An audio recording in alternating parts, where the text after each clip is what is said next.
Councilman Langua, Yes, sir. we now have a quorum for the work session. Would you like to do the work session first or the agenda? Let's go with the work session. Okay, hold on just a moment. I have to grab my Robert's rules and gavel if I'm going to do that. Okay, call this meeting to order at 9:42 a.m.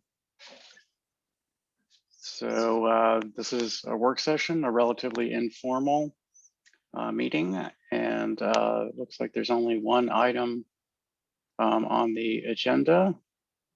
Are any changes required to the agenda? I have none. Okay. Since it's a work session, we don't usually approve the agenda formally, so let's just move on. Are there any public comments this morning?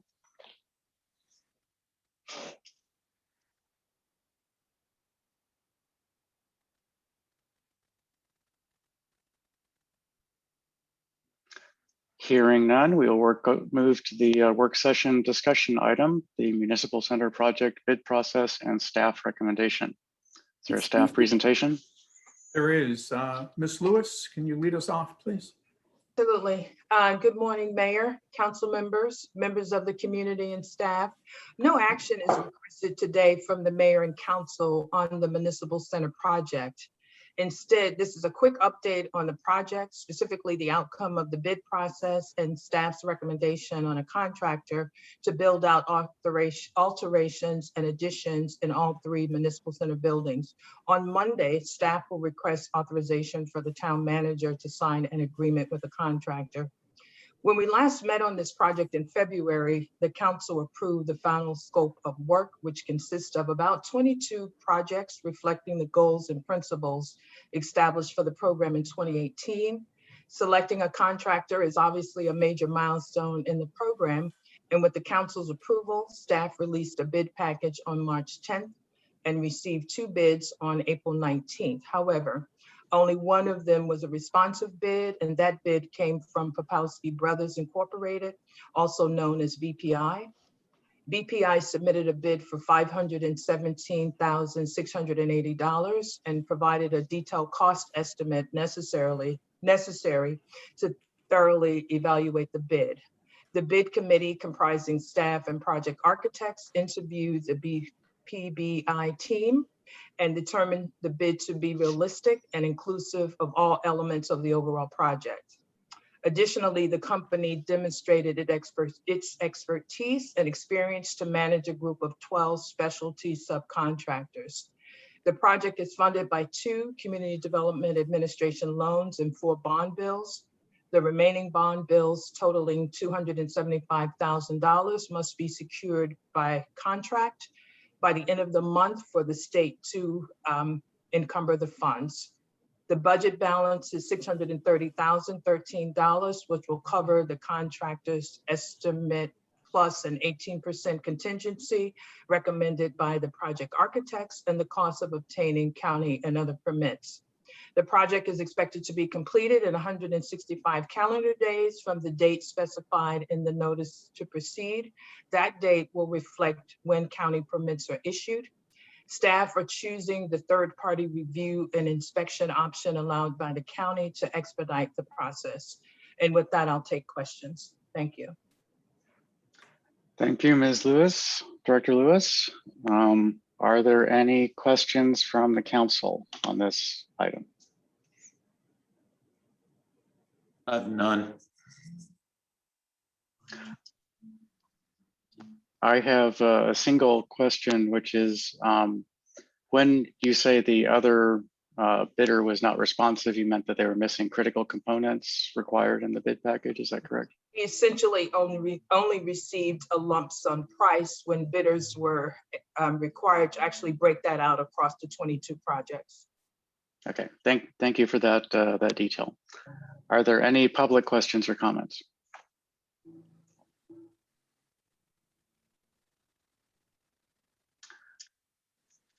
Okay, this is a discussion item. If there's nothing else to discuss, I'm sure that I will be not getting a good night's sleep before Monday, given the depth of this document. Let's see, what is it?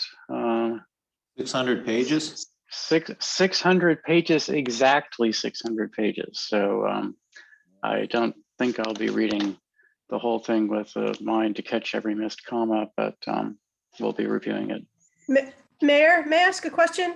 Of course.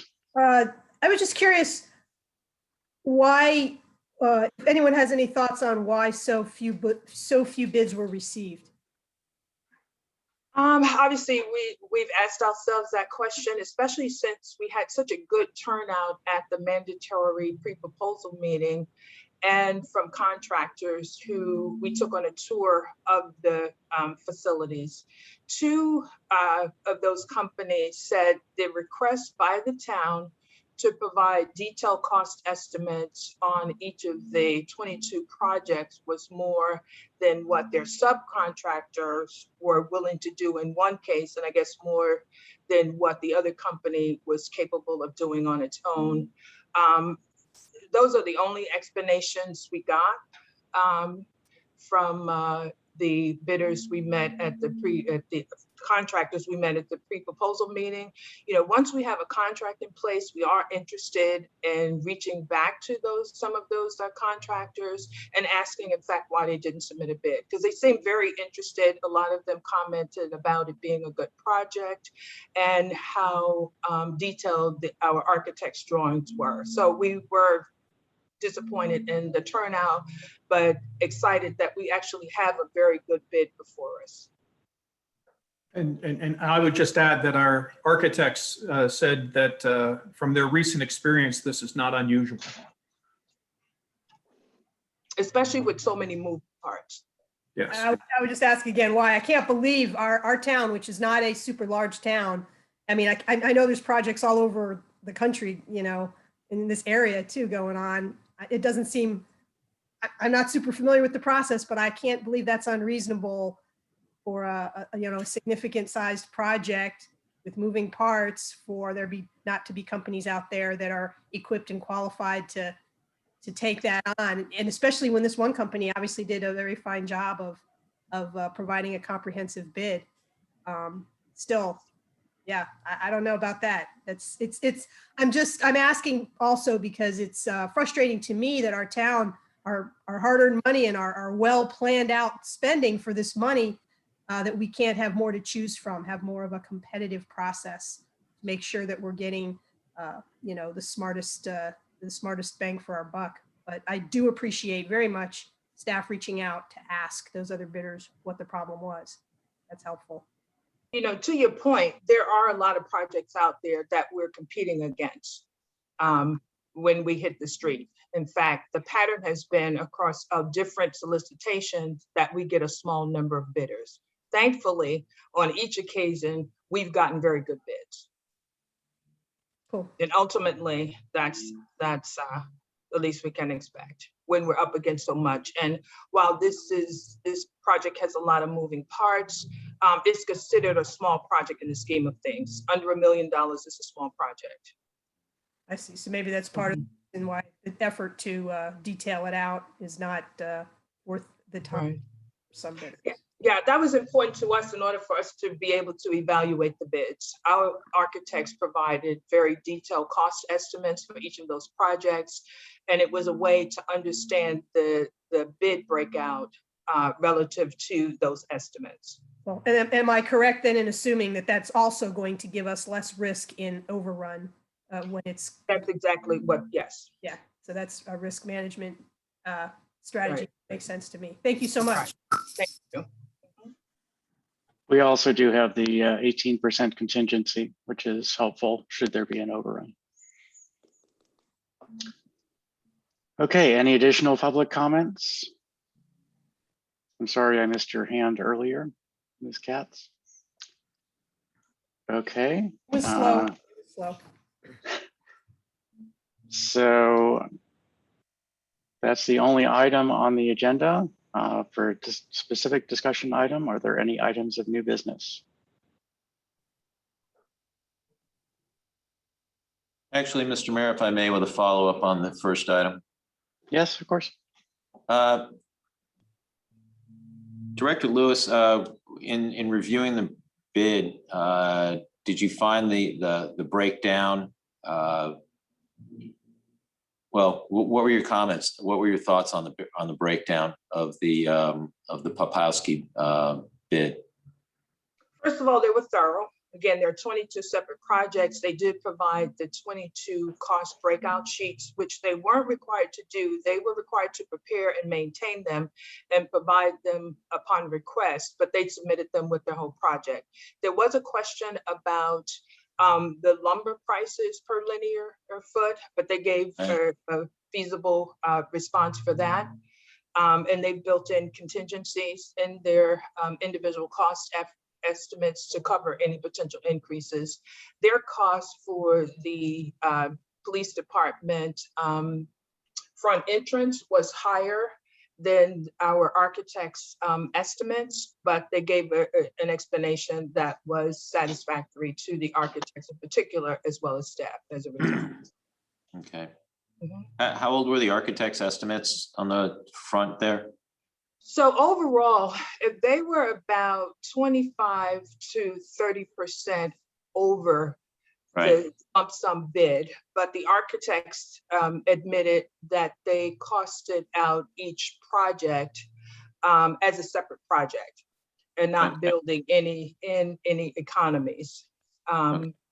And so in the end, they agreed that the project bid was realistic. Okay. All right. Thank you. Thank you. Okay, I heard no items of new business. Are there any items of unfinished business?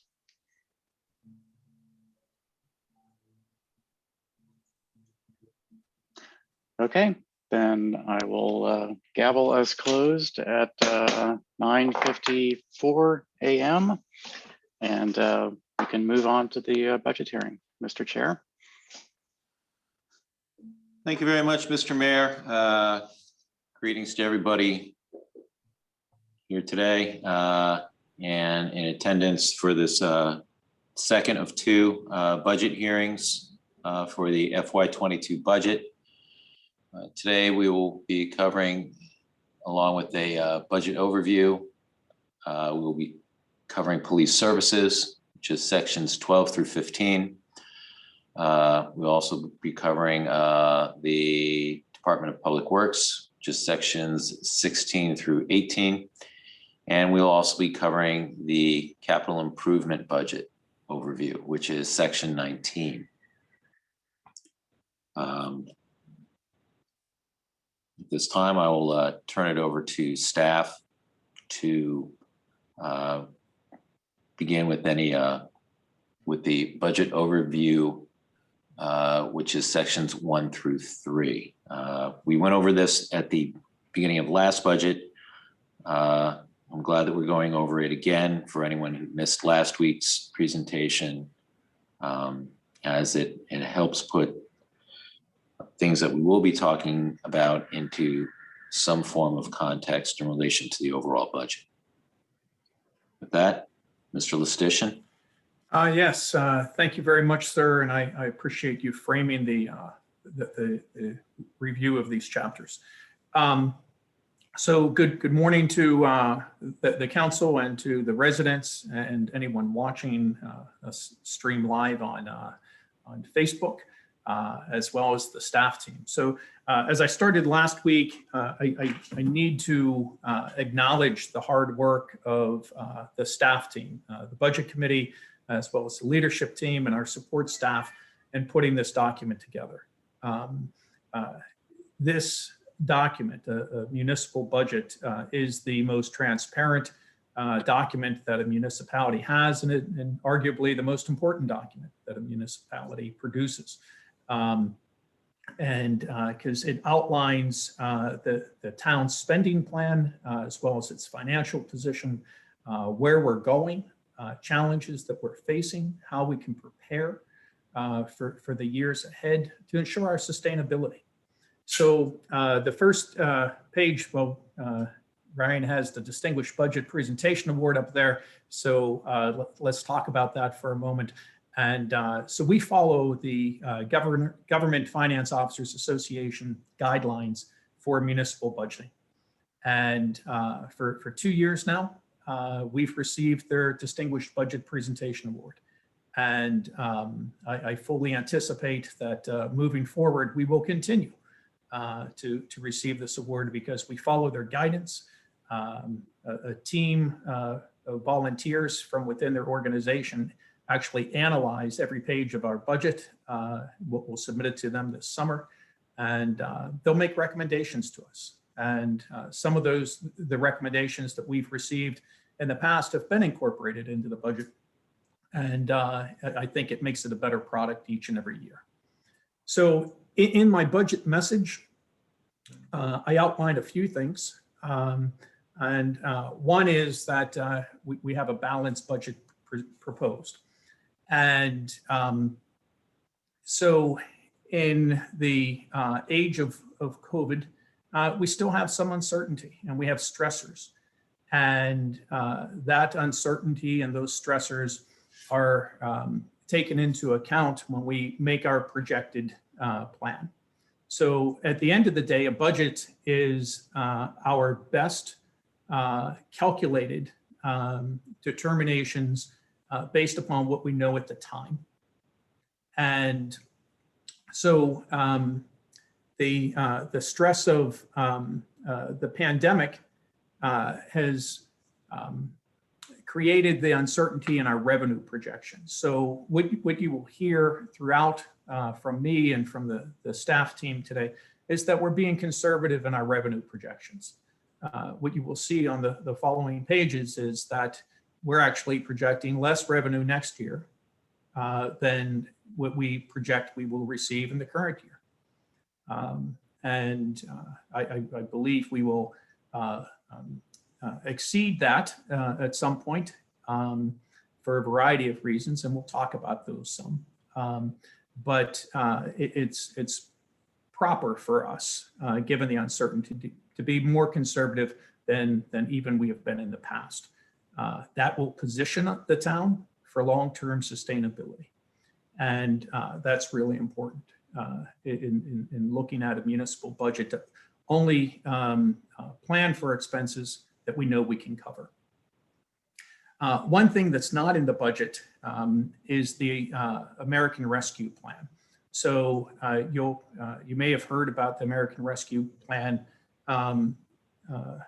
and that's a federal plan where monies are to come to every municipality, every county, from the federal government through the states to us. Now, there's lots of estimates floating out there, but the town has not received anything official in terms of the amount of dollars that we will receive. So we're not going to count our chickens before they're hatched, if you will. We want to wait until we receive official notification, which should be within the next 6 weeks or so. And my recommendation to the council is that we would then convene a series of meetings, probably starting in June, to discuss how those funds would be expended. Much like the CARES Act funds, the rescue plan funds would be used to help both residents and businesses who have been negatively impacted by the pandemic. And so the town has a number of programs that we stood up last March of 2020. And all those programs were funded initially by the town and then by CARES Act funding. And that was all administered through the town's Economic Development Fund. So when we do receive American Rescue Plan funds, we will deposit those funds in the Economic Development Fund, and then come back to the council for direction on how those funds should be administered. I think it's quite common to hear that budgets are moral documents or documents about our values. And I believe that the council has told me that, and our staff team believes this as well. And so there's four things in the budget that I want to highlight that I think are really important because it demonstrates some of the town values. And so in this budget, there's a funded program for mental health, an employee assistance program related to mental health. Now, the idea originated from Chief Morris, and he and I discussed this, and we discussed having a program for police officers. And then the more we discussed it, the chief said, you know, John, let's just do this for the entire staff. And so that's in the budget. It's $10,000, but we're confident that based on what we're planning on, and that's partnering with other agencies, with other municipalities, that we will be able to provide this employee assistance program with a mental health component. The second aspect I want to highlight is minimum salary.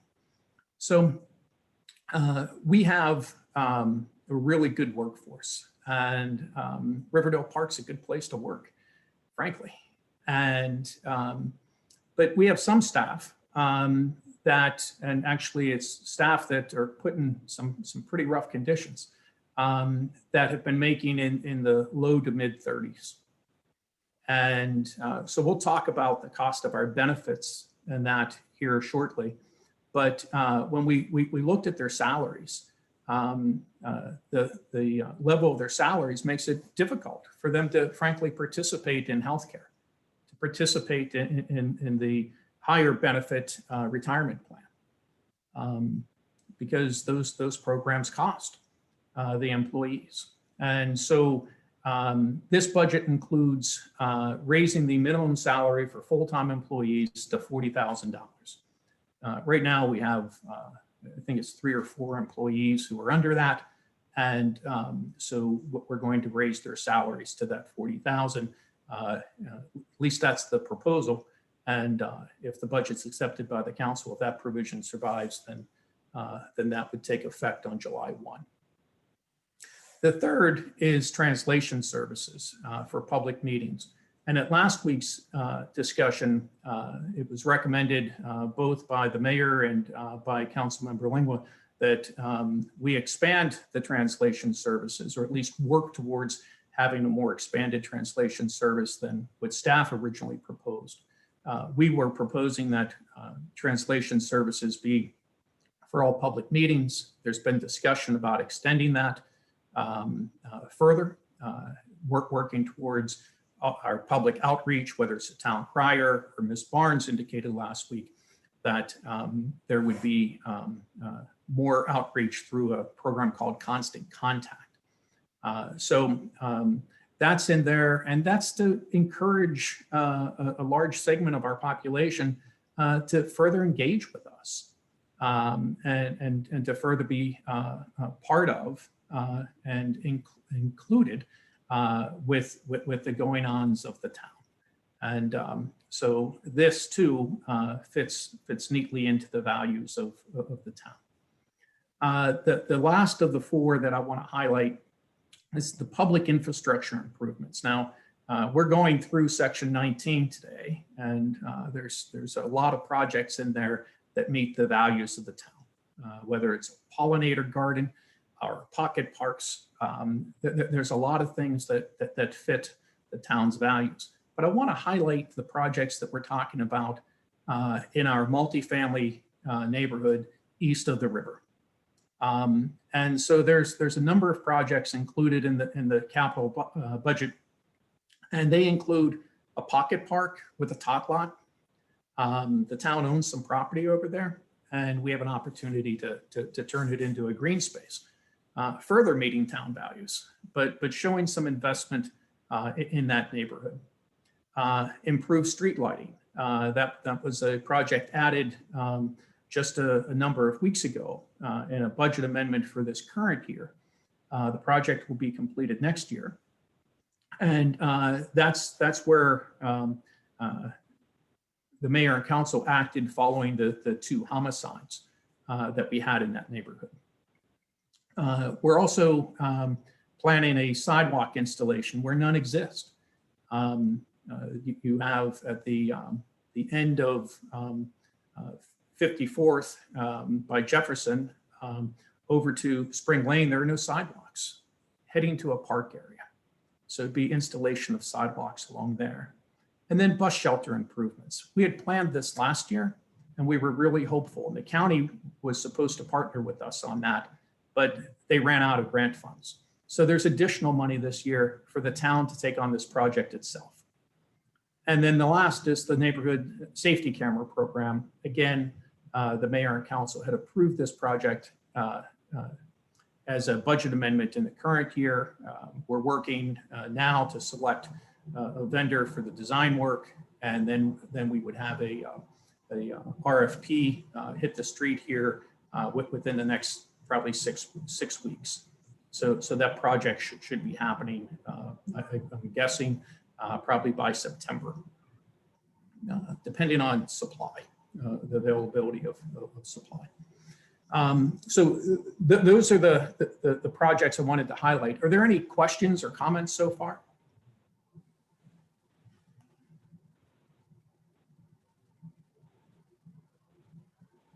Hearing none.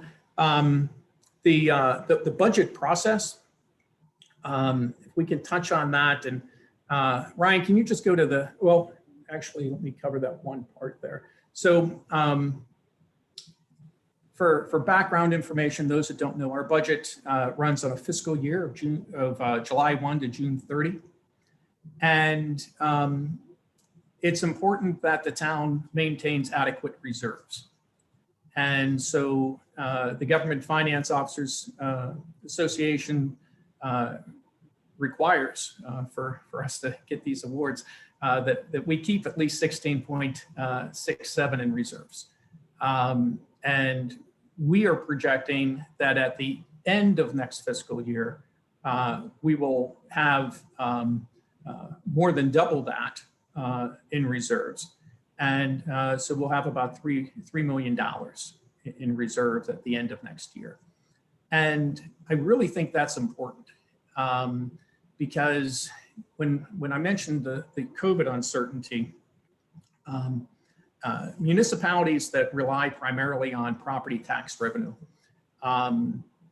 they haven't necessarily felt the impact of the pandemic yet. We felt it some, but the real impact will be on when the triennial reassessment of properties happen. And as we've discussed in other meetings and last week as well, the town's triennial reassessment will be occurring in the fall. So the state will reevaluate the values of all properties.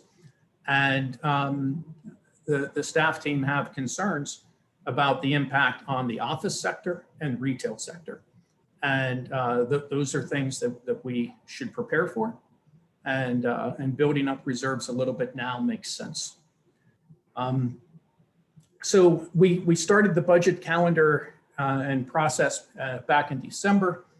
And as you see in the document, there's been 9 virtual public meetings at which comment was welcomed before these public hearings. So now today's the 11th time that we've met to talk about the budget process, where members of the community have had an opportunity to not only listen, but to offer their thoughts.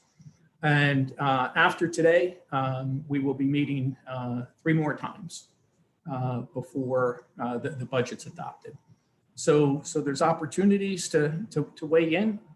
And I think that's important for communities to talk about what it is that's funded. So in the current fiscal year, there's projections that we will have $973,000 and some change in where the revenue exceeds expenditures. Now, that's important because that needs to go to fund other things.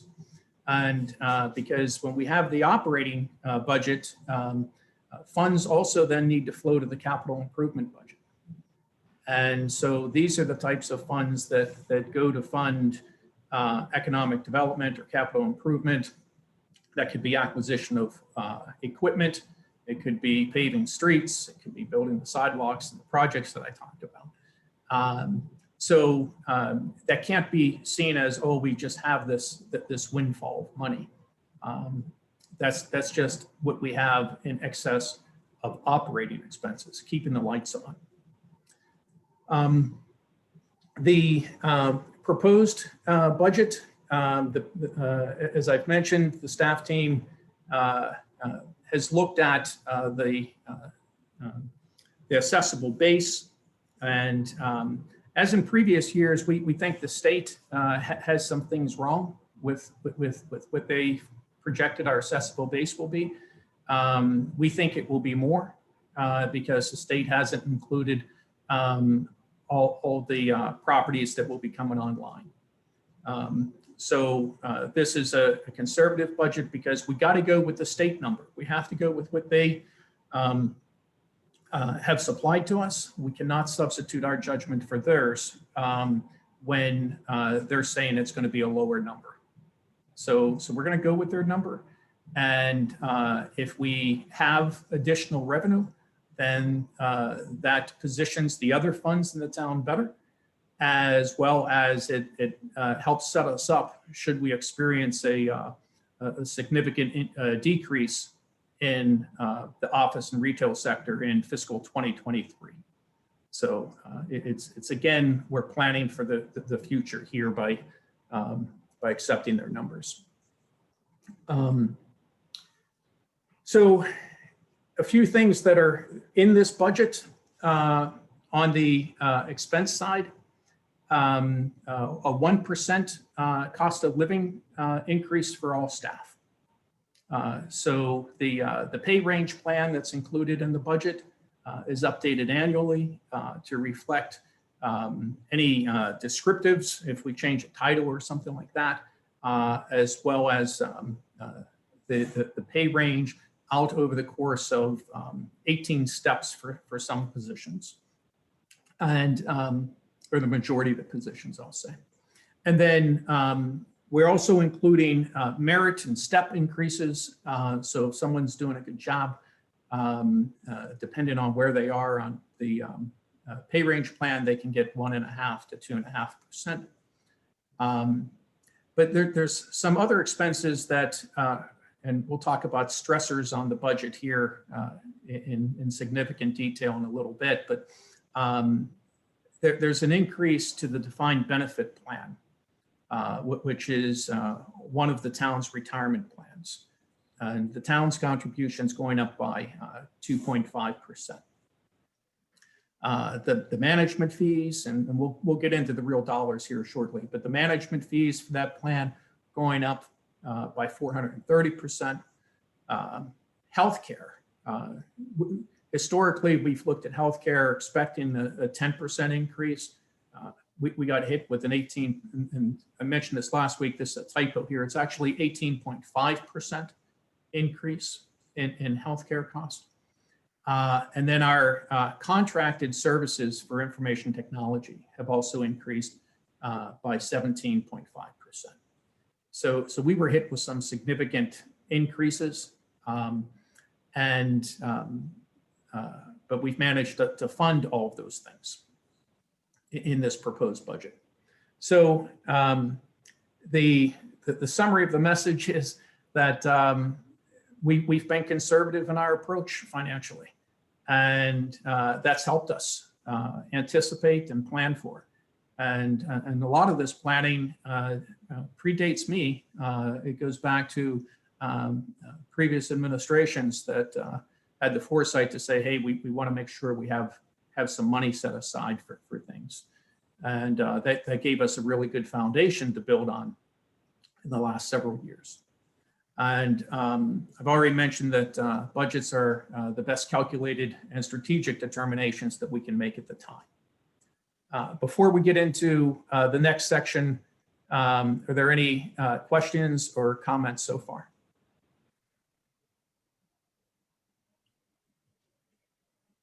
Hearing none. Mr. Town Manager, actually, I have a question. Yes, The information technology contract increase, that 17.5%, was a justification given by the contractor for that? yes, sir. And Ms. Barnes, correct me if I'm wrong, their prices hadn't been updated since 2013 or 2014. And it was the staff asking questions. And it was good we asked questions, but they said, oh, we haven't updated our fee chart. So they actually initially, they said your price is going to go up about 40%. And Ms. Barnes negotiated with them and got it down to the 17.5. Yes. Okay. We might consider rebidding that in the future if. That's on our agendas or on our radar, sir. Thank you. Yes. Mr. Town Councilmember Manager. Lynch? Yes, sir. Yes, Mr. Town Manager. You had a similar response from the defined benefit plan management company as well regarding their fee increase of 430%. Yes, sir. They had a similar response. Hadn't really adjusted their fee schedule for a considerable amount of time. Yep. So am I correct in thinking that it's been communicated to both of these parties as well as any others that should they need to increase fees, that they look at reviewing their cost structures either annually or biennially to and then to convey that to municipalities like us or others in the future? We've had those discussions. Yes. Okay. And it's important to note that we've had ongoing discussions, and we would say, okay, what type of fees are we looking at next year? And we would get the same numbers. And so as other entities look to improve their operations and take a deep dive or pick up a rock here or there, they're discovering that, whoops, we really should have been charging you more in different cases. And then we're adjusting to that. But I do think that for some of these, it's going to be really important that that we go through new RFP processes and we see what's out there in terms of expense, and then go from there. Okay. Thank you. So if there's no other questions, the next section goes into the town's vision and our organizational structure and that. And this is a pretty good vision statement. And I am going to take a moment to read it. I didn't read it last week. The town of Riverdale Park will be the location of choice for residents, businesses, visitors, investors, and employees. The town of Riverdale Park will achieve this because the town actively commits to programs, initiatives, and resources that enhance housing and neighborhoods, sustainability, business and economic development, infrastructure, transportation, arts and recreation, ethics and character, community engagement, transparency, professional, well-trained employees, and best practices, technology, and data. There's a lot to unpack there, but the mayor and council have adopted vision and commitment statements in these areas.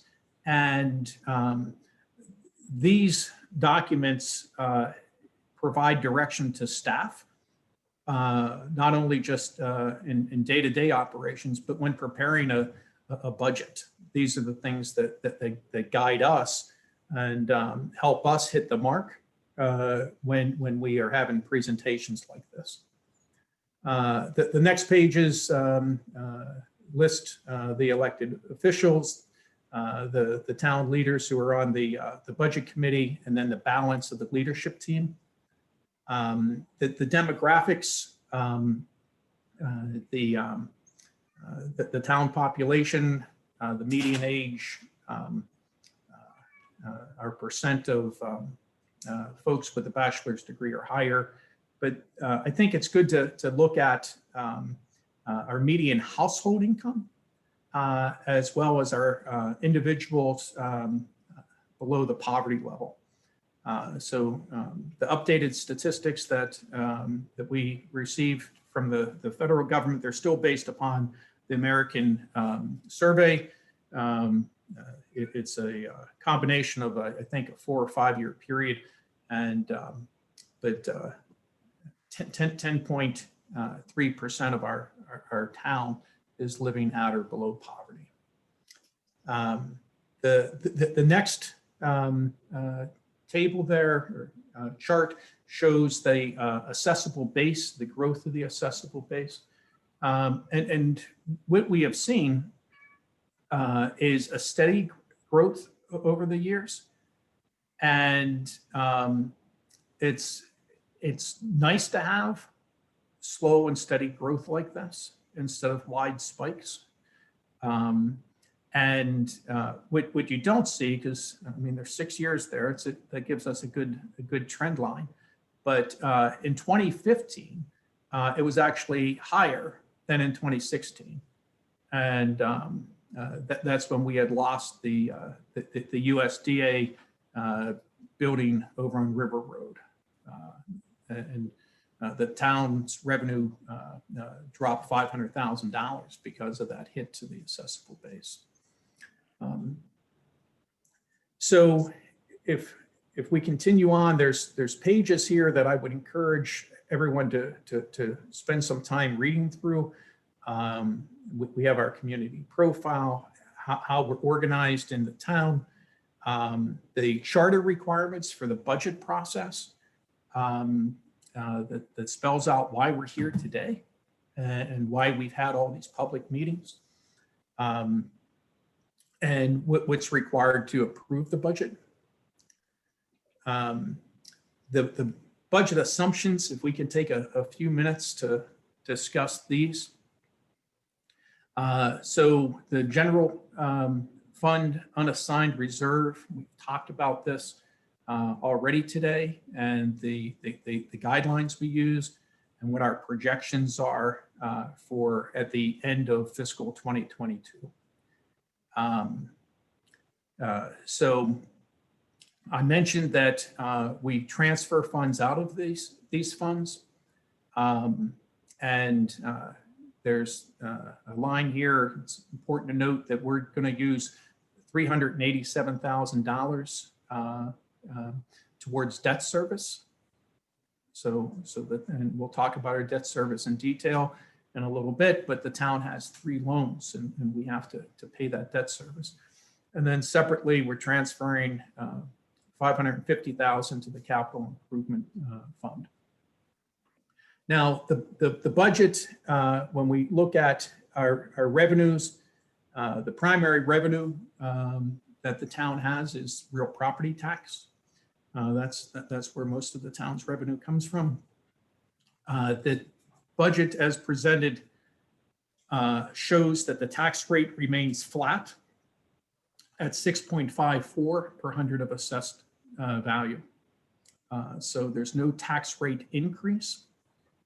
And we'll talk a little bit more in detail in a few pages about what that actually means. The business personal property tax rate also staying flat. The operating and public utility tax rate staying flat. The amusement and admissions tax rate staying flat. Fees, all town fees staying flat. Debt service, no increased debt, but it's important to know that we pay $465,000 a year to cover debt. Now, we've been lowering the principal balances significantly over the last several years. in December of 2019, I believe it was, we went through a defeasance action and substantially lowered our debt as it relates to the Maryland CDA loans. That's the Community Development Administration loans. And the project that Ms. Lewis talked about, half of it is funded through these proceeds from these loans. So in terms of debt per capita, it's $328. And then as it relates to our gross real property tax revenue, our debt service is 9%. These are good numbers. And it's okay to have longer term debt, depending on what it's for. So borrowing is not necessarily bad. But some of these loans, and it was pointed out last week that the one has a really high interest rate, that's bonded debt. And so there's nothing we can do with that except pay it off. We currently owe $400,000, or we will owe at the end of this coming year, $400,000. The next areas, are there any questions on any of those areas? Mr. Lustician, if I may, just one small footnote to what Yes. you're pointing out. Earlier, you had mentioned about the loss of the USDA building up on River Road as part of the taxable base to an amount of I believe it was $500,000, which at the time was roughly 12.5% of our operating budget. And just to tie that in with regarding the defeasance action that was taken, Yes, you had mentioned, the defeasance wasn't in as part of a response to that loss of that USDA building. Could you repeat that, sir? That defeasance was in part response to the loss of that Yes. revenue from that building. Yes, sir. And it's about trying to lower our annual debt service payments and keep us from having to raise revenue in other places. So I applaud the council for planning and taking those actions, because that really helped position us better. Not an easy decision to make. Healthcare benefit, I've mentioned this earlier, that we have a 18.5% increase. So in real dollars, it's $100,000 year over year.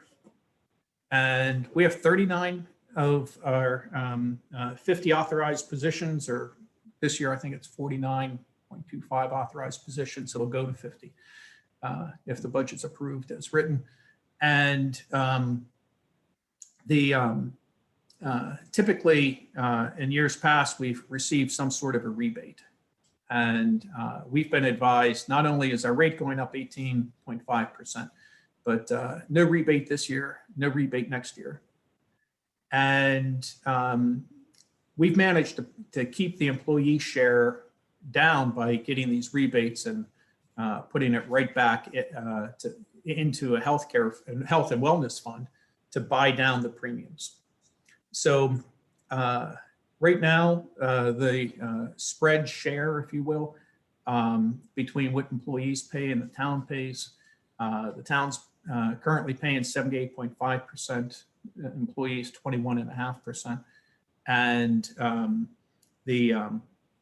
that's what we're recommending for next year, but the amount goes up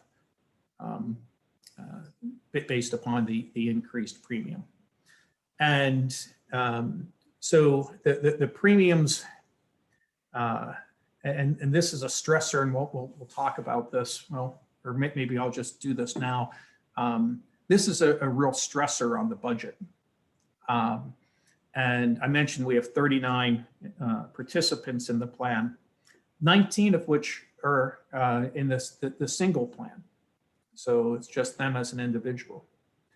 And based upon our new rates for starting July 1, if 9 of those 19 have a qualifying experience, whether they marry or have or adopt a child, and they move from the single plan to the family plan, that would represent another $100,000 expense to the town. So that increase, the 78.5% of that increase would represent $100,000. So these are the types of things that we have to plan for. And we have, because we keep money in the healthcare plan, we keep money in a contingency plan within the operating budget to give us a little bit of room should those normal things in life happen.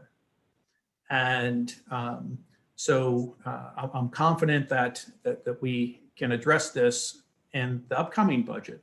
But as I said last week, long range, we have to be prepared for additional increases in healthcare. So the staff plan on working not just with our current vendor, but seeing what the options are and working with the plan participants on how we can have a quality product at more predictable pricing. And the 18.5%, that's 8.5% more than we were projecting.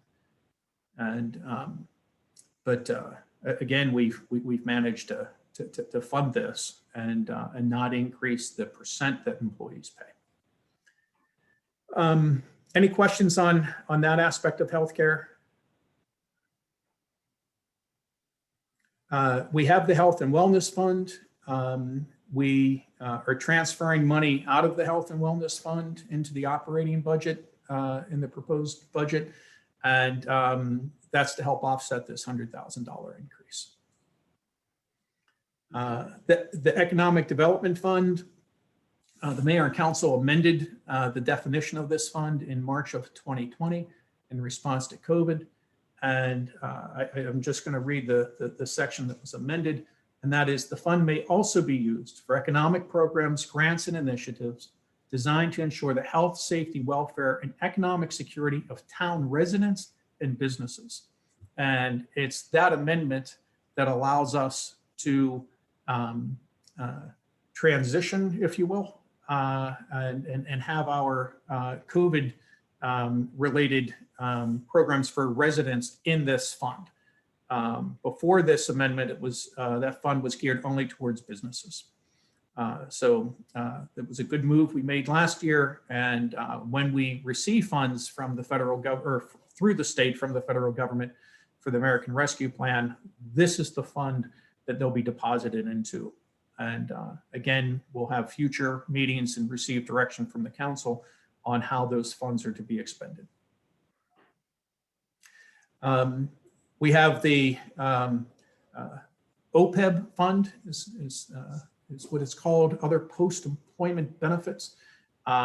So this is part of the unassigned general fund, and but we designate funding, we set it aside to say, hey, we're going to have this long-term liability over here. Let's make sure that we're thinking about it and putting some money aside for it. And so in a previous budget, we thought we would have needed 118,000. We didn't, so we put it back. But for next year, we're planning on 37,000 and some change coming over. And that's to help fund the increase in the defined benefit contribution. So it's a post-employment benefit. We're using it for the proper purpose, but it's helping to offset the increase in the retirement cost. The Community Development Fund, we have been maintaining that at the start of every fiscal year at 50,000, and we're doing it again.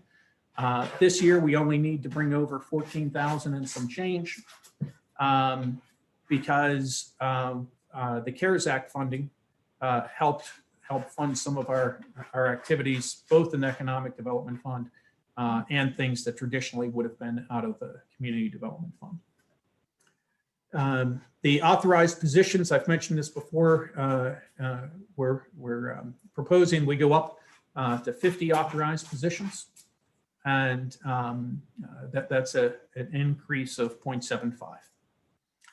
We maintain one unfunded position, keeping this on the schedule, and that's a half-time position to assist in employee services, but we are hiring a program specialist to help out across 3 departments, and we believe that will supply some assistance to Mr. Smith as he coordinates our decentralized employee programs.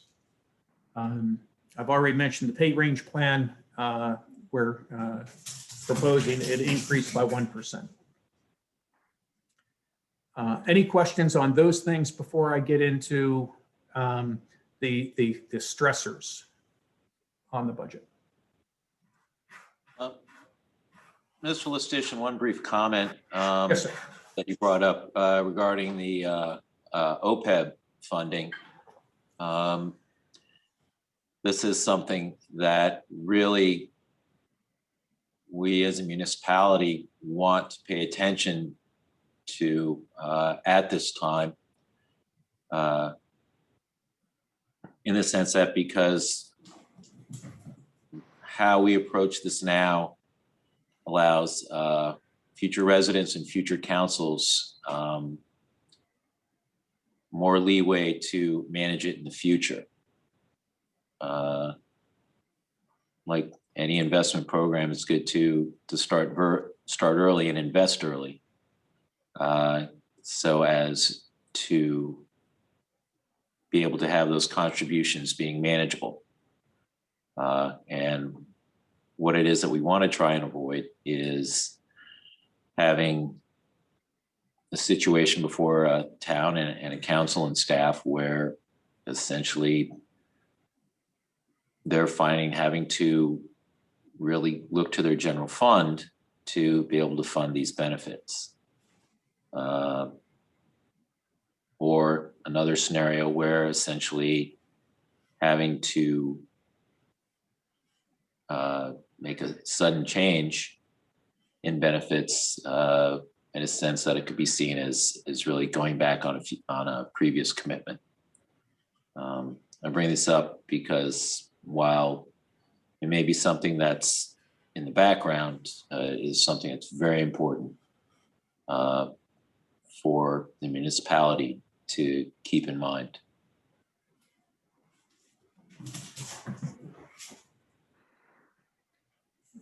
Thank you for that, sir. The staff team agrees with you for what that's worth.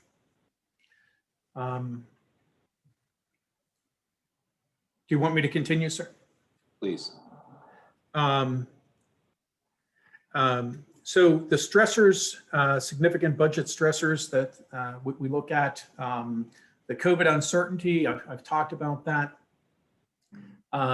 The tax, real property tax rate, and we're keeping that the same.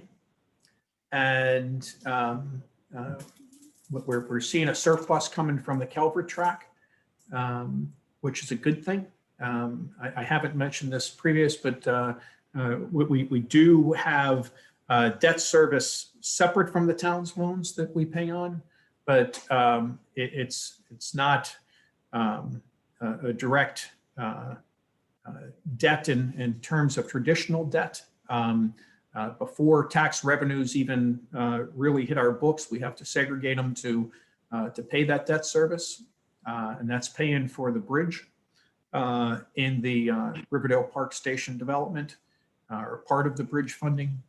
And but we do anticipate that we'll have a surplus flowing from those taxes, $214,000 that will flow into next year's operating budget.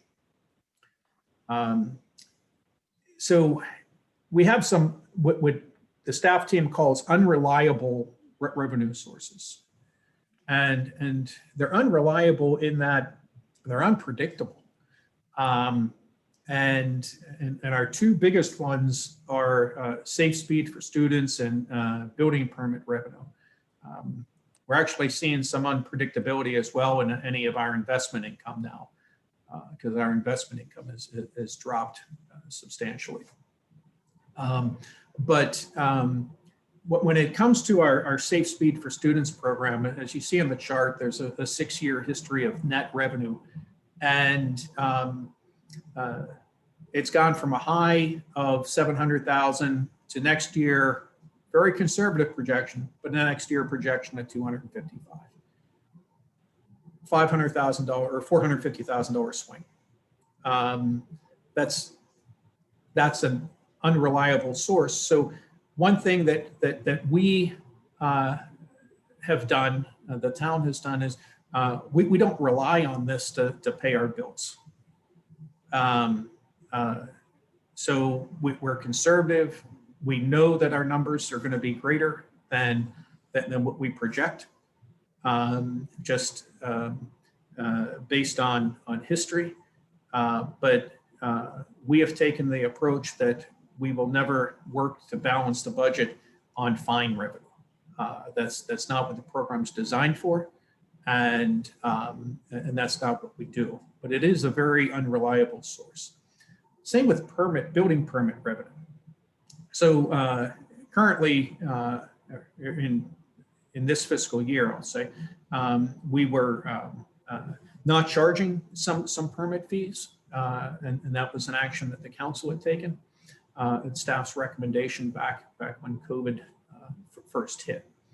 And but you can see that depending on the amount of development, building permit revenue can go from a low of $20,000 to a high of $200,000. And so again, whenever we make our projections, we're extremely conservative. And if we exceed it, great. And that means that perhaps the mayor and council then have additional funds the next year to do projects that couldn't have been funded before, or maybe it just puts us in a better financial position, or maybe we pay down debt service, all those types of things that individuals would do in their home budget if you received more than what you anticipated. But it's good to project low. And that's what we continue to do. On the expenses, I've mentioned the healthcare example already. So Ryan, if you go down to the defined benefit plan, I mentioned a 2.5% increase, and it's good to understand what that means in real dollars. And as you see in this paragraph, it's $102,000. So the town contributes what's known as an ADC, the actuarially determined contribution. So we have a firm that manages the plan, and they make projections, and they work with the plan manager. PNC manages the funds. And so we have them talking regularly now, which is a good thing. And so PNC makes the investments, and they make projections on how much money the plan will grow from investments. And then our actuarial firm, they look at it and they say, well, based on your employee census, those employees in the plan, where they are in their career, where we are in our salaries, where PNC says the investments will be, here's how much we think you need to put in as the employer into the plan. And so we're currently at 18.1.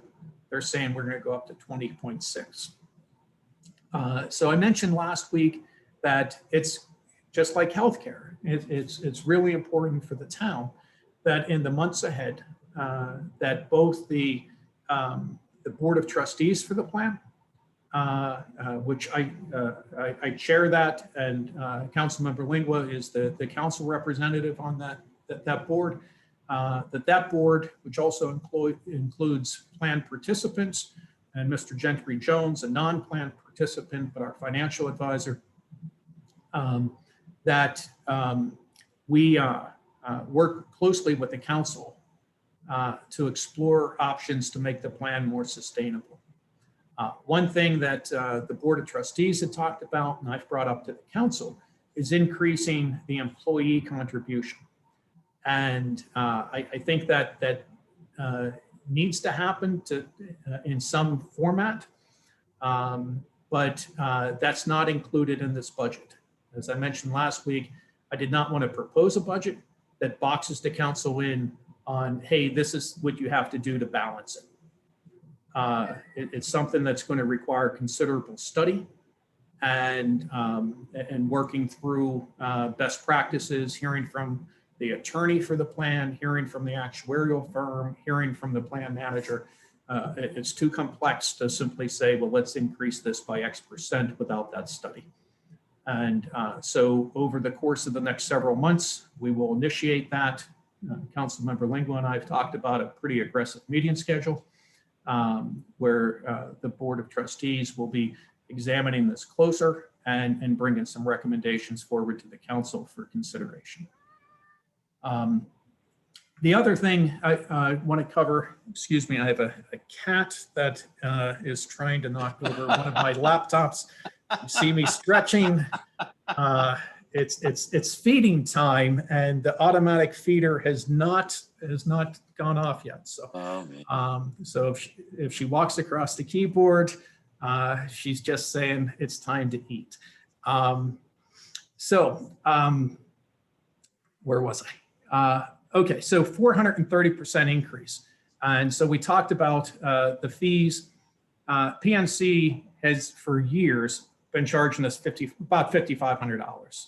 And they said, well, it actually should be closer to 50,000.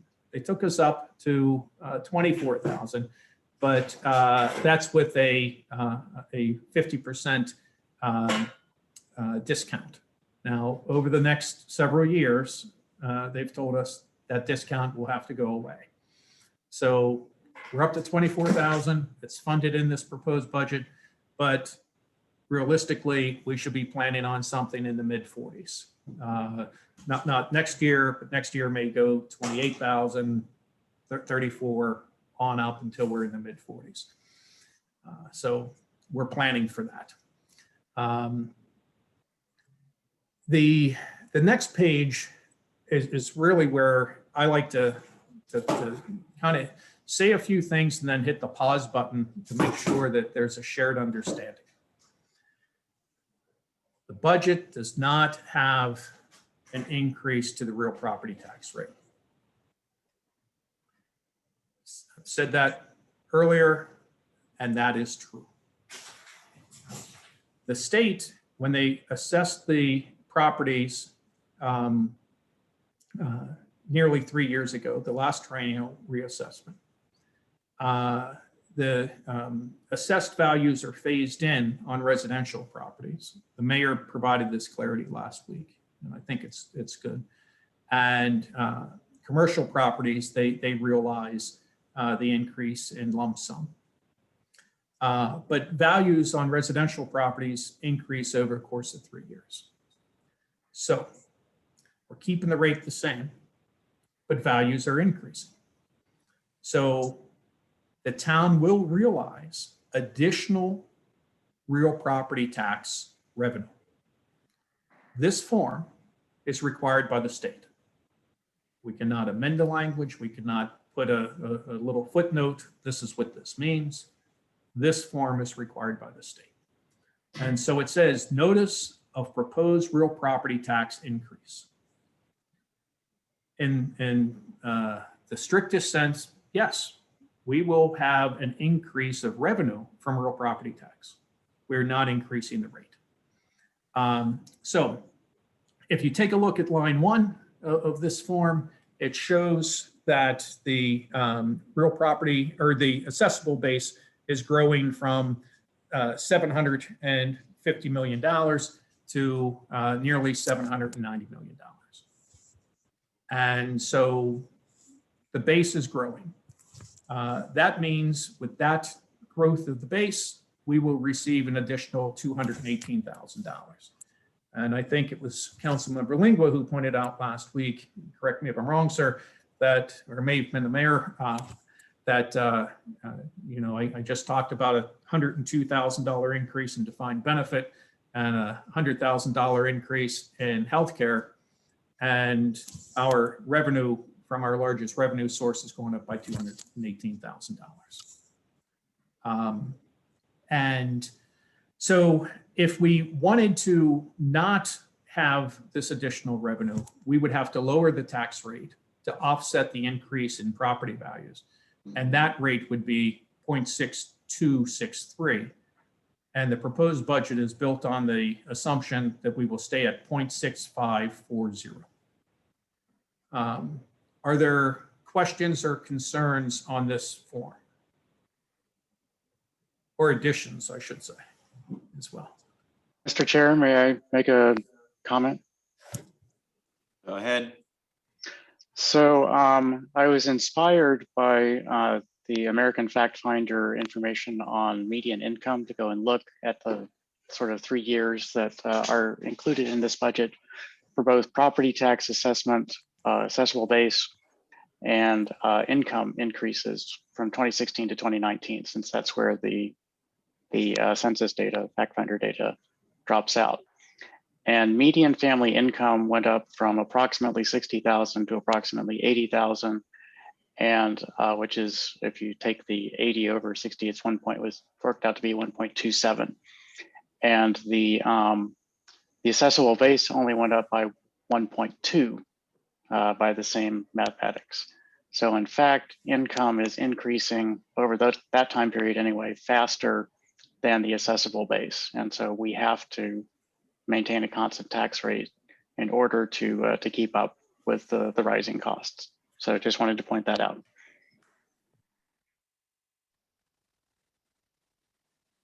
Thank you.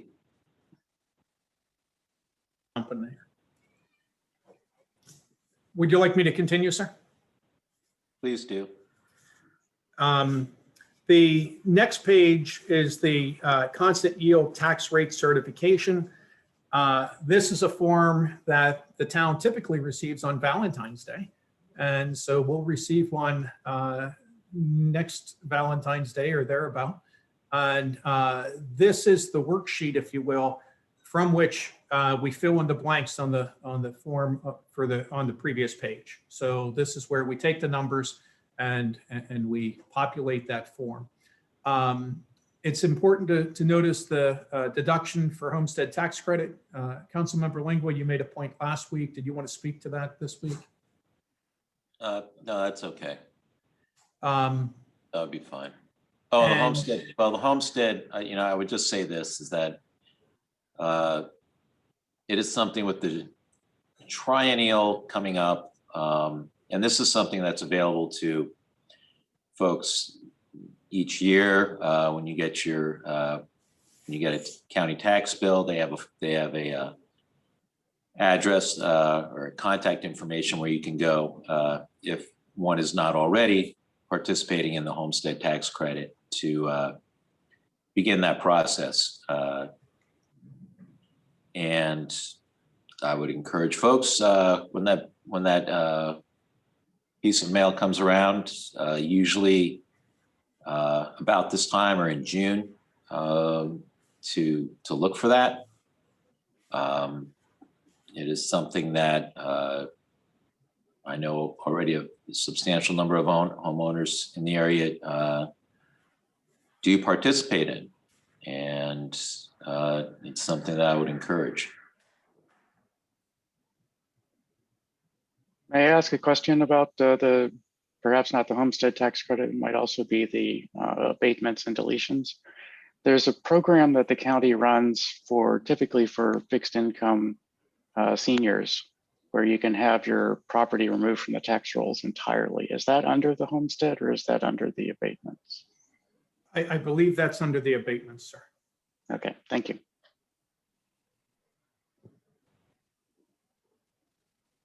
Mr. Listician. Sir, so on the next pages, I'm not going to read through these, but it's something we added this year, and I think it was agreed upon last week at Councilmember Lingua's direction that it's good for everyone to read through these. It's somewhat financial policies to make sure that time is taken to see the statements that direct the staff in terms of our approach to things. And so that goes from the current page through page 25. Indeed. Following that is the authorized position schedule. New this year is a 3-year history. In previous years, we would just show the current year and the proposed year. We're providing more information, if you will, so you can see. And everything on here we've already talked about, to include the unfunded position. So that's page 26. Page 27 is the pay range plan that I mentioned. And there's a 1% COLA that's in the top line there. You'll notice that for some positions, the first couple steps, like right up top, the maintenance tech, it's blocked out all the way to beginning at step 6, senior maintenance tech beginning step 4. That is to reflect the increase in minimum salaries that we talked about early on in today's discussion, starting at $40,000. So this chart is, or this table is broken up over 2 pages to keep the font size somewhat reasonable, and it indicates the salary ranges and the steps for all the authorized positions. And that takes us into fund balance and debt service. And I want to, Paul, I'm just going to keep moving on these, if that's okay with you. If we go to the second half of page 31, fund balances. So this shows how funds flow to different accounts. Or different funds, whether that be OPEB, the Community Development Fund, the Economic Development Fund, CIP, things of that nature. So these are the inflows and outflows. So when we talk about we had money or revenue in excess of expenditures in operating, well, that goes into the general fund unassigned, and then we make the outflows to fund these other funds from which programs, projects, acquisitions occur. Brian, can you take it down so we can see, or just the size or something? Yep, just so we can see the bottom numbers there. So you heard me say earlier that we're projecting, and I think there's a typo there still from last week, Mr. Smith. I should say projected fund balance June 2022 for the 3.1. And there is one number that's different this week, and that's in the CIP fund balance. Councilmember Lingua, you should have had some pages substituted in your book by staff. So at the bottom there, CIP is the column on the far right. Yep. It now reads 141,487. And, yep. and the difference is that Delphi bunch you have over here. Pardon, sir? Delphi bunch you have over here. Yes, sir. Well, we just want to make sure that since I know you're looking at paper that that it was updated. I had made an error in recording the amount of a grant for the budget book. So the grant line previously was 155, and in actuality, that's 150 is the amount that we applied for. Okay. So that's been updated back in the CIP section as well. It doesn't affect any of the other fund balances. Okay. The real property tax revenue calculations on the next page as with debt service. And this is just to show how we calculate things and where money flows to and from. So you have the assessable base. Brian, can you bring, yep, at the top line. So the first number of the 789 million, that is the projected assessable base. The 107 million, that's the projected value of the Calvert track. So when you take your 0.654 times the 789 million divided by 100, you get the 5.1. Now, the next two lines are the Calvert track. So the top one, the way the agreement is for the Calvert track, 0.088 per 100 can be used for debt service. So take that times the 107 divided by 100, and then 0.66 then goes towards debt service, and any revenue in excess of the debt service for the TIF payments and the administration of that flows back into the operating budget. So if you page down a little bit, you see the three loans that we've talked about. We pay $465,000 a year in debt service. And when all said and done and we transfer some money in from debt service reserve, the budget as balanced anticipates 5.3, almost 5.4 in real property tax revenue into the operating budget in fiscal 2022. So I just want to kind of walk through, so when people go back and look at this, they can see how we're calculating this. At the very bottom of the page, it's kind of a repeat from what's in the message, and that's on our debt service. Ryan, can you go to are there any questions on how we do those calculations or anything? If we go to the next page, Ryan, this is the summaries. And so we talked about this last week, something we added probably 2 years ago to the budget, or 5-year projections. So the first column, if you come down, Ryan, the first column shows our proposed budget for next year. And then the budget committee utilizes these projected growth rates in both revenue and expenditures. And we do this so we can plan. These projections are just that. I will say that based upon the proposed budget of the 7.787817 in fiscal 2022, we were only 2% off in what we projected from last year. And that's not bad, considering we were hit with our healthcare cost and our the increase in healthcare that we weren't anticipating, the additional 8.5%, and then the $102,000 representing a 2.5% increase in the defined benefit plan. So we have all the major groupings of revenue listed up top, and then listed down bottom are all the major groups of expenditures.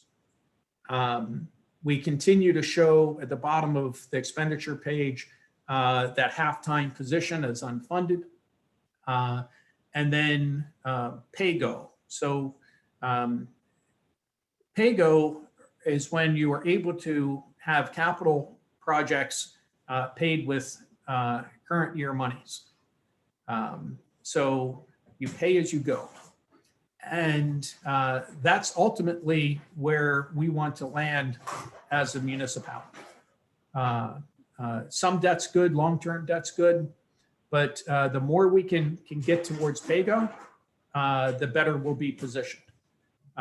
Where we're relying on current year funds for all current year expenditures. And we're moving in that direction. And but as a long-term goal, I think the higher percentage of capital expenditures that can be PAYGO, the better we're positioned. We show that there's a projected deficit for, if you stay in the bottom of that page for a second, right? We show there's projected deficits. That's okay at this point, because that helps keep us in check as we make expenditures and in our planning. And again, it was mentioned last week that perhaps I'm too conservative, but Mr. Smith and Mr. Jones and I, we're very conservative on our revenue projections. The last thing we want to do as a municipal government is not be able to fund the services that we provide. And so taking this conservative approach, we're going to avoid that. Ryan, can you go on to the summaries? What this section of the budget shows is summaries of operating revenue and operating expenditures by category. And as you can see across the top, we show our actual revenue in 2020 versus our approved budget, our estimated revenue in 2021, and our proposed budget. And the interesting thing that I'd like to point out here is our actual revenue is exceeding what we projected, just what I just said, that we're doing as a matter of course. And then we're projecting this year revenue more than we're proposing for next year. And that will keep us in check and ensure that we have funds for capital acquisitions, capital improvement projects, buying equipment, funding special projects, and preparing for economic downturns. So it's a conservative approach that we employ. We also have been keeping our revenues or our expenditures in check, and you can see the history there by category. The next pages break down the revenue by specific types of revenue. And so just for illustration, local taxes are made up of several different types of local taxes. You have your real property tax, which is our largest area of revenue, but you have personal property tax, which is a tax on business property. You have local income tax. So that's our share of state income tax that comes back to us. The operating tax, which is a tax on public utilities, and then our admissions and amusement tax, which doesn't bring in much revenue, as you can see, but it's there nonetheless. So I would encourage everyone to get familiar with where these revenues are, where they're going, in terms of any growth in revenue. And if we could go, Ryan, to page 39. When I just want to point out, when you look at the automated safety programs, I mentioned that this is an unreliable revenue source. Now, when you look at this line, it's not an error, what I said earlier. Earlier, I said the numbers were much lower than what you see here, because this is a gross number versus the net number earlier in the budget. And so there's expenditures that offset the gross revenue here to operate the program. The other thing I mentioned is our investment income is down.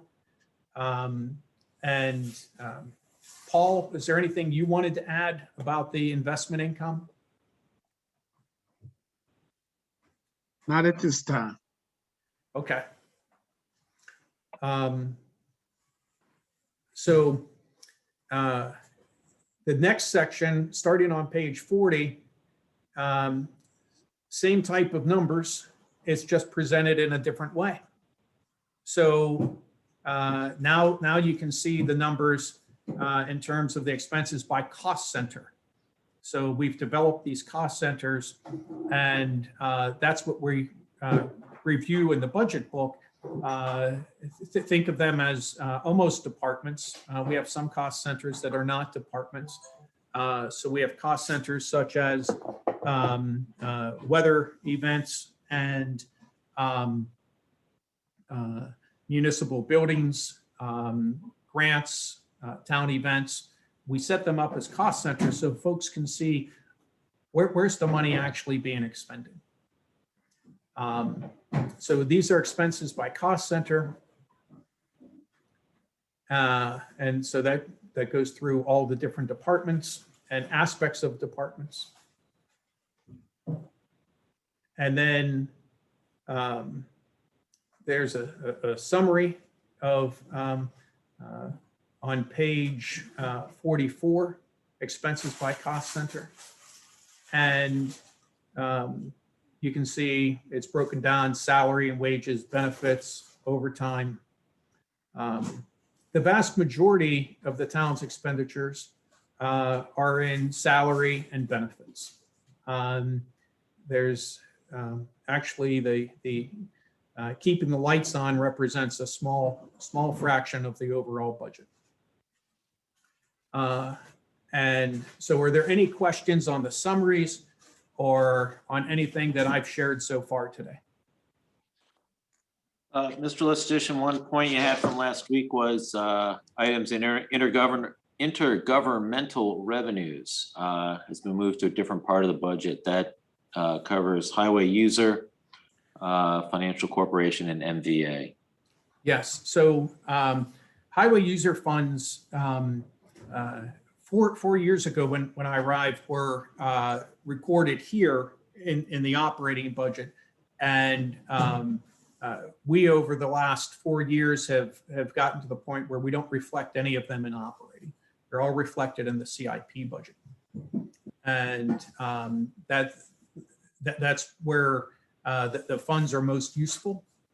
And as we talk about CIP here shortly, I think that's where you'll see that there's a pretty aggressive plan to, and Ms. Lewis will have to correct me, it's either 9 or 13 areas of roadway that will be improved. I keep getting that number wrong. And is it 9, Ms. Lewis, or 13? Actually 14. Oh, 14. All right. You went one up on me without telling me. But anyway, so we're just trying to make sure we're accounting for things as clearly as possible. So we're going to see those changes that you've mentioned, Councilmember Langua, and periodically we will say, well, we're going to move this to here because it more accurately reflects where the money's being expended. Another example that was given last week had to do with our IT services. Because it's really a contract and we were carrying it as an operating expense. But it's contracted services, a third-party vendor. So we moved it out of operating and we moved it into contractual services. And so thank you for pointing that stuff out, sir. And if we see any more in the chapters we go through or sections we go through today, we'll try to make sure we highlight those. Okay, thank you. And that concludes the summary area. And sir, that would then take us to the sections in the police department, public works department, and CIP budget. Okay. Hold on one second here.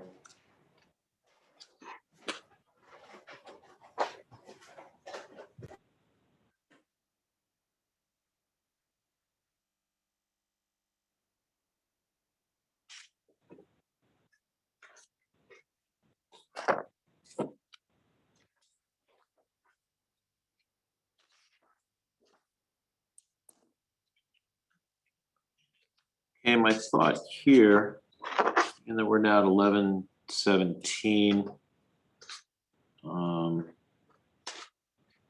An hour and 45 in is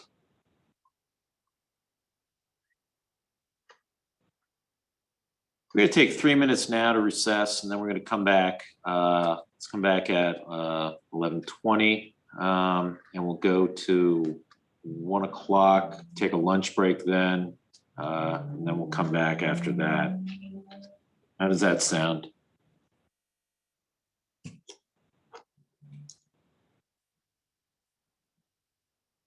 Comments, anybody? I am in desperate need of coffee, so I support this. Okay, 3-minute recess. We're gonna come back, gosh, yeah, let's come back at 11:20. We'll start then, and we'll go till 1 o'clock. And I'm gonna be hard and fast on that 1 o'clock.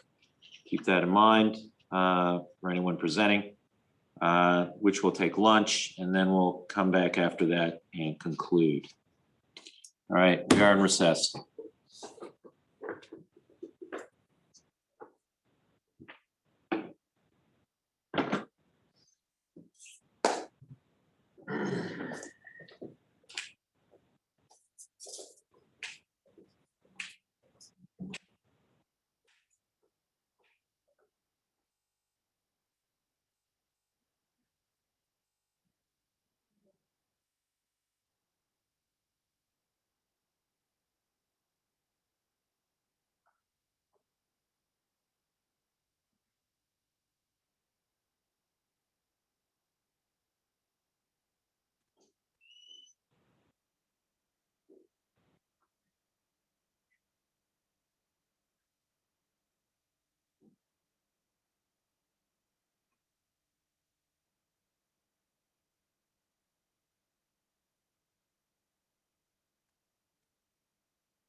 Okay.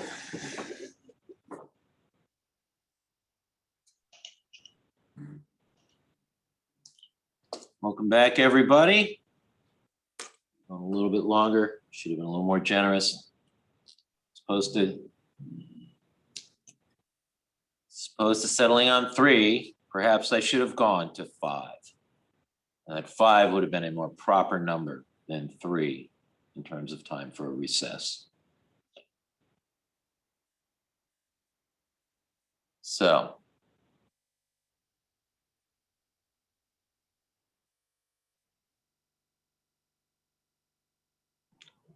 Are we ready to continue? Yes, sir. I believe so. Chief's here. Dave, is Rosa on? Yes, I'm here. Yes. Oh, there you are. Good to see you. Yes, Mr. Chair, the staff team's prepared.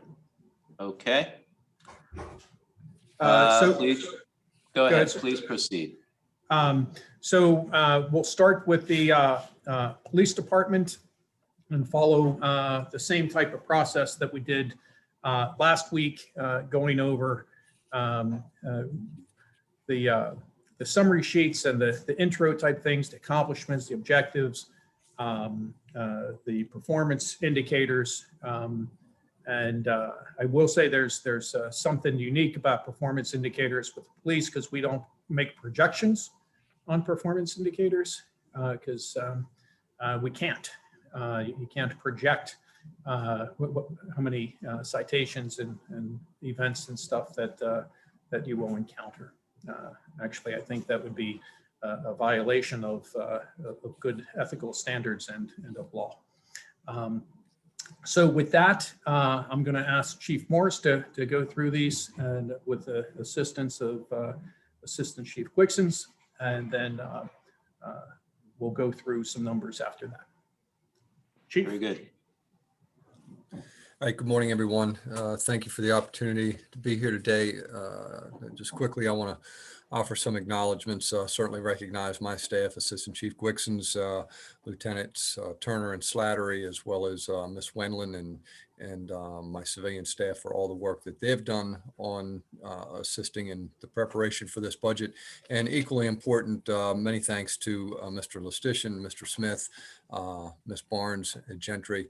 None of the departments operate in a vacuum, and it is truly a collective effort. And I just wanted to acknowledge and recognize the collective efforts of everyone that was involved in putting together what I think is a very good budget for the town, and taking into consideration the uncertainty of the times that we're dealing with, as Mr. Lustician has already pointed out. As we go through today, I'm just going to hit a couple of highlights rather than reading from the chart. I think the document speaks for itself as it relates to the accomplishments in 2021 and our objectives going forward.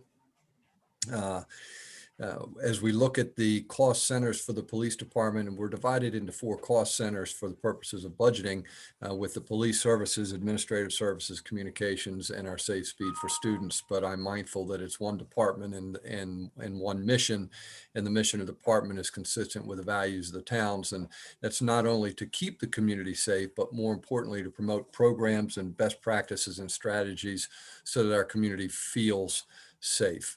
So as it relates to some of the accomplishments, again, as I indicated, we don't operate in a vacuum. We rely very heavily on our alliances with our other municipalities, as well as the county and the state resources, because it's all about relationships, as well as our reliance on the Maryland Police Training Commission, which is the regulatory agency under COMAR that sets the standards for hiring, the minimum standards, I'll emphasize, minimum standards for the hiring, recruitment, and training of all of our personnel. I think probably the most important accomplishment, and I say most important, but it falls in line with everything else that I'm about ready to say, is that despite the challenges of this past year, that the police department was able to maintain the continuity of our operations throughout this pandemic. It is not to say that we were not adversely affected. We were early on with a couple of exposures. And while those exposures were not work-related, they impacted our staffing abilities nonetheless. And again, to the credit of our town manager and Paul and Gentry, we were able to find the funds to be able to effectively decontaminate the station in such a way as to make sure that our staff was not only safe, but they felt safe. So important to recognize all of that. The other accomplishments are spelled out. Certainly, necessity is the mother of all invention. And in this case, the necessity to automate a lot of the systems and processes that we had been working with for many years and had talked about, we were compelled to move forward with that. And that's proven to be very effective. And those automated processes for records and the release of records and processing of parking permits and et cetera are now in place to stay. So again, despite the challenges that we were confronted with, we made our best efforts and worked towards putting processes in place that will serve the town well into the future.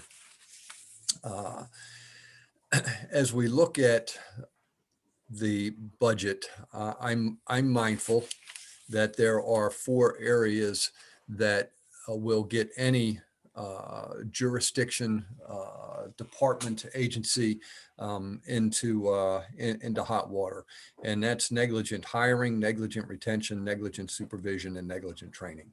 So when we look at our budget, I think what you'll see is the emphasis on 4 critical operating areas, prioritizing professional standards of conduct for the police department. And again, aligned with the values of our town and seeking to ensure that we're the diversity of our department equally serves and reflects the diversity of our community.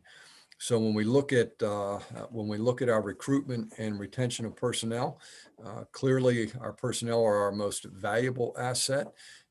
We will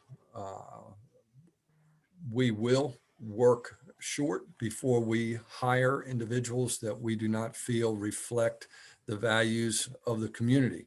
But with that, I think it's important for our community to know that the town, the police, because I can't say the police department, because again, it is a town effort, working with, particularly with Mr. Smith on the human resource side, has made great strides in improving the diversity of the police department. So numbers, words matter, numbers matter. The police department has hired 33 individuals in the last 9.5 years. Of those 33 that were hired, and not all 33 are still here, they left for various reasons, understandably so, but 52% of those hires were minorities. Equally important is that 15 of our current employees that remain of that 33, of those 15, 10 were 2/3 or minorities, representing African-American, Hispanic, females, or a combination thereof. And I think that's important because it's important that our community recognizes that we're working hard as a town to reflect the strength of the diversity, and that our department in our town mirrors, not just in words, but in actions, the values that we emphasize. So with that, I want to speak briefly about our professional development. Again, an important piece of the budget because it goes towards ensuring that our staff are well educated and well trained in service to the community. So some of the highlights of the training, first off, despite the pandemic, we did log more than 2,000 hours of training programs throughout the past year, particularly with emphasis on, John mentioned earlier, ethics and character as part of our value statement. So ethics and integrity and constitutional policing are important components of our training program and ongoing. Likewise, training in the areas of anti-discrimination and workplace harassment and avoidance. I mentioned ethical decision-making, fair and impartial policing, as well as areas covering force and force simulations and force scenarios, officer de-escalation, duty to intervene, significant amount of training on crisis intervention, particularly as it relates to mental health. And unfortunately, but we have to continue to maintain our skill sets in this, is in active shooter response. And I don't think we have to look too far in just the past couple of weeks, the number of incidents that we've had nationwide. So it stresses to me as your chief the importance that our officers maintain their skill sets as it relates to that particular area. As unfortunate as that we have to talk about. One area I want to mention that's not highlighted anywhere in any of these documents, but I think significantly important, and I credit, all the credit goes to Assistant Chief Wixons with regards to this. But we hope to, in the very near future, partner with Georgetown Law School. Georgetown Law School has developed a training program, an education program is what I should really refer to it as. And this program is active bystander for law enforcement. And what I want to stress about this is that the program is not something that we can just opt into. We have to apply for. The program is based on years of academic research and on the ground experience that's shown that effective active bystandership can be taught. And Georgetown has created an innovative policing program. They've partnered with a global law firm to create, its acronym is ABLE, A-B-L-E, Active Bystandership for Law Enforcement. And the project is aimed at preparing officers to successfully intervene and prevent harm and to create a law enforcement culture that supports peer intervention. The goals are to prevent police misconduct, avoid police mistakes, and promote officer health and wellness. Now, let me be clear. We're not perfect. We're human beings. We're not perfect, never have been, never will be. But I think this demonstrates our town's commitment and our staff commitment and the police department's commitment to advancing law enforcement in a way that best serves not just our community, but our town and our officers as well. And probably while we're still waiting for final approval to participate in this program, it did take a considerable amount of work on the part of Assistant Chief Wixons. It required letters from different segments of our community. I certainly want to thank our Citizens Advisory Council as well as Riverdale Elementary for providing some of that documentation as well as other segments of our community. Mr. Lestitian had to write a letter on his behalf and behalf of the town and the mayor. So this is, again, this is not a program that just suggests, well, we just want to join it. We have to be invited into it. And I have all the confidence in the world that Riverdale Park will be able to participate in this program. We have a senior instructor and supervisor that is prepared to undergo the train the trainer program. And while that supervisor will provide the training to the department, it is monitored by Georgetown Law professors to ensure that the consistency, continuity, and the quality of training is not compromised in any way by the agencies. And probably the best part about this all is it's at no cost to the town.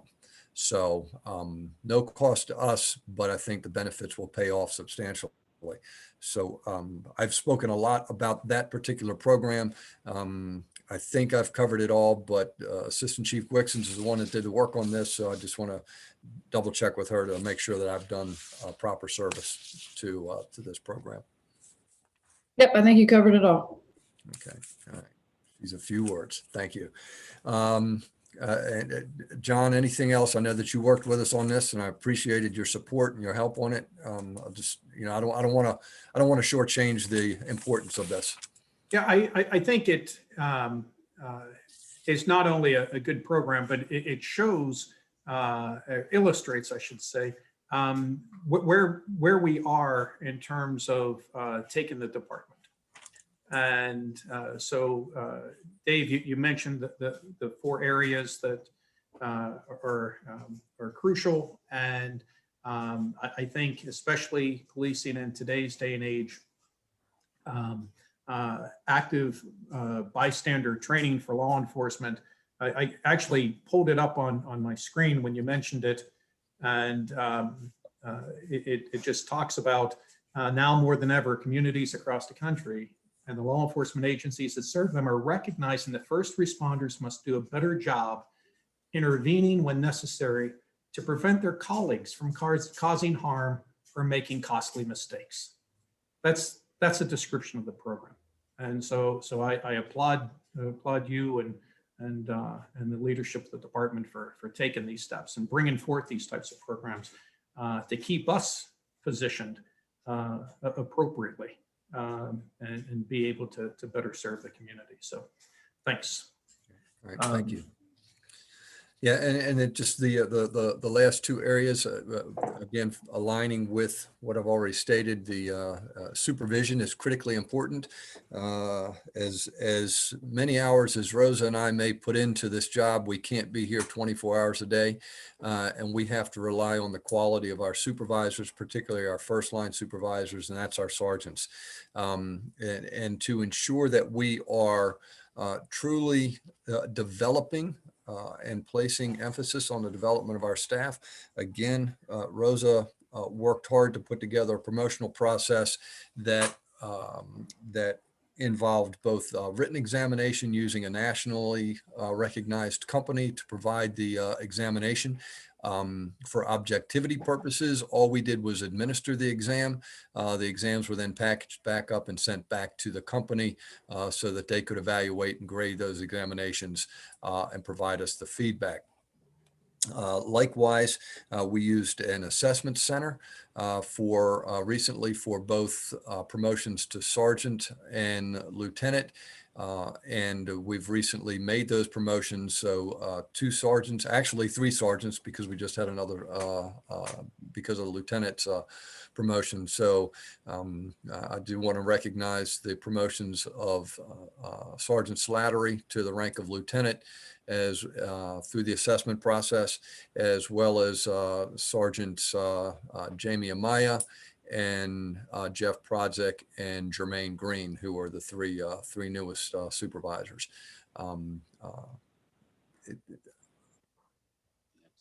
When John was going through the process of interviewing for the town manager, he asked me what keeps me awake at night. It's concern for the staff on the street, and it's concern for their safety and their ability to keep our community safe. And I don't think that I'm alone in making that statement. I think if you ask any chief law enforcement executive, they would give a similar response. But it is comforting to know that we have put together a process to ensure that our supervisors have mastered their craft and continue to develop personally and professionally. So, and then the last front on this is the crime front. It goes back to our alliance with other public safety agencies in and around this area. We had the opportunity recently to present to mayor and council and to the community our concerns about the increases that we're seeing in crime. It was mentioned earlier, the 2 homicides that occurred in town, and we continue to push hard on that front, because at the end of the day, that's our primary mission. Everything else is ancillary and supports our ability to keep our community safe. we just encourage our community to, again, be the eyes and ears for the police department. We have had a number of situations in the town where the information from our community was essential and instrumental in our ability to abate some extremely serious crime issues and arrest those individuals that were responsible for the behavior and restore not only a level of safety to our communities, but probably a level of sanity for some of our community members as well that were extremely concerned. With that high-level view of where we are for the police department and why we feel that the budget that's been put together meets the values that I've described here, that have, again, accentuate the values of the town. And with that, I'm certainly, Rose and I are here for any questions or we can move on into the budget discussion. Councilmember Lingua. Chief Morris, thank you very much. It was a great overview of the accomplishments and objectives that you have going forward. I do appreciate it. I would imagine, and I hope council members and other members of the community have a shared opinion on that. I hope they express it as well. It's really great overview and a solid and thorough presentation. Anyone else? If I may, Mr. Chair. Mayor Thompson. Thank you. First of all, Chief, I want to thank you very much for your application for the ABLE program. And it sounds like it's a fantastic program and will, as you say, prevent future issues and improve the overall operation of the police department should we be accepted. And with that, I would encourage that you add a contingent objective for fiscal year 2022 of participating in that program, and just to reflect that. And then you didn't touch on this on your high-level overview, or I might have been distracted for a few seconds. You mentioned in the objectives for fiscal 22 incorporating enhanced technological use of license plate readers. And in the past, that data had to be pried from the fingers of the state. So all the data was collected by the state, and we had to ask very politely to get any access to that. Has that changed, or is that still going to be true? In short, that's still going to be true. I think the access to the data is much easier now. But I think what's important to recognize is that when the state collects the data, the state is also responsible for the audits associated with that data, and it's significant. It's not just the data, but it's the access to the data. When police departments are making inquiries about data that's been collected as it relates to investigations. So by our some agencies choose to maintain that data in-house, but then it subjects them to all of the additional audit requirements, which, as you might imagine, are extremely extensive. So it's my recommendation as your chief that we use the state for that process, and we can get that data when we need it. It has become much easier in part because of some of the legislative changes that have occurred over the years. Okay, so it sounds like it's improved from when we first started doing this quite a while ago. I can't even remember how long ago it was that we had the first readers. So it sounds like it's gotten easier, and that's good for tracing down possible suspects in local crimes.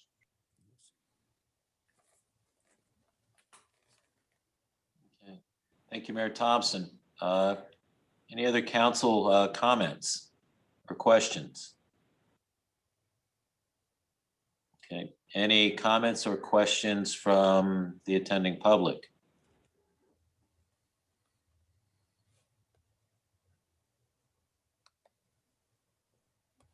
Yeah, Mr. Becker? this is Heather. Please. I have a question, but it looks like Dan Barron is in the chat. Okay. There's a question. Whichever of you would like to go first. Please feel Please. free to go first. I'll speak after you do. Ms. Um, Crum. Great. I think I'm trying to get on video. There you are. Hey, everyone. Thank you for that overview, Chief Morris. There were a couple of my neighbors who joined earlier who clearly aren't able to stay on for 2 hours, 3 hours, who have kids. There are a couple of questions that I have about the budget. I'll hold those until we talk about the budget. But I appreciate that you're moving the police department, into bystander training and making sure that folks have anti-discrimination and implicit bias training. I am curious whether the department in Riverdale is in conversation with the departments with the mayors and the councils in Mount Rainier and College Park about the Pathways to Unity option for a Route 1 mental health crisis response team along the lines of the CAHOOTS model. I was just wondering whether those are conversations that you're in. If you're interested in moving to that model, I'll have more questions about the police budget, specifically, and where we're investing town money. But I was curious, just kind of broadly, whether you're in those conversations or interested in being in them. So, well, thank you for the question, Heather. And I've not been involved in those conversations with the elected officials from the jurisdictions that you mentioned. I leave elected conversations to our elected officials. However, we have been in conversation with the crisis intervention team that's offered by through Prince George's County, namely the 211 system, which provides that mental health. And I think it's important for our community to recognize that we have 24-hour access to the services of mental health professionals as it relates to certain types of calls for service that we respond to, and that we have utilized those services and will continue to utilize those services up to and including bringing mental health professionals into the scene. But I think it's also important to recognize that some of those situations are extremely violent at the outset, and until the situation stabilizes, no one's going into those situations. I know that folks can understand that. So it is an evolving, ever-changing process. It's extremely important, and that's why we've placed emphasis on the crisis intervention and the mental health piece for our police officers, as well as some of the other segments of our population dealing with autism and addressing those concerns, making sure that our officers are well educated. I'm not going to compromise the officer, but we have an officer in the department who's got a child that is autistic, and that has served well in a positive way, because it makes our staff more sensitive to the challenges that those parents face. So as it relates to the program that you mentioned on a broader scale, I'm certainly interested in hearing more about it. But again, from the elected officials' perspective, I have to respectfully defer to the elected officials. But we're doing what I think we're doing admirable work on making sure that our officers are as prepared as possible. Look, I'm not going to sugarcoat it. Sometimes those situations go very bad very quickly, and that's not something that we look for. We do everything we can to prevent that. But I also know we live in a real world, and sometimes that world does not. Sometimes it's not as pretty as what we would like it to be, but we're working hard at it. If I might jump in on the elected officials piece of that question, I'm in pretty regular contact with both the mayors of Mount Rainier and College Park, and they haven't mentioned this to me, but I will bring it up the next opportunity I have. Although there's an election in Mount Rainier this May, and the incumbent will not be seeking re-election, so I'll have to make contact with the new mayor there. But I will be in contact with them. As Mr. Lestitian might say, I've been discussing with him the possibility of being involved with a similar program for many months. Great, I appreciate that, Mayor Thompson, and I'm happy to forward some additional resources and context. I would say also, Chief Morris, the county crisis response team, as I understand it, is vastly underfunded and only has one office. And so I do want to talk, when we talk about the budget, I do want to talk about some additional, potential options so that the Riverdale department isn't only looking to the county to do that, because I've talked with the folks in that office, and both calling them is optional for police officers and departments, so most don't. But also it's just nearly impossible with their level of funding to provide adequate resources. So eager to talk more about our options. Yes, and I will tell you that, from the law enforcement perspective, we do get priority. So if we call and request their assistance, they give priority to the law enforcement side. You're absolutely right. They are understaffed and underfunded like every other entity in the county. And frankly, the municipalities as well. There's only so much to go around. We do the best we can with the tools we've got, but I can tell you with absolute certainty that when we've called and requested their response, they don't shy away from that in any way, shape, or form. They provide the response that we request.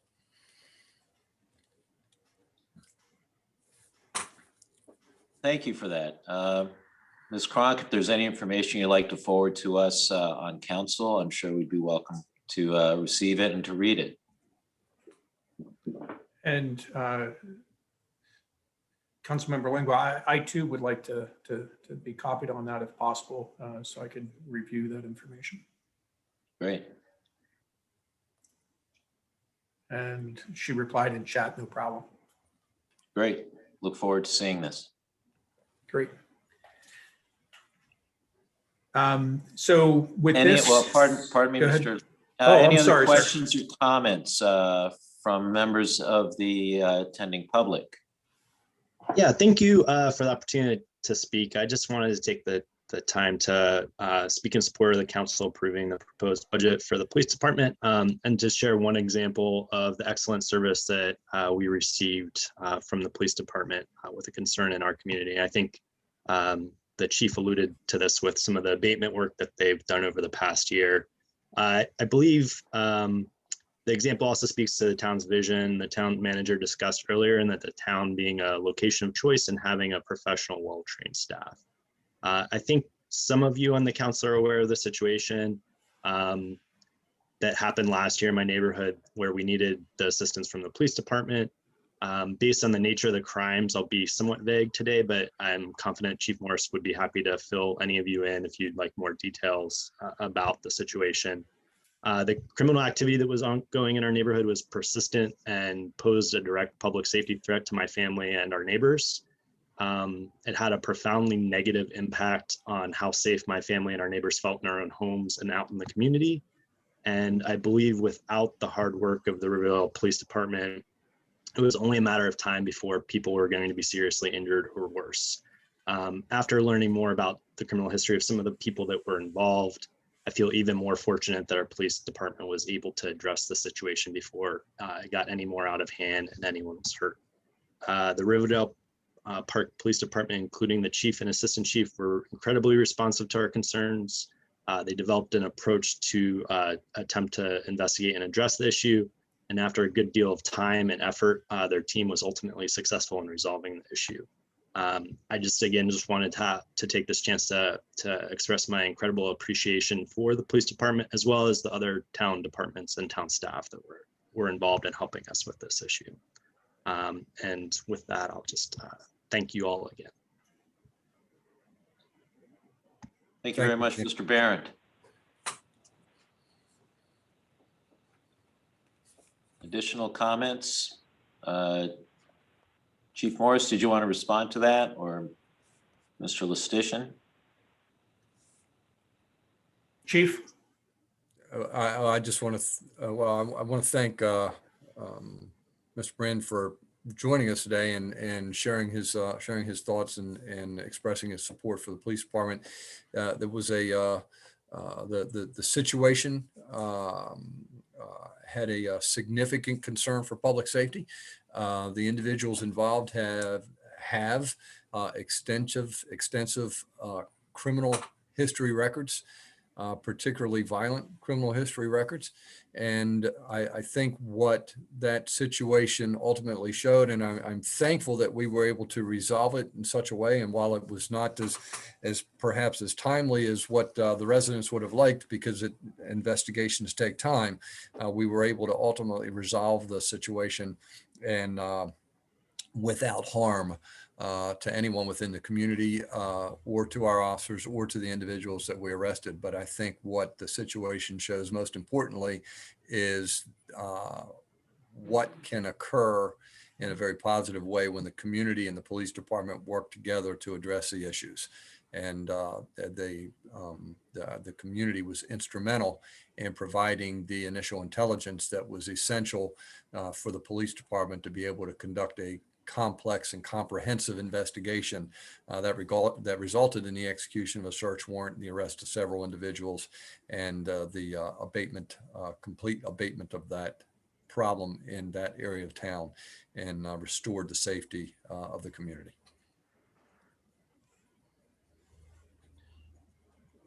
Thank you very much, Chief. Okay, hearing any additional other questions or comments from the attending public?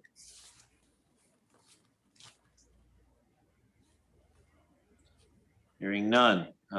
Chief, would you like to proceed? Yes, sir. So I guess we can move on, unless there's other questions, move on into the proposed budget. Yes, so it would be page 125, which is the summary for the police services budget. As the chief mentioned, there's, I think it's 4 cost centers within the police department. So all the summaries and the goals and objectives were combined, but now there'll be a separate overview page for each of the cost centers with the significant changes, staffing, schedules, and line items. Chief. Right, thank you, Mr. Lucian.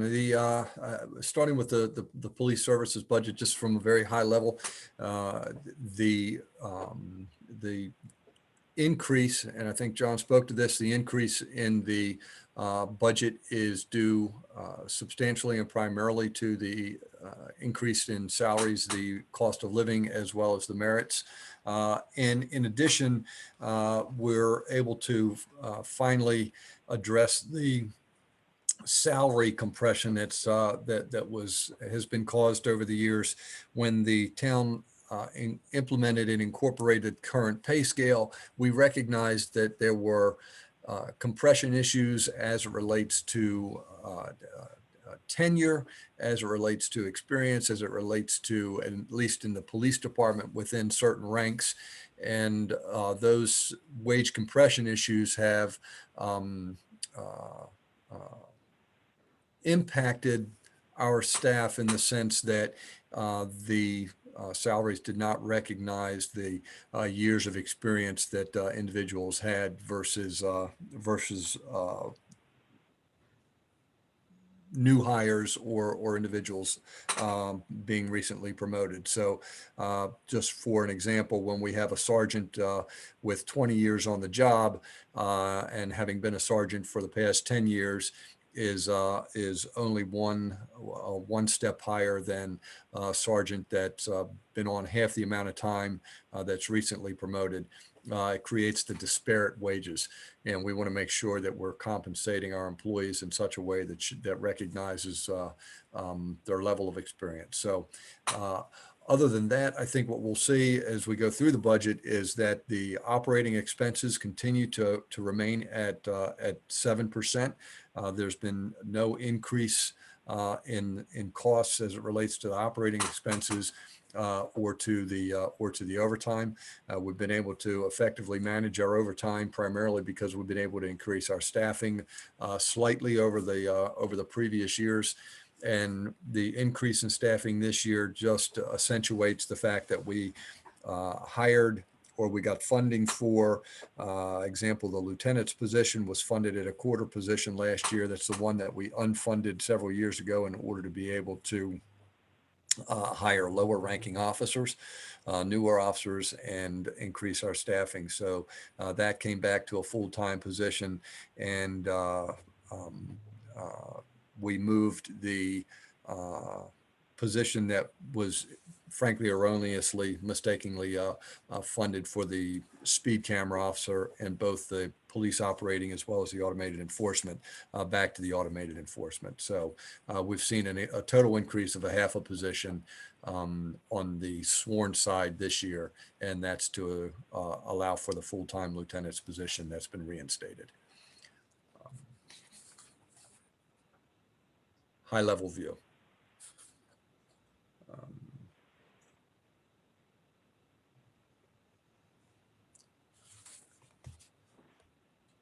Okay, I thought I was frozen Thank in, you. council member. No, you're fine. Any questions regarding this portion from council, staff, general public?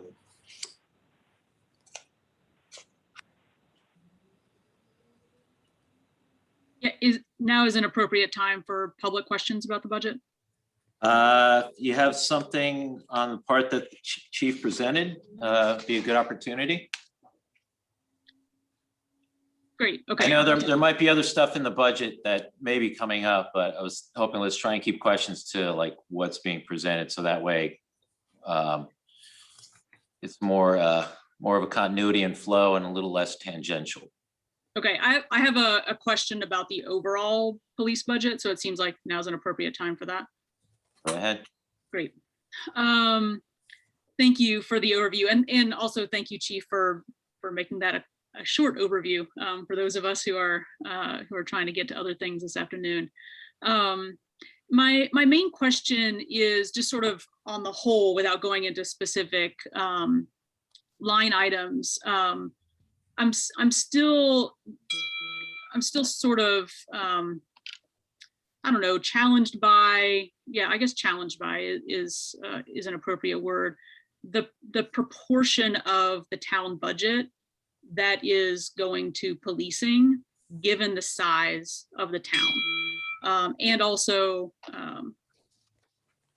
given the examples that other municipalities around us of similar size dedicate to policing in their town budgets.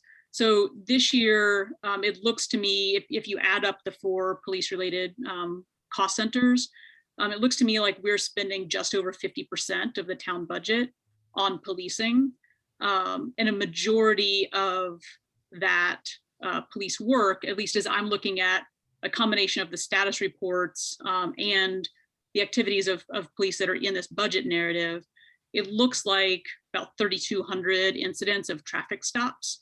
And so I'm wondering, again, kind of getting back to what are some alternatives for how to make sure that we're keeping community members safe, but also making sure that, you know, honestly, traffic stops aren't turning into potentially lethal situations with armed officers rather than unarmed officers responding. I just love to kind of hear from you about like what other opportunities we have as a town to, you know, maintain public safety, but also reduce the likelihood of town residents or people who are passing through interacting with armed officers. As a comparison, Mount Rainier, which has about 800 to 1,000 more people than us, but about, you know, a similar sized town, is spending about 30% of their town budget on policing, whereas we're spending 50. So it just seems vastly disproportional, especially given that most of the interactions that the town officers or the police officers are having with town members or residents are civil traffic infractions. So, Chief, if I could start off in response, and then you jump in and correct me as may be needed. So, in terms of the overall budget, I don't like to necessarily compare our operations to specific municipalities that may be close by. I want to compare us to the town's values and vision. and ensure that we're funding our values and our vision.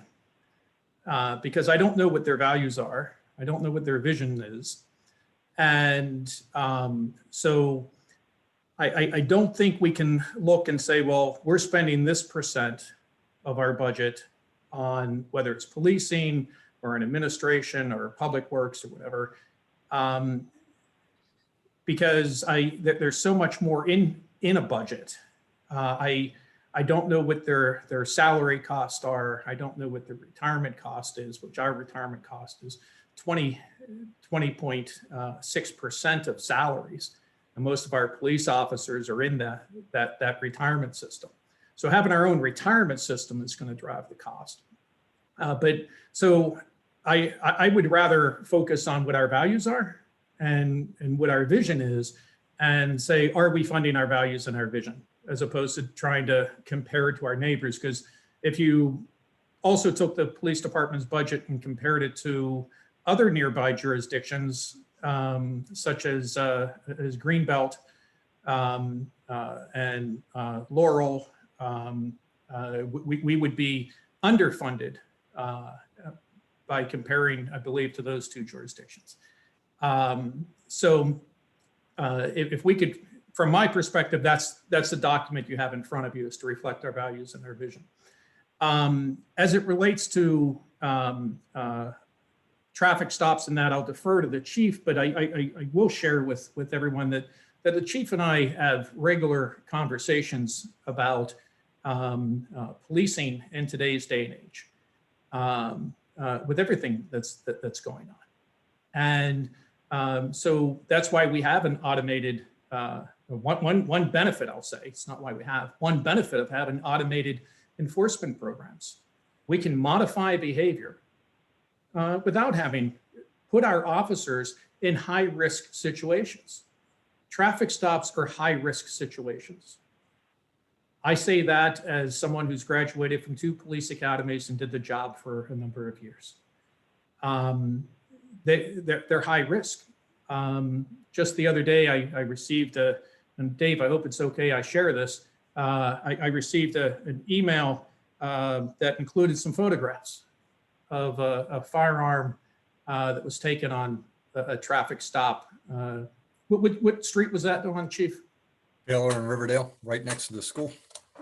Taylor and Riverdale Road, traffic stop, taken a loaded firearm and 2 extra magazines from someone as a result of a traffic stop. So policing's complicated, and there's all sorts of stressors, and there's issues that need addressed in police work. And I think what we heard from the chief in his presentation is that we're trying to lead, and we're admitting we're not perfect, but we're investing in training, we're investing in recruitment and retention, and if we have a hire that's not a good hire, then they'll no longer be with us. And so I think it's more complex than just comparing numbers. So I hope that addresses at least part of your concern. I'm not sure if it does. Yeah, I mean, I know that policing and community safety, public safety as a whole, is complicated for sure. I'm super glad that you brought up the town's values and vision, because as I read the town's values and vision, as I've heard you talk about it, Mr. Listician, it's actually agree with the town's values and vision, and I don't believe that spending 50% of the town budget is actually in alignment with the town's values and vision. Given that, and not even to compare to Mount Rainier, given that we're spending about 5% of the town budget on community services. So I actually think that comparison is also an interesting one and helpful one. Would love to see more invested in community services. And to get back to a little bit of municipal comparison, Greenbelt, actually, I've looked into the numbers. Greenbelt actually only spends 36% of their budget on policing. I haven't looked at Laurel. So there is both like municipal comparison that I think is useful and helpful, but also the internal cost center comparison within the town budget that I also think is useful. And I agree. It's good to look at it from a variety of ways. And as the staff hear me say, when we're trying to bring a budget into balance, you don't bring a budget into balance with paper clips. You bring a budget into balance with staff. And right now, I would suggest that we're properly staffed in the police department right now. And I was asked a question last week by Ms. Katz about right-sizing other operations. And I want to grow other operations. That doesn't mean that I want to cut current operations in any specific area, because then you get into, well, is it safe for the employees that we have perform in the police functions? So I think right-sizing over time. Ms. Lewis and I had a conversation about the Department of Public Works following last week's budget discussion. And she reminded me, well, John, it's not just the admin and support staff that we need to grow in Public Works, but also as we're taking on more responsibilities and taking on more roads in Riverdale Park Station, we have to keep in mind that in the future, we're going to have to staff up and have another person. And I agree with her. And but I commented last week that I've had the unfortunate task of dismissing a lot of people in my career. In 2010, I worked for another jurisdiction, and we were severely impacted by the burst of the housing bubble, and our revenues had really fell. And I don't want to be put in a position where I'm walking people to the door because it's no fault of their own. So as we add positions, I want to make sure we're sustainable. So I'm trying to grow things slowly. So I don't disagree with you in terms of, oh yes, it would be good and in line with our values to grow these other operations. Absolutely. And frankly, if COVID wouldn't have struck, you would have a different budget in front of you, because I wouldn't be so conservative on my projections right now. And I'd be asking for additional positions. But COVID did strike, and I'm being very conservative. And in the long run, I think that's my job, frankly, is to present to you all something that is sustainable. And where, whether it's me or whoever comes after me, doesn't have to say, whoops, we have to make a correction every time the economy changes. And so I agree with you, is my short answer. So I think we can make some changes, and hopefully if my projections are wrong for 2023 and the office sector and the retail sector don't take a hit, or as big of a hit as what I think they may, which we'll know next February. So maybe in fiscal 2023, maybe we can be talking next spring about adding a position to do more in the community. And I look forward to those discussions. I hope that answers your concerns. If I could just mention, there's more to community than just the community services, and the police department this past year has probably been involved in well over 40 food distribution events, probably considerably more than that, assisting the Riverdale Elementary School, assisting our faith-based community. And that's not just managing the traffic. That's actually participating and assisting and acquiring and distributing food to within our community, as well as we still, despite the pandemic, we still engaged with the children in the community for the Shop with a Cop and the Toys program, as well as all of the holiday events. So we did it safely.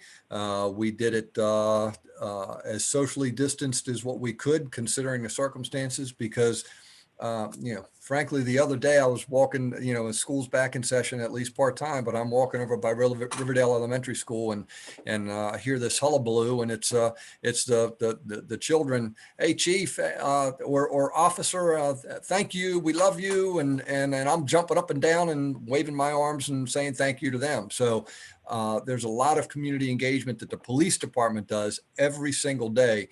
And the vast majority of our contacts, our citizen contacts, are innocuous in nature, and they're not the ones that are going to make the viral YouTube videos. But I do want to, just on one other note, and I don't want to prolong it, but I recognize that traffic safety is public safety, that the criminal element, primary mode of transportation is automobiles, and our traffic safety efforts, as evidenced by Mr. Lustician in just that one case, and that's one of many, many, many instances of weapons that we have taken and recovered off of traffic stops. And the majority of those individuals, when we recover those weapons and make those arrests, are prohibited from carrying to begin with. We have to make those notifications to the state police as well. So traffic safety is public safety, and the only part of traffic safety that is a civil offense is the automated enforcement. The other traffic safety laws throughout the transportation article are categorized as misdemeanors and felonies. So they are crimes by definition, and hence the reason that we take the efforts that we do to keep our community safe. So it's, as you've acknowledged, Heather, it's a lot more complicated than just looking at it in a sterile environment. And we want to keep our officers safe, we want to keep the community safe, and we have to do it collectively. So thank you for your comments.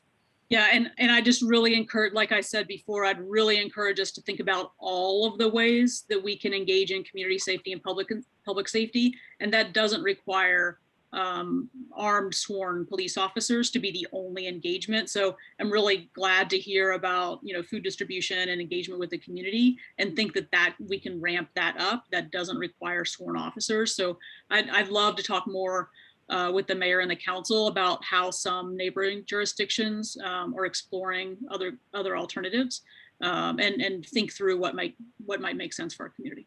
I think you'd be surprised at how well received our law enforcement officers are when they're engaged in those types of events, because that is community policing, and it shows that it shows our officers in that very positive and very favorable light. And it's I've, in all of my years of policing, and they extend well beyond my time here in Riverdale Park, that the community overwhelmingly enjoys having their law enforcement officers engaged in those activities. Ms. Cronk, I'm actually quite interested in continuing this discussion perhaps not as part of the budget hearing, but interested in hearing what's going on in the other jurisdictions. And I want to point out that we had one success in the legislature this year, which is that we were able to gain approval for Prince George's County to participate in automated enforcement of another traffic issue, which is large trucks using our streets that are currently prohibited. And I would love to have stop sign cameras, but our delegates sort of look at me with scared look in their eyes when I talk about stop sign cameras, but I would love to also automate those. So I'm very much in support of disengaging the police from as many traffic stops as we can, and would love to talk to you about what's going on in the other municipalities. If I could add just one thing additional along the line of what you were talking about, Ms. Cronk, and that is the chief and I have had discussions, and it goes beyond traffic stops, and it goes to noise violation type things, quality of life type things. And what types of calls should we send our police officers to dispatch police to a loud party so someone can get a good night's sleep, and the police are interacting with people who typically are intoxicated? Is that something better addressed in the morning when people are recovering from their festivities, as opposed to trying to quiet it at the moment? Because again, you're sending officers into a volatile situation, and the benefit is so others may sleep. So I think there's lots of discussions to be had on how we position our police to be more successful, and to not put them in harm's way when they don't need to be in harm's way. So I too look forward to those discussions, and I think the chief does as well. That's all I have. Thank you very much, Mr. Lustitian. Thank you very much, Mayor Thompson. Ms. Cronk, thank you very much. Chief Morris, thank you very much. Mr.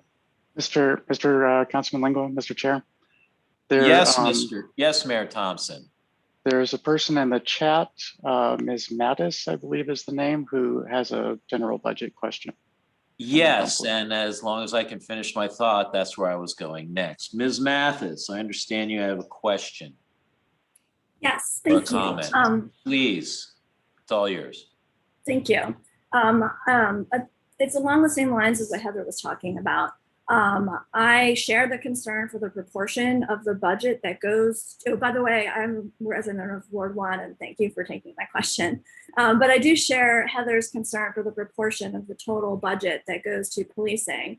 And again, as you were talking about, or as Mr. Lustitian was talking about, the values of the town reflected in the budget. When I look at the budget, it appears to me that the main priority of our town is policing its residents. And I don't think that that is the message that we are actually trying to send. I agree. I want to explicitly ask the council to consider taking money out of the police budget and putting it into other solutions for some of the issues. Along the lines of the traffic, I agree with Heather that that is an area that is very ripe to do that, to take money out of the police budget and put it into other solutions. Just this week, there was an article in the Washington Post by a criminologist and law professor who advocated for traffic agencies that would be staffed by public employees that do not carry weapons and are not police. And he does note in that article that the research shows that the traffic stops are actually not as high risk as is often taught in police academies and is often cited by police. So I would be happy to look into that research more and send it to you. But I want to note that other municipalities are doing this, creating these civilian traffic agencies without armed officers, and have been able to significantly reduce their police budgets by doing so. So I would ask the council explore ways to shift funds out of the police budget to fund alternate solutions that lower all overall costs and also would better serve our town. Thank you. Thank you very much, Ms. Mathis. Any other questions or comments from the attending public regarding this portion of the budget? Hi, this is Dan Barron again. I'll just throw in, I certainly support, I think, Jen and Heather's suggestions of exploring ways that the town budget can cover other community services, as well as maybe the ongoing discussion I think we're all having about the role of the police and policing our community. I do want to just, I guess, personally just point back to the budget, though, where the bulk of the police budget appears to be for personnel costs. And I understand there's been concerns in the past that our police are overworked. I don't think the number of police officers we have on duty at any given time is excessive. And I guess as a community member, I would be concerned if we're cutting the police budget, we're ultimately cutting staff, which results in reduced service and police officers who are even more thinly spread across our community. Okay. Thank you very much, Mr. Barron. Any other questions or comments from members of the public who have not weighed in so far?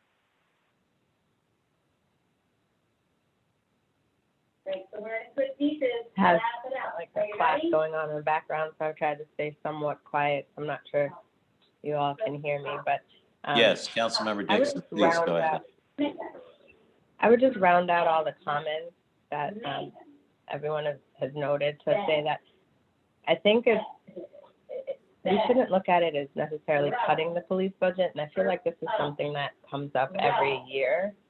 But I do think we should, I encourage us to think about reshaping how things are budgeted. It's sort of like the language of, what is it, defunding police, or, I don't think anyone is saying defund police or reduce their budget. But it's how we're allocating funds and what we're allocating funds to that I think we should really take into consideration. It was sort of astonishing to me to see an estimate of over 3,000 moving violations, and I think just in the environment that we're in, it's caused everyone to sort of open their eyes and take a greater look at how these things are done. So I think we definitely should look into how the money is being allocated. Just optically, I do think that it doesn't look good optically that half of our budget goes to the police. Does that mean that half of it shouldn't go to the police, or we just have to think about it? But I even saw, I'm looking at my own version, not the one that's on it's up here, but the overtime. And I know in the past when we had overtime, the comment was we needed overtime because we were sort of short-staffed. But is 64,000 on overtime? Is that where we want to put our money? What is the overtime being used for? I just think that it's time for us to really look at, give a careful look to not just the budget, the police budget, but exactly what is it going to, and is it truly necessary? Not that it means take it away, but could it be shifted even within the police department, but just shifted in some way? Councilmember, could I make a comment? Councilmember Lingua. Chief Morris, thank you very much, hold on one second. Councilmember Dixon, had you completed your thoughts on that? Yes, thank you. Okay, Chief Morris. Yeah, I appreciate what the Councilmember Dixon's saying, but I want to point out that the overtime premium is captured that way because the system and the process that we use doesn't allow us to differentiate it from a budget standpoint. So overtime is not just manpower overtime, it's court overtime, it's callback, it's grants. And so when you see that in the budget there, it's under one line, but it really should be divided among the others. So for example, the grant money gets returned. Our court overtime is driven because of the scheduling by the court, even though we put in our court dates and we try to align them with officers when they're on day work to minimize that impact. It's only effective of the district court. It doesn't affect the circuit court. The circuit court's going to set the dates when they're going to set the dates. And even with the district courts, a lot of times our schedules get pushed back for a whole host of reasons, not the least of which are continuances of court dates. So a lot of our overtime is directed towards the court overtime. So I just wanted to provide some clarity, if you will, as it relates to that. It's not a matter of expending overtime because of staffing shortages, although this year we had, even though we weren't tremendously impacted by COVID, life gets in the way, and we had a number of our employees that were off because of family-related matters, and they had to take care of their family, and I know that you would agree that that's important. So we had to backfill those staffing issues. And I do want to point out that I did run the numbers And, Greenbelt and Hyattsville are larger jurisdictions. They have more departments. So when they spread the budget across those departments, percentage wise, they decrease. But I know that Greenbelt and Hyattsville City spend an average of $141,000 per police employee when you just get down to the brass tacks, and Riverdale Park's at $124,000. So substantially lower than our surrounding jurisdictions. And I think it's important, if we're going to look at those numbers, that we look at them in total. So, and Councilmember Dixon, I hope that kind of clarifies a little bit how that overtime is spent. Yeah, that's helpful. And I don't want you to feel, Chief, that, I feel like every year when we look at the budget, the spotlight is always sort of somewhat disproportionately on the police budget. But I would hope that you also understand that, it's a topic that's sensitive to, I think, most of our residents. You're providing a safety.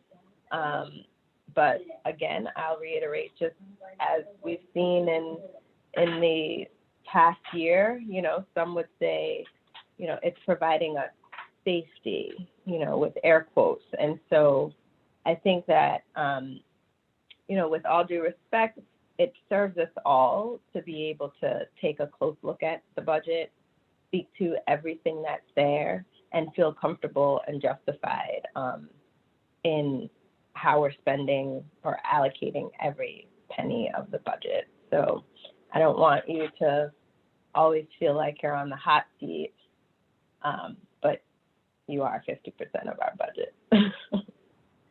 Ma'am, I've operated in a red zone for 36 years. I'm okay with all of this. Thank you.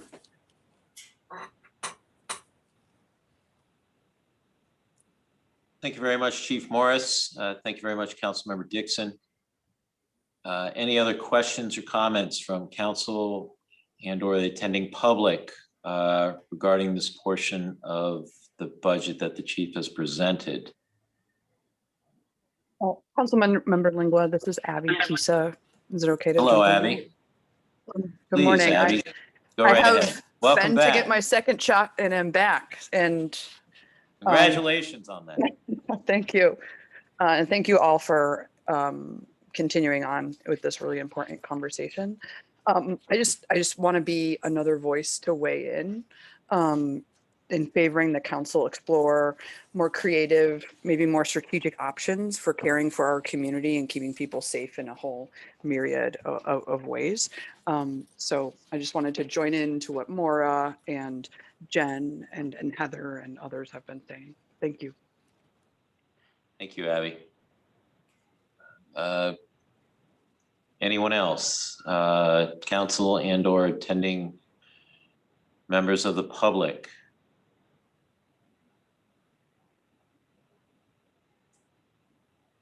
Okay, Chief Morris, please continue.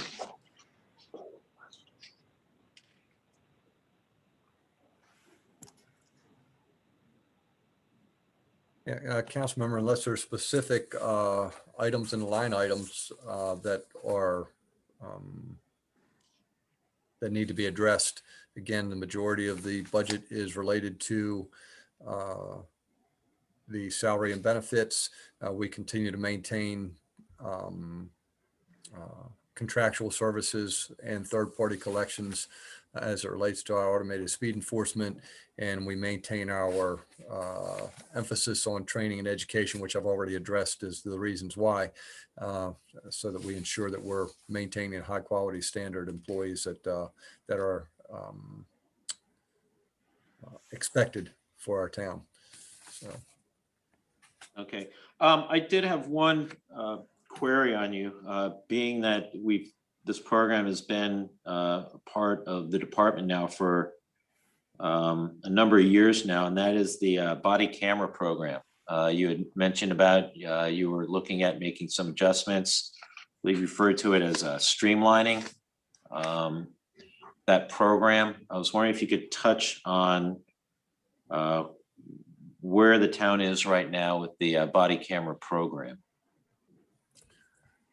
Well, it's fully implemented, fully operational. If anyone's interested in seeing what our policy is as it relates to the body worn camera program, the policy is online. I believe we are in our 4th of 5 years of funding the program, so we'll have to address that from a budget perspective going forward.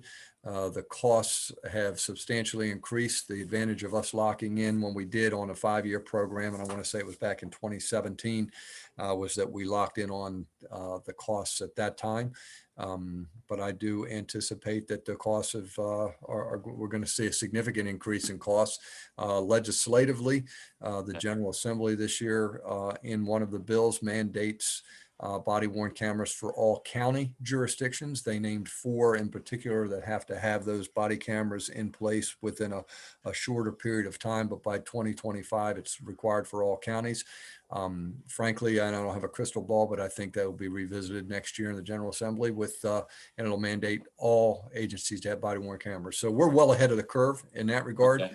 I will tell you, we spend a considerable amount of time responding to requests from the state's attorneys, from the state's attorney's office for body camera footage. In fact, I think it's safe to say several hours a day in providing that footage. And I'm mindful also that we don't only operate a body worn camera program, but we also operate an in-car camera program. So there are substantial costs associated with that as well. And important to note that that the time dedicated to providing those responses in a body worn camera and in-car camera footage to the state's attorney is required under law for discovery purposes. So we don't have a choice in providing it. We have to get that information to them, and it's going to be in a timely fashion. So there's a lot of time that we dedicate, a lot of personnel hours that we dedicate in maintaining that system. Okay. You're kind of touching on the next thing I was going to ask you about as part of this, and I know it's something that was brought up when this was initially considered and adopted, was the essentially the documenting, the archiving, and the retrieval process that the town needs to undertake with this program and also with the in-car program, and what that would be in terms of needed in terms of resources, being that monetary or staff time. Monetarily, as I said, we're good for about another year. Right. We're going to have to revisit that. The staff time is considerable. It's just the nature of the beast. I can state that the State's Attorneys Association for Maryland indicated and testified in front of the General Assembly about the additional staff that they will require and additional budgets as it relates to the implementation requirements of the body worn cameras throughout the state at a much higher level. So everyone's looking at the same issue, if you will, as it relates to the amount of time. So, when we provide, we're a small agency and we spend hours a day going through and downloading and getting this information to the state's attorney. Magnify that by the 16,000+ police officers that are in this state that eventually will all be wearing body worn cameras, and the impact that has on the criminal justice system on a much larger scale, particularly the state's attorney's office, that it also has to review all of this footage before releasing it to defense attorneys and discovery. So I'm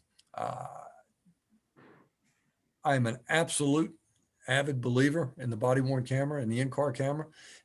They have demonstrated their worth repeatedly since we've incorporated them here in the town of Riverdale Park, and advocate the continued funding for that. But we are going to have to take a look at other means of review and providing these documents, if you will, data-driven documents to to the state's attorney. And I think it's also important to recognize that there is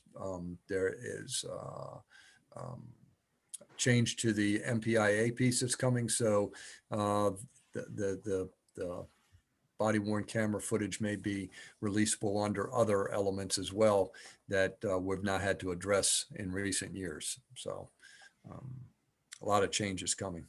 I don't have an answer to all the questions.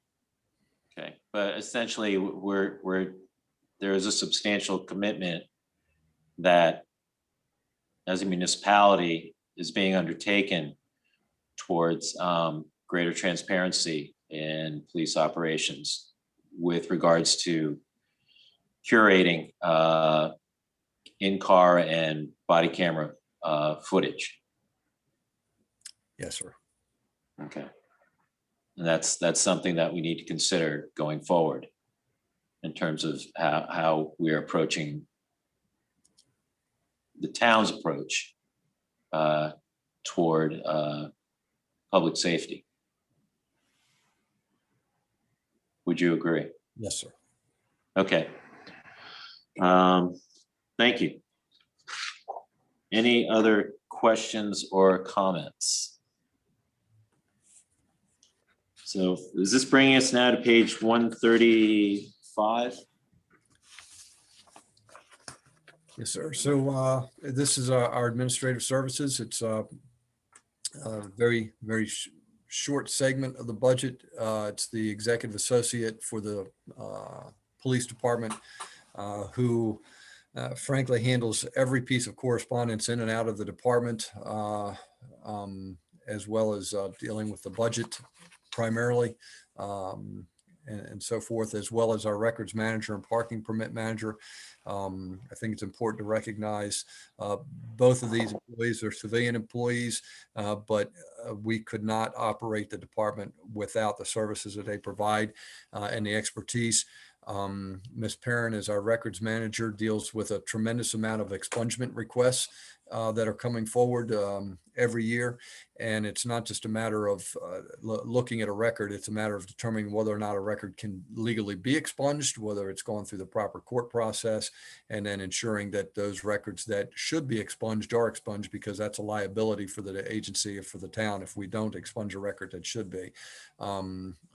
She's also been, her and Ms. Wendland have been instrumental in creating the automated systems that we now have in place for some of our other processes as a result of the COVID that I spoke to earlier. Okay.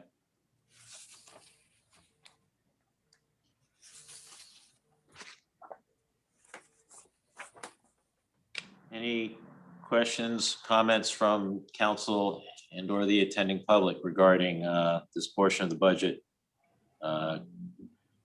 covering police administrative services?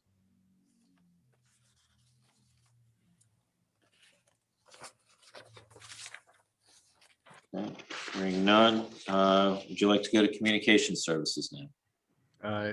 Yes, sir. Again, it's pretty straightforward. The our dispatch services, we are a 24-hour operation. We do dispatch. We are self-dispatched. Majority of our calls come straight into our communications center. The 911 center for Prince George's County, when they receive calls for service that are related or in the town, will contact us and relinquish responsibility for the call to us. There are occasions where those calls for service come in from 911 and they are outside of the town, but in close proximity. And in those cases, are particularly those cases involving a level of violence, most recently a couple of homicides that were right on the town's edge, our officers provided the first response to the 911 call, even though the ultimate responsibility was on the county police for the investigation of those crimes. But again, that speaks to the alliance that's necessary with our allied agencies and making sure that we're providing safety for the larger community. Our communications is also responsible for all of our audits, the audits that are done by the FBI, the state police, as it relates to NCIC miles, Wales meters and things of that nature. All of the systems that we use that we have to maintain certain licensing for, certain qualifications for, certain training standards for, and to ensure that those records are not misused. So they manage all of that process as well. We just recently underwent our NCIC audit through the Maryland State Police and did very well through that audit. A couple of minor administrative errors that were made that were easily corrected. Okay. If I could point out one additional thing on that, on the summary page, on page 141 at the Ms. top there. Politician, please do. We added 0.25 head count. I don't think you covered this, Dave. And it goes to overtime, to address an overtime issue. So if we have someone out in the communications center just on sick leave, or if they're out on extended leave, whatever the case may be, instead of having to pay overtime or possibly bring an officer in to fill that role, we now have a very part-time person. It's funded at a quarter of a position to do our, or to at least have an effort to have less overtime monies being spent in the department. Okay. So obvious question. I take it the person who I take it you have a part-time contract with. It's not a contracted position. We actually went ahead and we hired a part-time person already to meet this need. It wasn't reflected in the budget, but we had a need and we funded it through position savings, the vacancy savings. And that part-time person started to be utilized in January. Okay, and fully trained person, I take it? Yes, sir, actually, and I don't want to get too deep into individuals, but the person that was hired has been both a dispatcher and a police officer in the past, and brought a lot of skill sets to the town. And so in your estimation, your I's, in the euphemism, your I's are dotted and your T's are crossed as to the employment and the service of this part-time employee. That's my understanding, and I would say that it was Assistant Chief Quicksens that came up with the concept to instead of funding overtime for either our full-time communication staff or our police officers who would routinely fill in dispatch, it makes more sense to do it this way. And, yeah. Right. Well, it was frankly in response to a crisis with regards to, I mentioned earlier that we had several situations involving family emergencies that took staff out for a considerable period of time. And with the assistant chief's recommendation and working with Paul and John, we were able to quickly cut the overtime that we were spending probably by 2/3. Please, overtime that was coming under the police budget. Over the police budget, yes. Trying to fill those staffing positions and to do it with, as John pointed out, an individual that's well versed and well experienced in law enforcement. So it's a very easy transition. Okay. The one comment I have on this is that I know this is an important aspect to the overall service to the town for public safety. In the dispatch office, a number of years ago, I advocated for an additional dispatch person to be added to the budget, mainly because of the fact that I was observing that we're having an officer coming off the street in order to fill that. And it just made more sense to be able to have that officer on the street as opposed to being and helping out, which was a well-intended, in dispatch. And I'm glad to see that you're able to continue to address the needs for dispatch officers. There, as you have them in the telecommunicators, in the department by being able to address that with a part-time. And I appreciate that effort. Any other questions or comments from council or the attending public regarding this part of the budget dealing with police communication services? Councilmember Lingua, if I could, I'm getting a 911 call from home. If I could defer to either the Assistant Chief or John until I take care of this matter. Please do.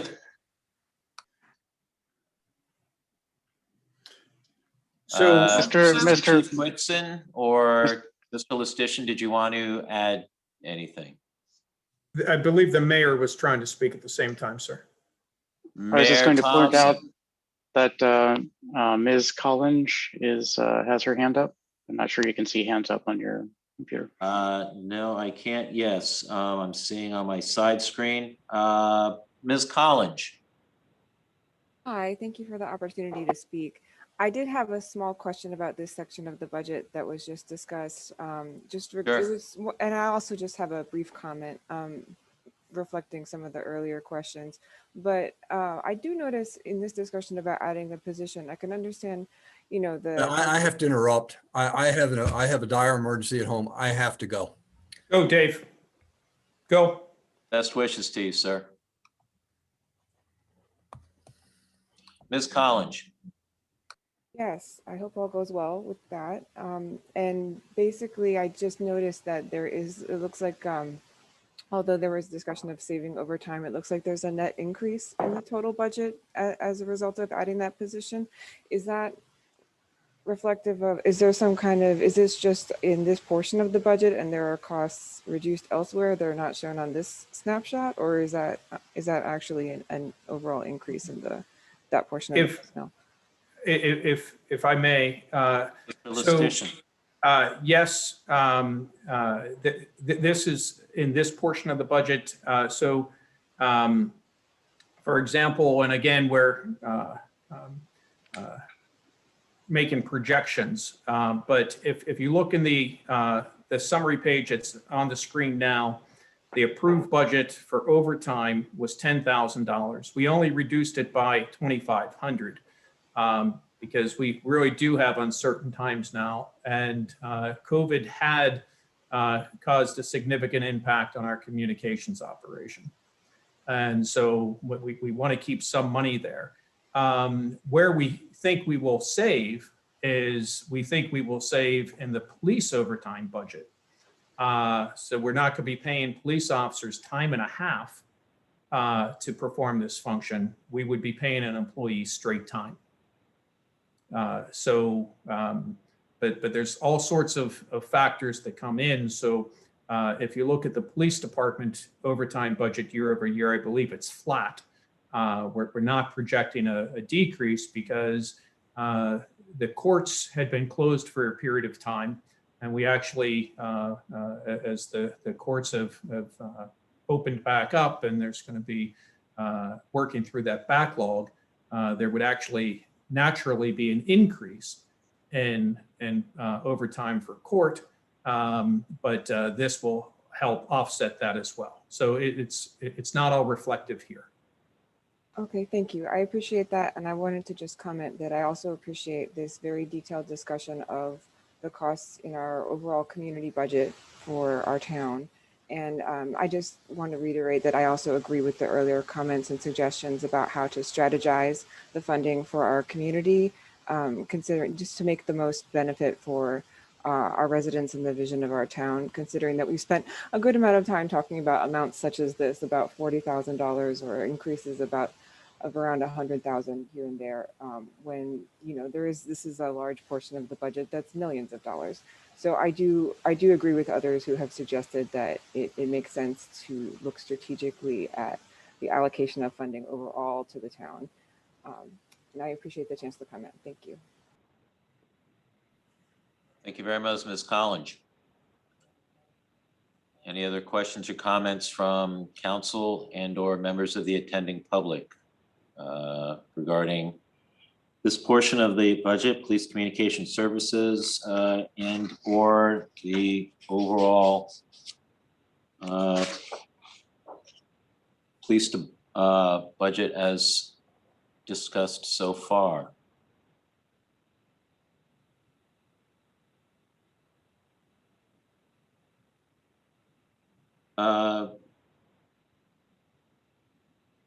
Maura, did you have another question or a comment?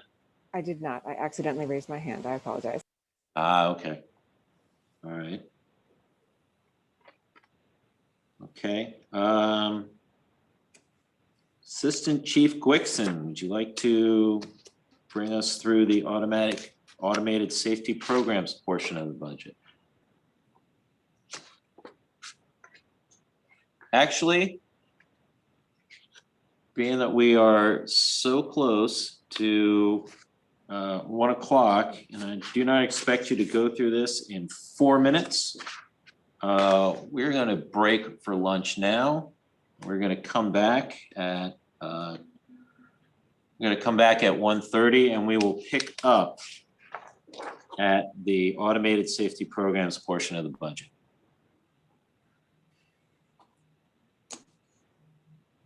Is that agreeable? That works. Sounds good to me. Councilmember Dixon, does that work for you? Yeah, that's fine. That works. Okay, staff, does that work for you? Yes, sir. Yes, the staff team will be there. Okay. This committee meeting stands in recess until 1:30. Be here, Mr. Chair. Oh, lovely. I'm so enjoying this. Very much so. I hope everyone else is too. Have all the accoutrements they need. The mayor's going off getting himself a little coffee, I can tell. There you go. We get that smiling picture of him in that nice suit. The water. Yes. Yeah, there you go. Got it right here. You know, I will disappear in just a little minute to go get my coffee refill for the afternoon. You know, so how many folks do we have back? How are we here?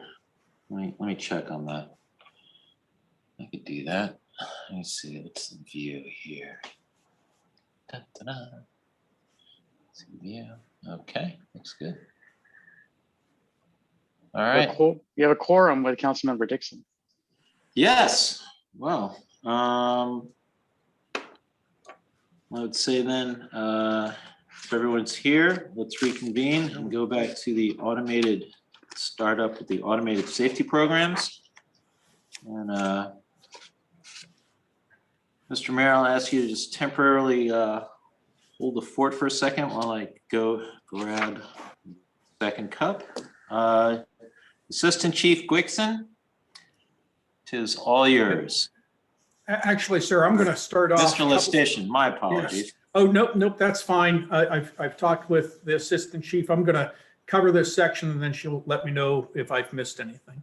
Okay, go right ahead. So we've talked about the automated enforcement program earlier. We talked about it being an unreliable source of revenue. And we also talked about not funding operations with the fine revenue. This budget represents the expense side of the program. And there had been discussions about increasing the position from a half-time position to maybe three-quarter time and then to full-time. And that's not reflected here. And it's something that we still need to consider in future years. And this ties back to what the chief was talking about in terms of whether as there's more and more requests for the body-worn cameras, videos, and that sort of thing, whether or not that's a role that this position could administer. So we're not proposing that now, but in the future, it's something we need to talk about. And if we are to grow a position, this may be a position that grows from half-time to full-time to cover those sorts of additional work. So the expenses overall, if we look across the lines at the bottom, if we look at total expenditures, the approved budget in the current year was 306. Next year, we're saying 275. So the expenditures on the automated enforcement programs, primarily through our Safe Speed programs, these are our cameras, our speed cameras. It goes by the work volume. So there's a formula that's set up where when we budget, we figure that the expenditures are going to be in the range of mid 40 percentile of the gross revenue. So that's what pays for this. So there are not general fund dollars paying for this, but what pays for this is the fine revenue from the program itself. And so we're projecting the salaries next year to be on par with what we had in 2020, as opposed to what we had approved in 21. In 21, we were going to give more hours again to this position. And in 22, we're not doing that. There's the significant changes to the program, automated red light program, still being pursued. This is a coordination effort and cooperation effort on the part of the state. Because where we would put automated red light cameras are on state roads in our town. And we were very close to launching this program 2 years ago. And we could not get the state to sign off on the engineering aspect of it. So we've gone back and forth with that. And now there's discussion of whether or not we have to fund a traffic study as opposed to simply providing information saying, here's the number of accidents at the different intersections. So still in discussion, and perhaps we can get the red light camera up and program up and running. And I think that's another opportunity, as was discussed by some of our residents today, to say, are there ways to enforce traffic laws without having traffic stops?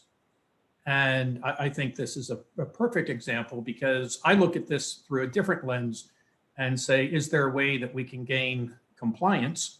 And we gain that compliance without necessarily putting an employee in harm's way. And if we can do that, then I think that's something we should pursue. And it says here the part-time, well, actually that's a note left over from last year, I think, because it will not become full-time. And part-time auto, yes, that's a note from last year. Mr. Smith, if you can note that and have this page cleaned up.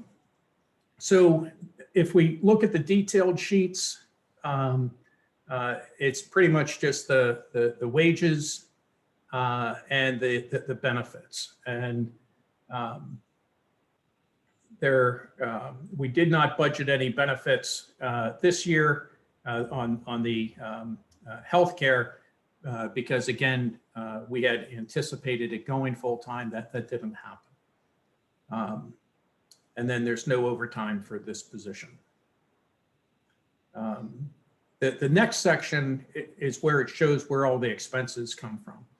And so, again, we are projecting a lot more revenue and expense from the program in this year than what was budgeted. That's reflected in the estimated actuals. So we said last year 220. We're probably going to hit 419. And it goes back to what Mr. Jones has been sharing with the council each month when he does his revenue updates. Unfortunately, people are speeding in the town. And there's less traffic. So people see an open road, but that puts our walkers, it puts the children, it puts the bicyclist, it puts everyone else in danger. And so hopefully people slow down. But Ms. Quick or Assistant Chief Quixon, is there anything I missed? No, sir, I think you covered it all. Are there any questions on not just the budget and the numbers, but on the program?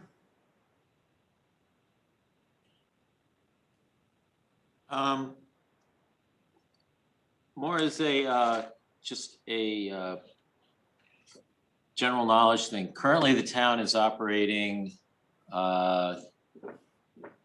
2 systems up on River Tech Court. They're operating 2 systems on Maryland 410 at the intersection with Taylor Road. I believe there's 1 system on Taylor in the approximately the 5800 block of Taylor Road, as well as there is a camera up, 1 system up on Good Luck Road near the entrance to the Madison Hill neighborhood. Is Yes, that correct? Yes, and I think you missed the one on Riverdale Road right across from the elementary school. The elementary school one, yes, there's that too. So those are the ones that are currently in operation in town. And that's 2 systems there at the elementary school. Yes, it's both directions.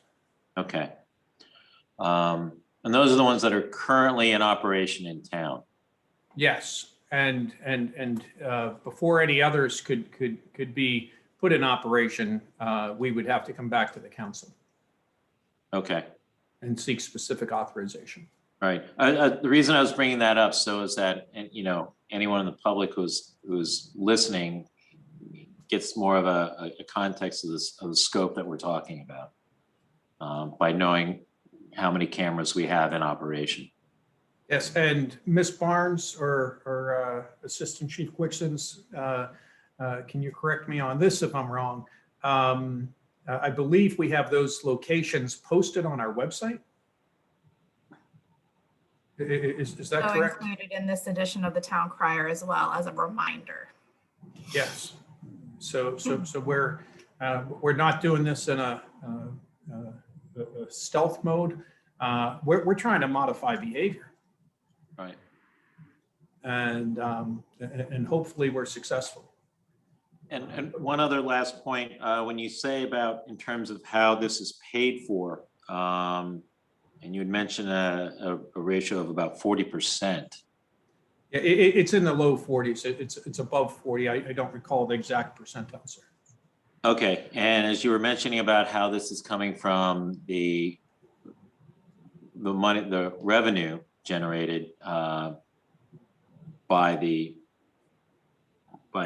infractions, the money for the payment of this program is a portion. It comes out of each individual citation. It's not like once it gets to a certain point, then it's free and clear. It's per citation the funding occurs. Yes. So we receive a gross revenue amount, and then it's up against these expenditures. Anything in excess of the revenue in excess of expenditures stays within the police department and can be used for both police operations as well as any capital acquisitions in relation to the program or the operation of the police department. Okay. All right. Just want to make sure it was clear to folks who might be listening or attending, who may watch this later, so they have an understanding of that. Thank you.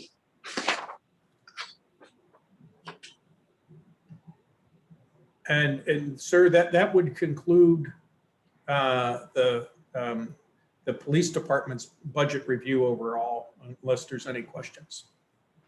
I actually have one more question. It goes back to an earlier point you had about in terms of how you're looking to approach this position in the future. in the sense that you're also bringing up the body worn camera, the police dash cameras, and the demand, staff time demands on that. I take it you and staff are looking at creating a position that would deal with those matters as a more of a full-time position. Is that correct? That's what we discussed. And what the chief has told me is that there's a need to actually have a position to address the volume of staff time required on all that technology. And then if we are successful in getting the red light enforcement program up and running, the truck height enforcement program up and running, that's going to take more staff time. It's more staff time, and so we would need to look at that time. Okay, all right, thank you. That's all I had. Any other members of the council have any questions or comments regarding this portion of the police budget dealing with automated safety programs and the Safe Speeds for Students program? Members of the attending public, any questions or comments regarding this portion of the budget?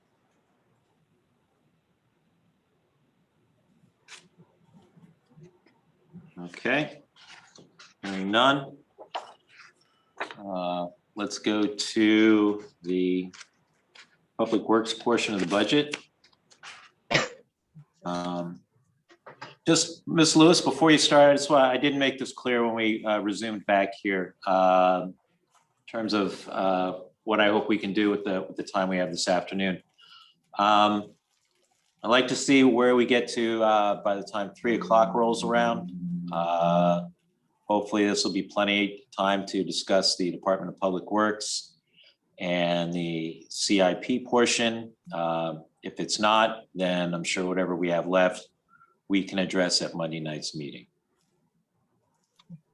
Director Lewis. Good afternoon, everyone. Thanks for this opportunity to present the mission, accomplishments, performance results for, and cost centers managed by the Department of Public Works. I'd like a minute to recognize and give thanks to James Davis, the operations manager, for his contributions to the department's budget overall. He's not here today, but is very much responsible for much of the information I'm going to present, and his work is very much appreciated. I'm actually going to run through the operational components, but otherwise will not review the budget numbers other than to narrate significant changes, but can answer questions about the numbers. The department's mission is to provide the highest quality essential services in a manner that is prompt, courteous, safe, appropriate, that's doing the right job right, and cost effective with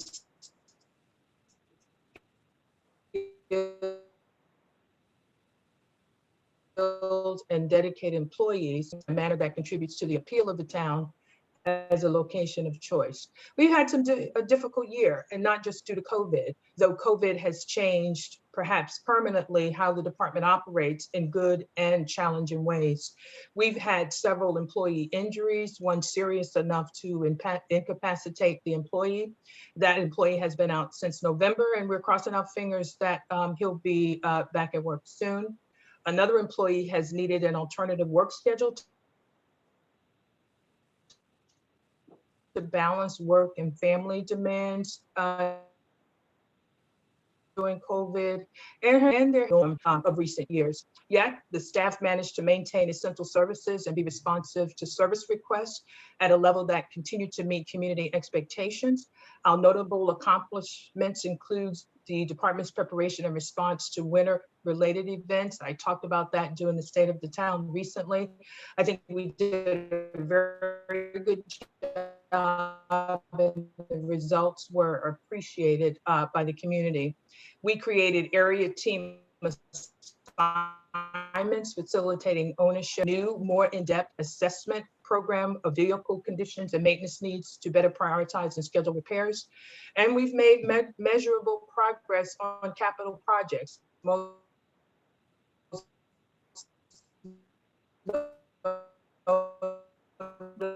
notably the municipal center project that we talked about earlier, but also the law school and repairs, tree maintenance and planting and maintenance of public assets.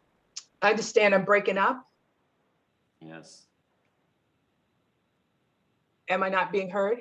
I didn't get the internet is unstable message. Yeah, the audio goes in and out.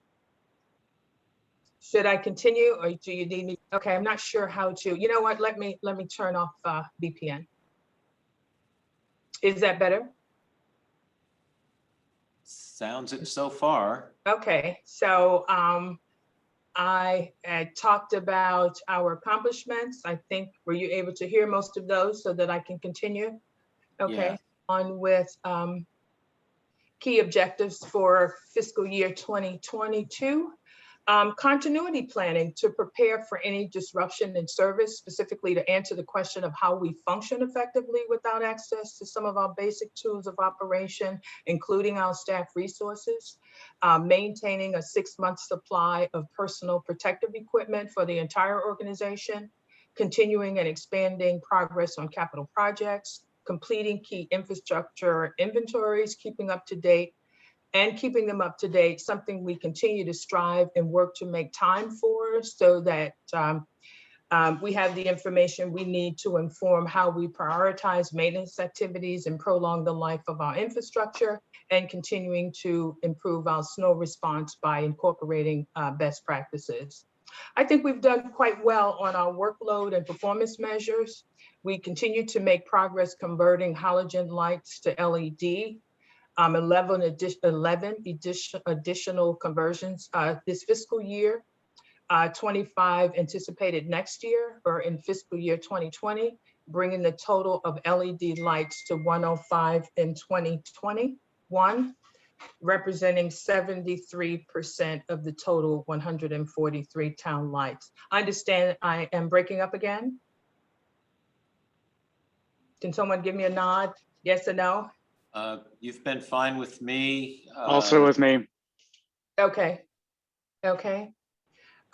We currently have and maintain 55 public trash receptacles and are adding 17 recycling containers this year, resulting in 72 receptacles maintained in FY 2022.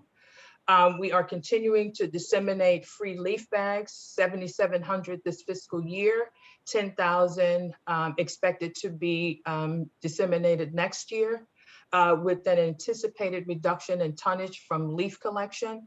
Our aspiration is a 15% reduction. That's ambitious, we know, especially if the leaf collection season starts earlier and runs longer as it did last year. We're losing trees every year, but are planting them at a rate of almost 3 trees to every 1 removed. We have 22 miles of road that we sweep 3 times a week, or 3,432 miles of road per year. And with the transfer of roads in Riverdale Park Station to the town in the next several months, we'll sweep an estimated 3,744 miles of roads per year. We try to paint at least 50% of all curbs and crosswalks each year, and we'll endeavor to maintain this volume in FY 2022 with the additional responsibility of roads in Riverdale Park Station. We have 5 cost centers that we're responsible for, including our operating budget, weather response services, and 3 building maintenance budgets. The department has a head count of 8.58 staff, reflecting 8 full-time positions, a seasonal employee for a quarter of the year, and a third of a new program specialist position that we will share with employee and development services. The department's operating budget reflects several significant changes. The manager has already talked about an increase in retirement and health costs and a living wage for employees earning less than $40,000 a year. We have 44 employees under that amount, and we anticipate the increase to their current salary to be between 4 and 5%. Another significant change, more function than cost, is the use of a GPS device in each of the department's fleet vehicles. This is as much a safety issue as an accountability one.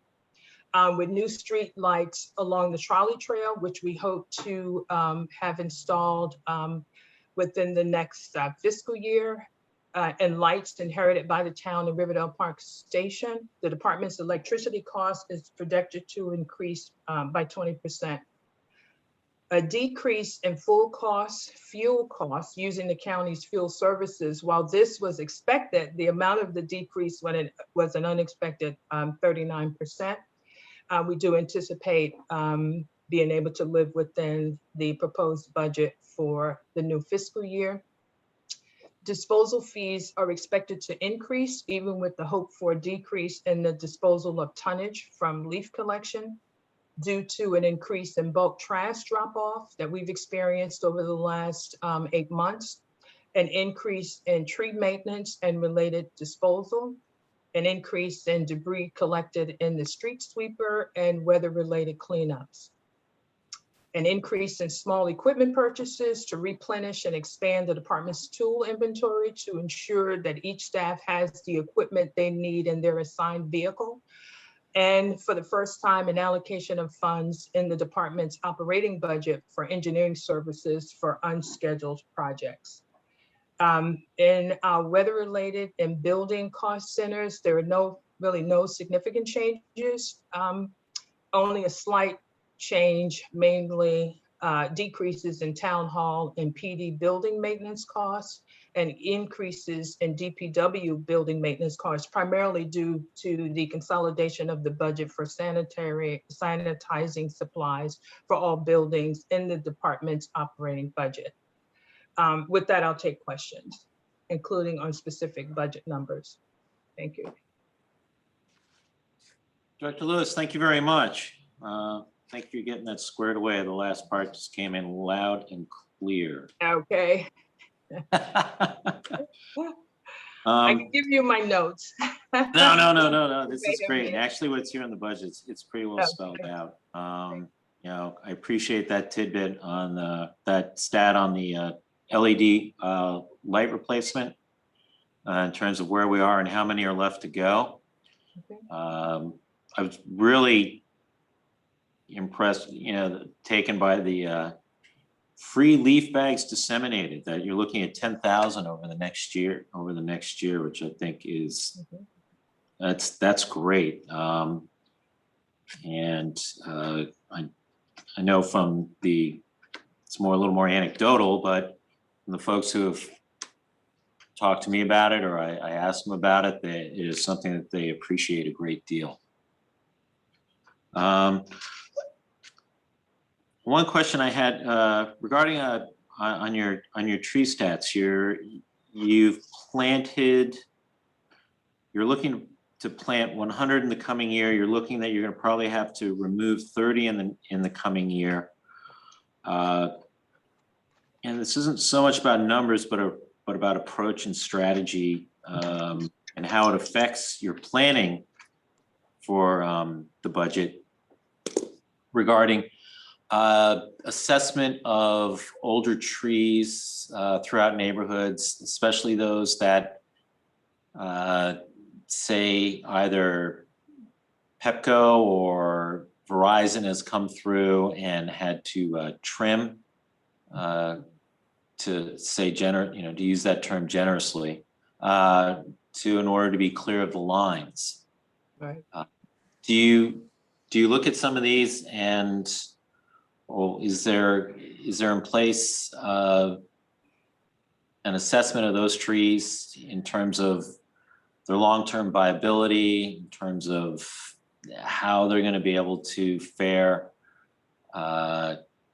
going forward with the the work that's been done on them, or the fact that maybe because of the work done on them, it may just be more prudent at the time to remove and replace the tree with something else due to the asymmetrical nature that remains regarding the tree.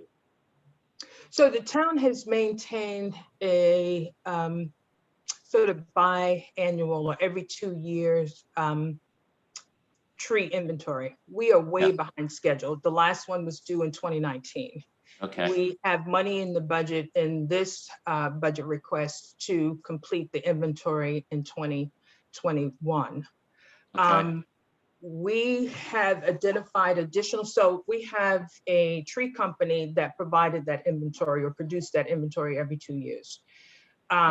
We're not sure if we're going to use that company or use staff resources or a combination of both, but the staff and I have identified at least 10 additional pieces of information we want to collect, including to identify trees that are beneath utility lines, as well as an assessment of those trees to the extent that they have been cut back by Pepco, to answer exactly the question you asked, whether they're going to be viable as a result of the amount of trimming that Pepco has done. So we'll better track that, starting with this next inventory, and develop a maintenance program to either take them down and replace them or just monitor their conditions over time.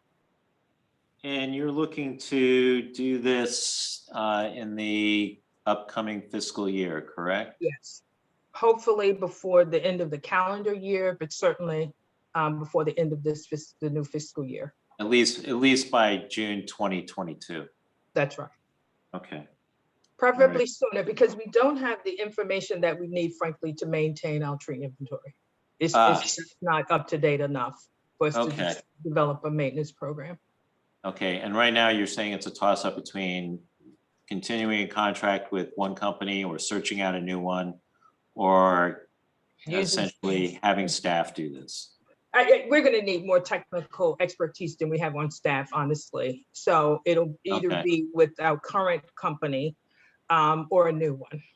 Okay, and you still are currently using the, I know when this was set up, I think there were like aluminum or stainless steel medallions were affixed to the trees and they're numbered as such.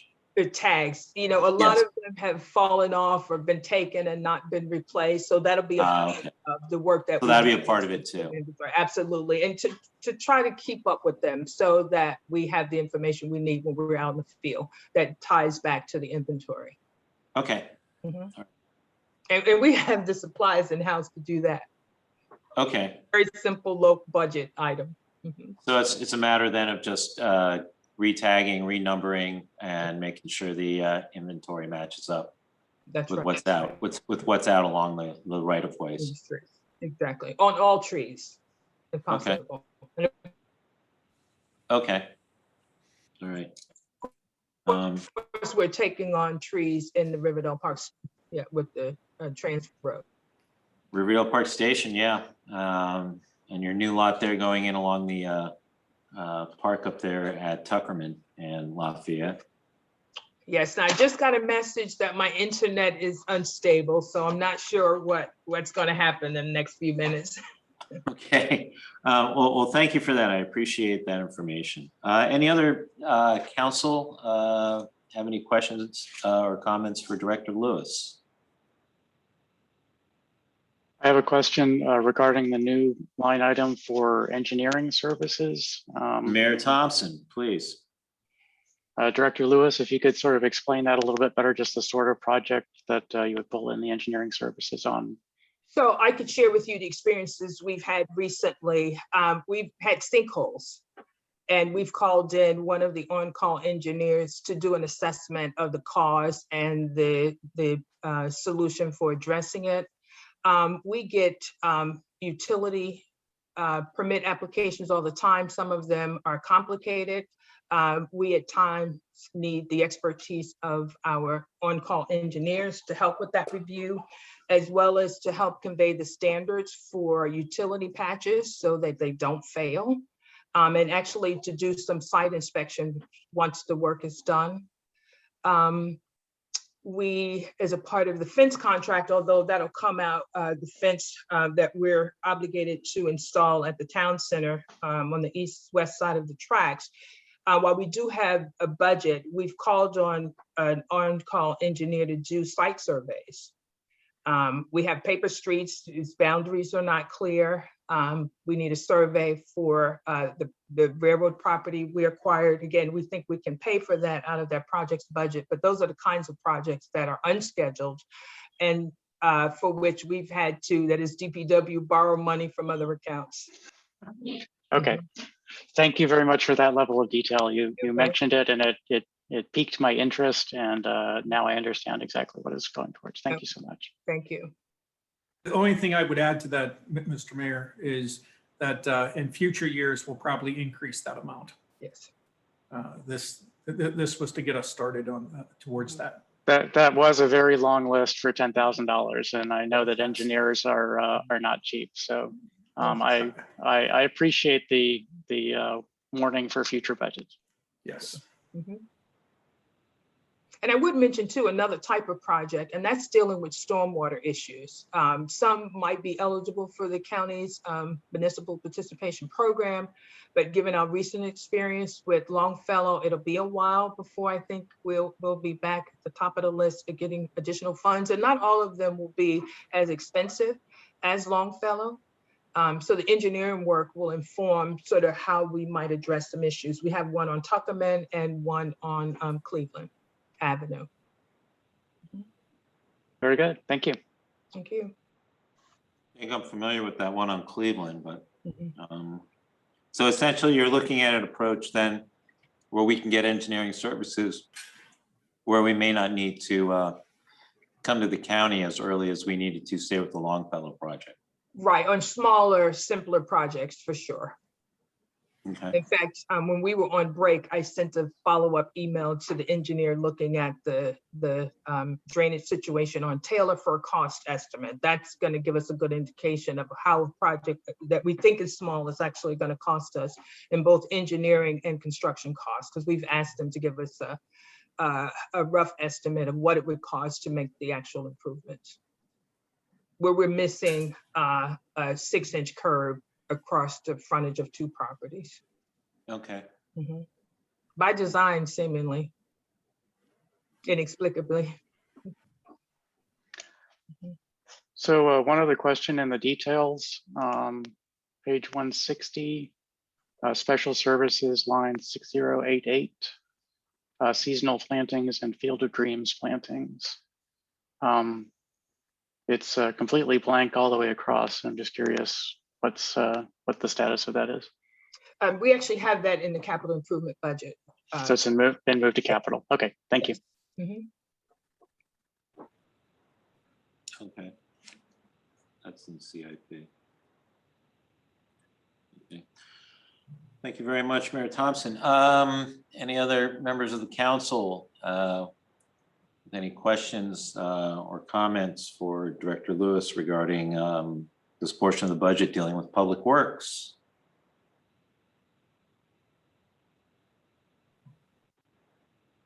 Members of the attending public who have any questions or comments for Director Lewis dealing with this portion of the proposed budget on public works?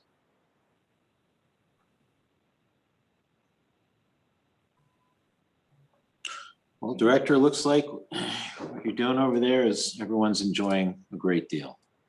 It's good to know, sir. Appreciate that.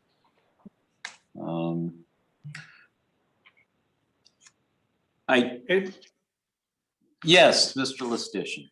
The only thing I was going to add is I mentioned this earlier in response to a question on the police budget, and that's right-sizing staff. So I do think that that next year, if we can afford it, you're going to see a request for an additional position in public works.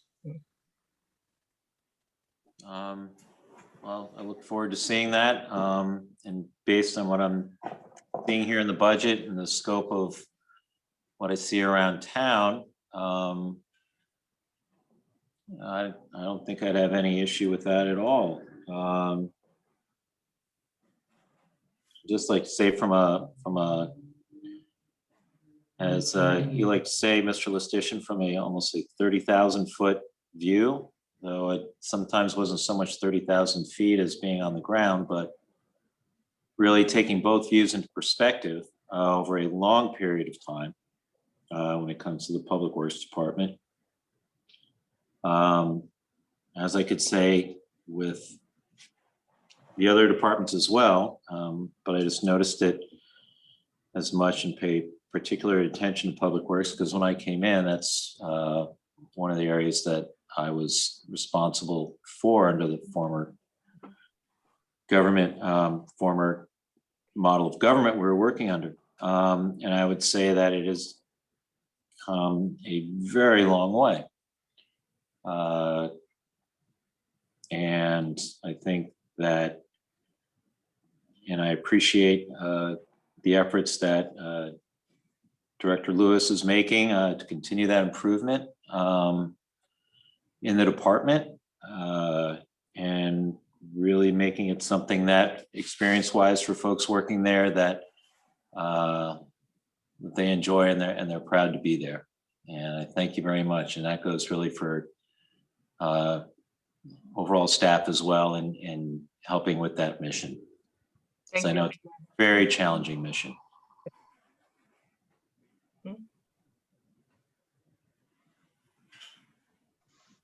There are no other questions on this portion of the budget dealing with Public Works. Director Lewis, would you like to discuss with us the portion of the budget dealing with weather response services? Again, no significant changes are proposed in that budget. There are 2 line items, overtime for weather-related events. We have an overtime line item in our operating budget for more routine, although I think I mentioned during the State of the Town that we're looking at scheduling someone to work on Saturday on a rotating basis that would not require overtime for that work. And that would cover us as well on bulk trash drop-off Saturday. And so that number in the operating budget may drop over time. This weather response budget also covers our seasonal employee during the winter months. We needed 2 this year, and we were able to cover the cost. Both left a little earlier. Again, we were able to cover their costs, but that resource during the winter is very helpful to our operations, especially this past year with an employee out. Okay.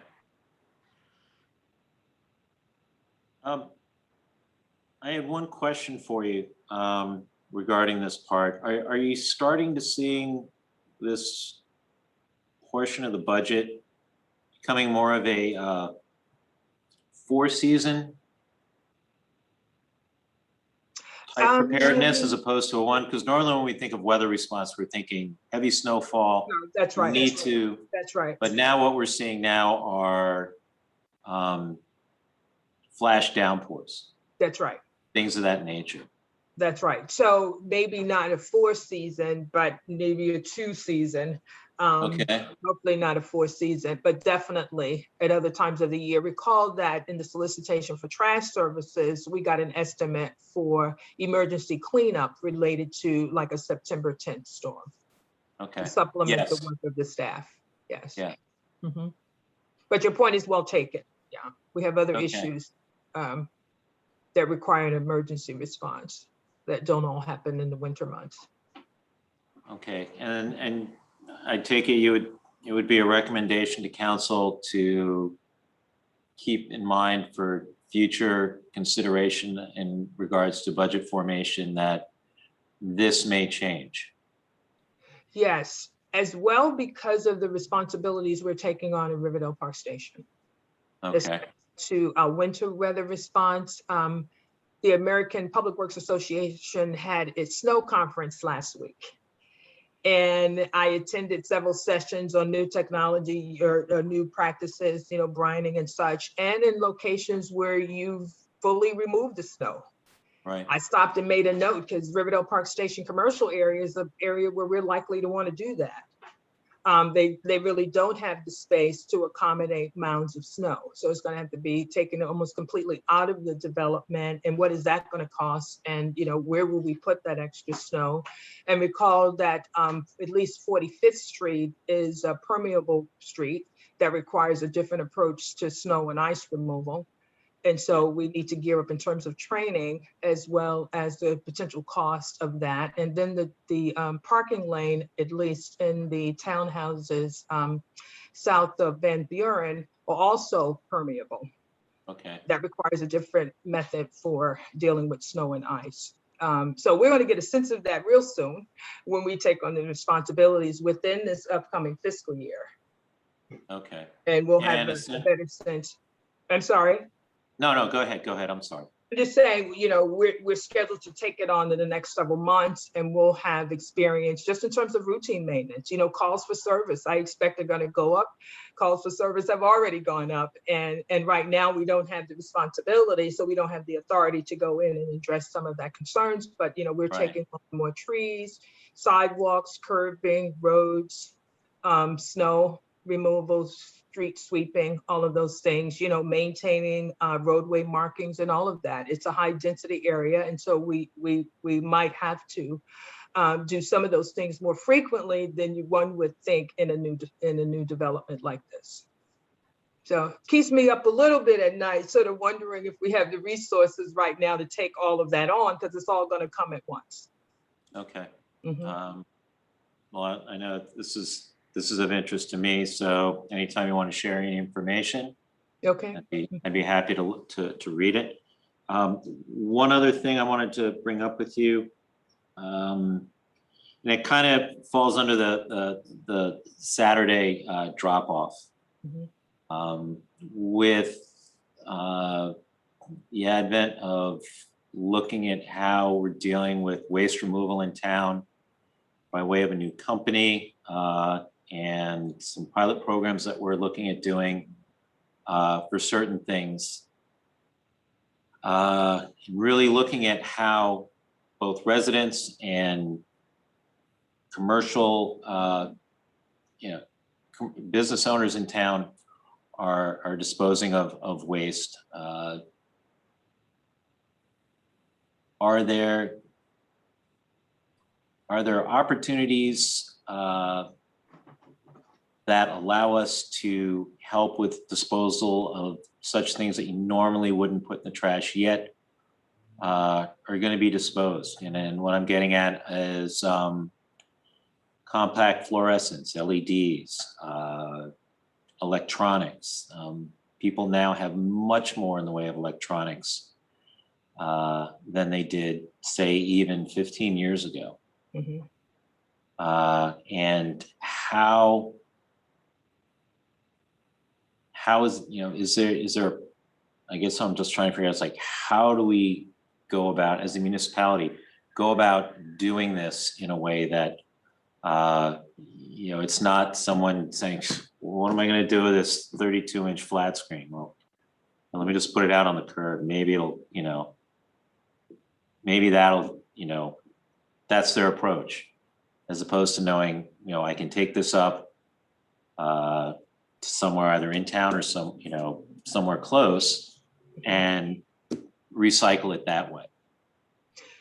So we recall that we included electronic waste recycling in the invitation to bid for residential trash collection services for the second time.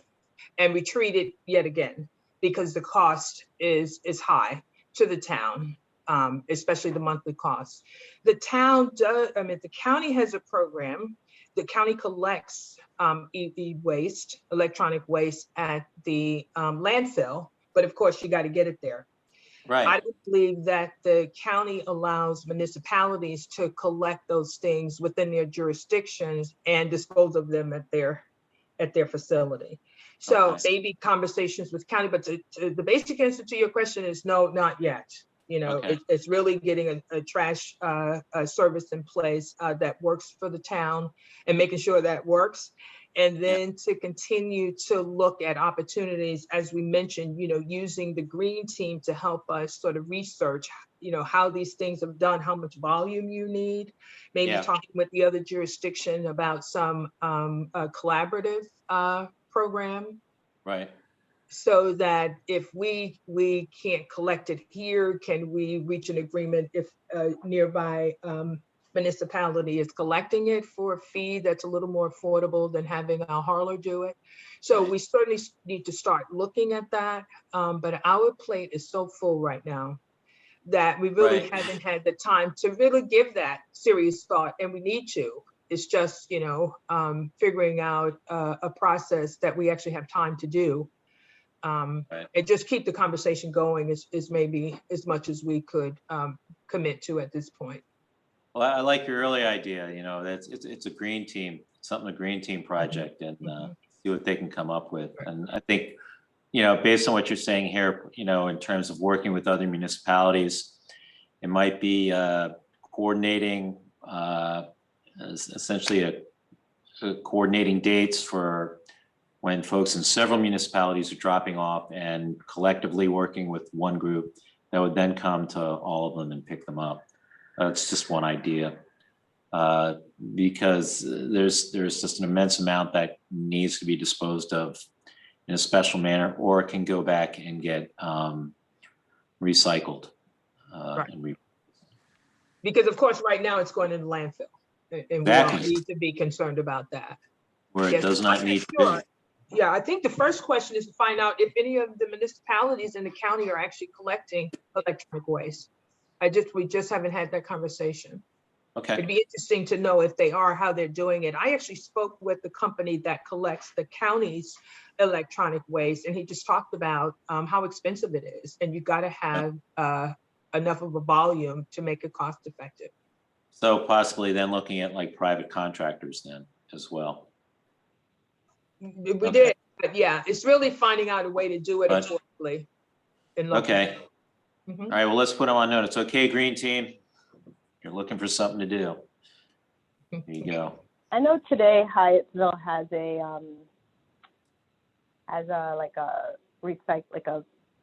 Electronics drop off? I'm not sure though if they're doing electronics or paint. Okay. But they have where you can practically drop anything else.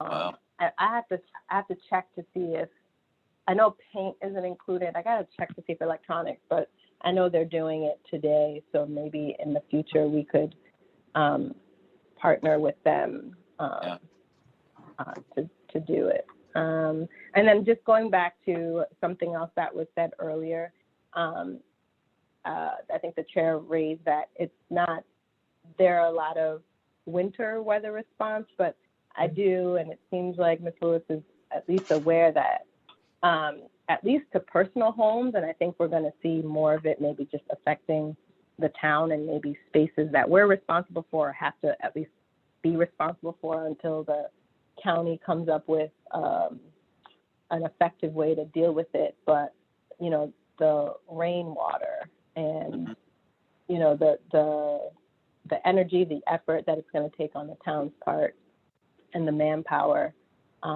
from our staff to handle what happens when we've had, you know, rainfall. I think in the past year plus has been, I mean, this year hasn't really gotten going yet, but it's really affected a lot of our residents. And I would almost say, I think Ms. Lewis would say, like, put a strain on terms of the town and our responsiveness to things, you know, rain that we've never had to deal with in the past. So I don't know, I know the chair asked about that in the budget, but just wondering if we've allotted for it as, you know, as best as we can for anything that may crop up. So Councilmember Dix, are you thinking that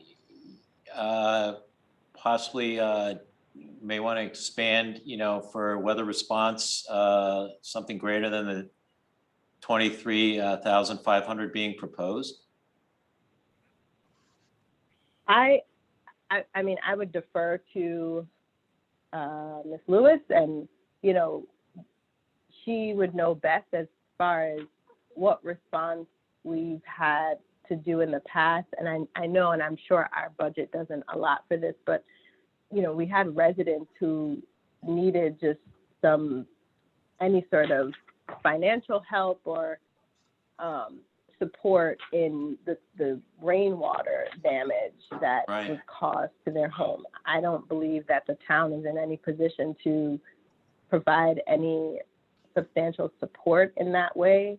I just want to make sure if something comes up and we and the town we're ready to help, or we want to help, that we have enough budgeted to do that. Or maybe we just take it out, you know, we would just have to take it out of a different fund if and when you know, something arose. Maybe that's the solution. If I could respond to that, Councilmember Dixon, a couple of things. So we did create the emergency repair grant program, and Ryan, are you still there?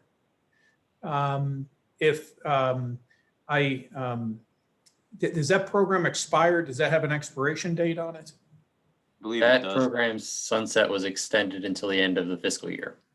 So we may want to look at making that emergency repair grant, which is applicable in those cases of flooding and stuff, to provide assistance.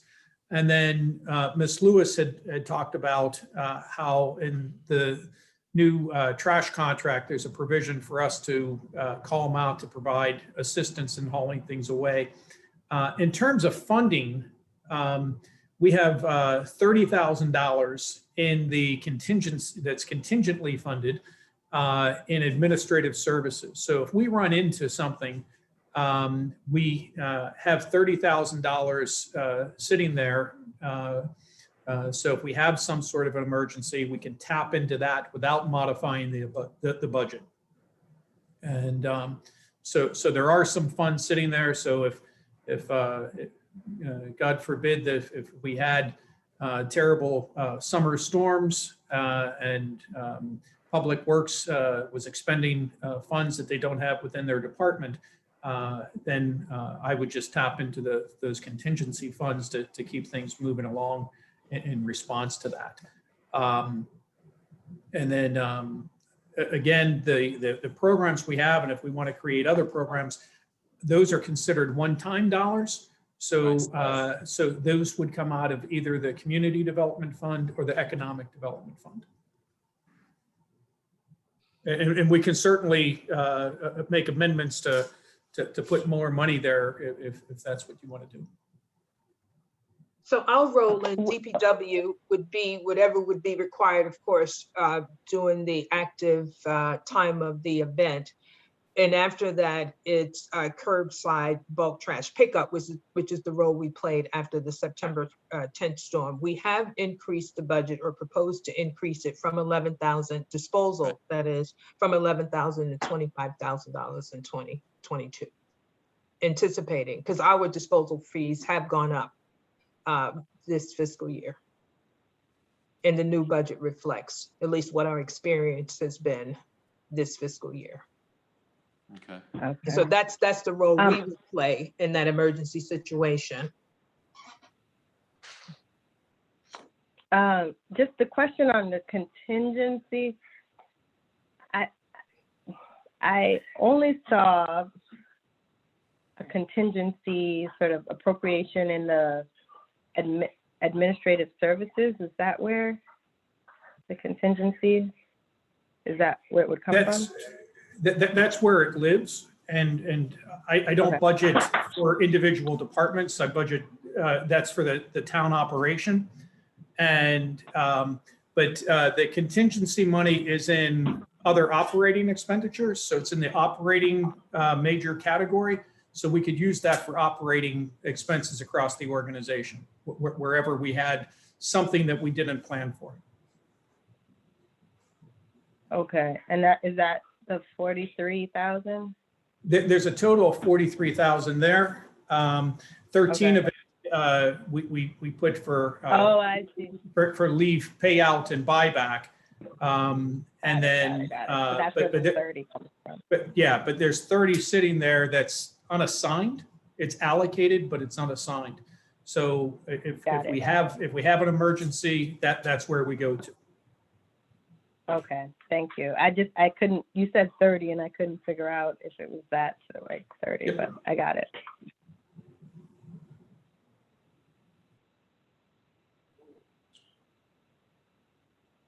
Any other questions from council or comments from council regarding this portion of the budget regarding weather response?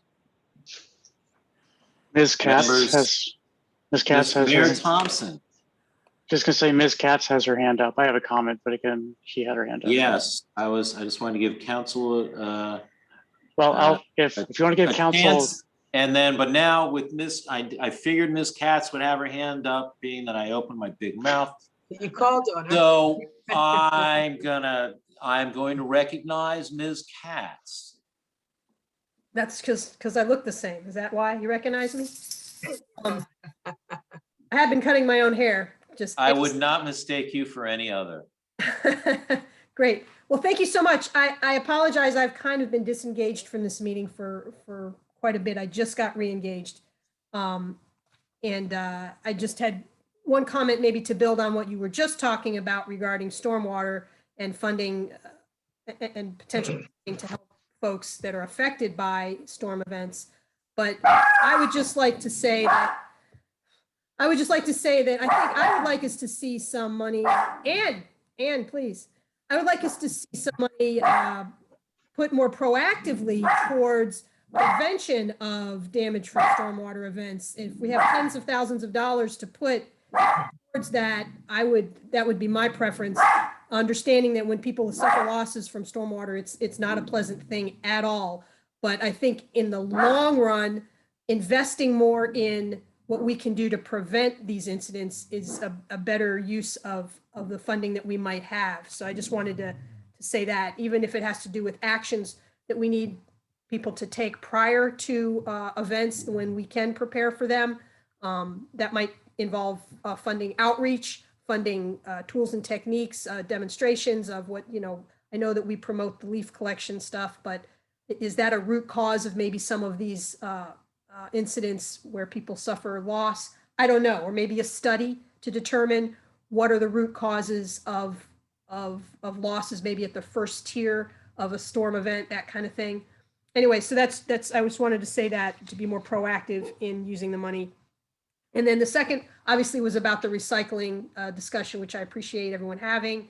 And I certainly appreciate a full plate, and so many things can be recycled, and you could spend, full time focusing on that kind of thing.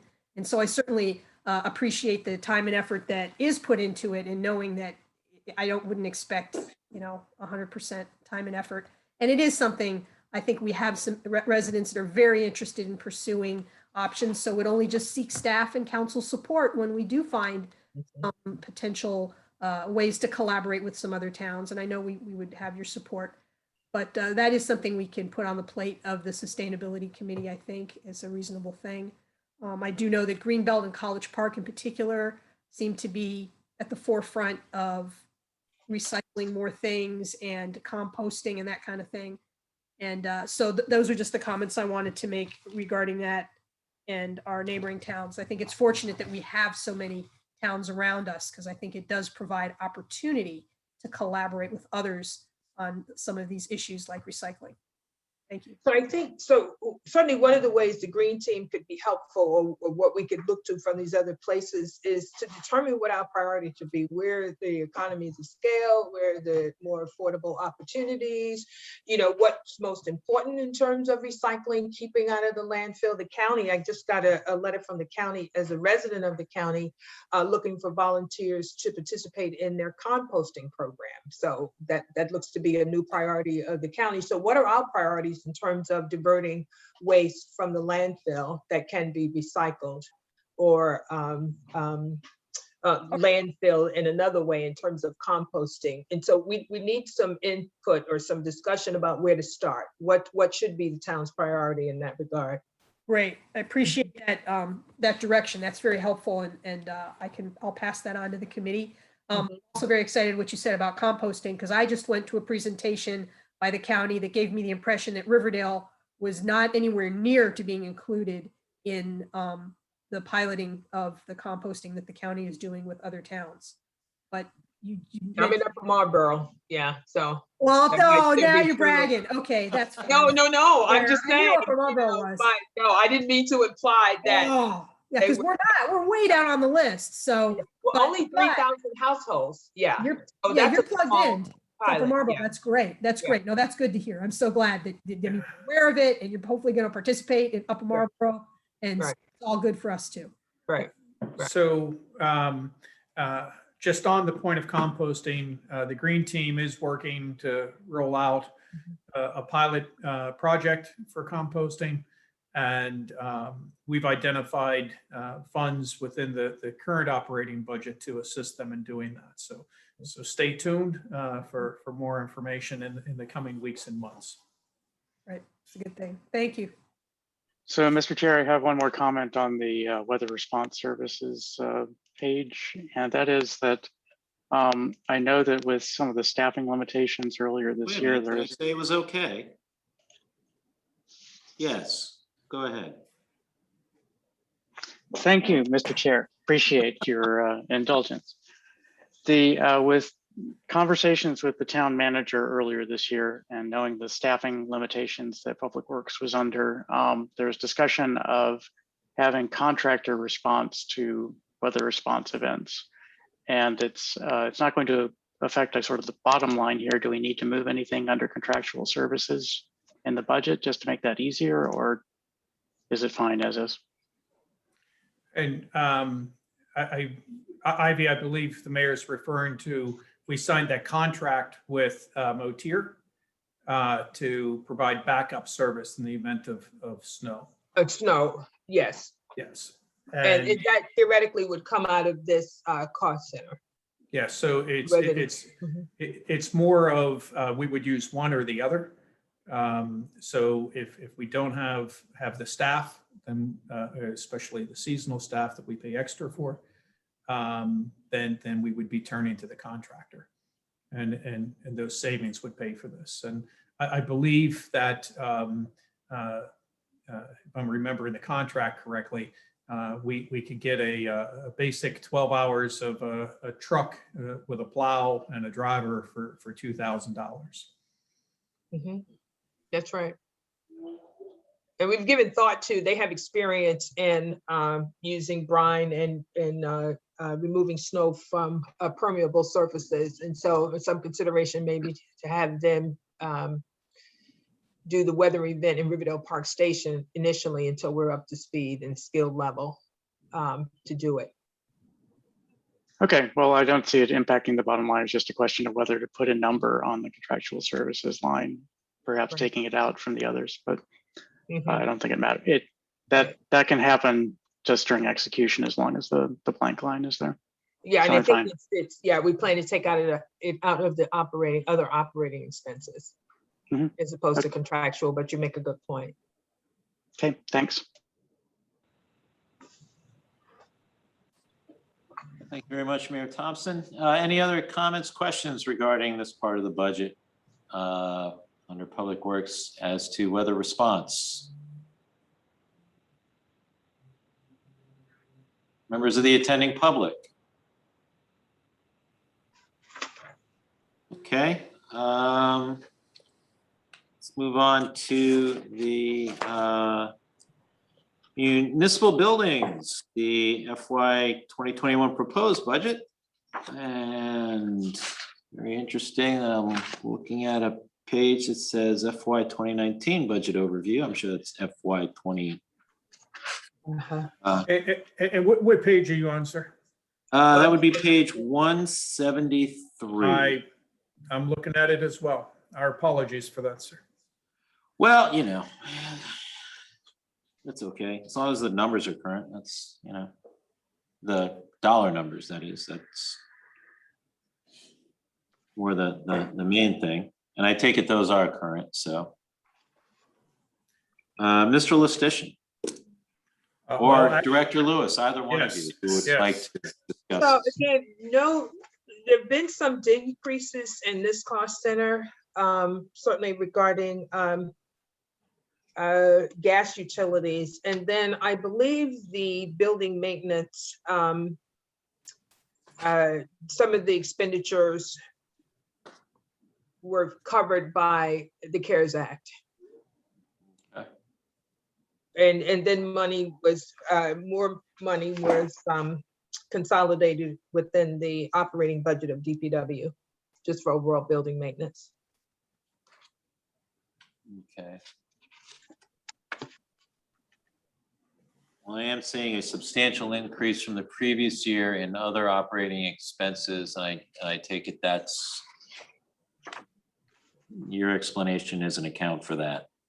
I'm sorry, what page are you on with that?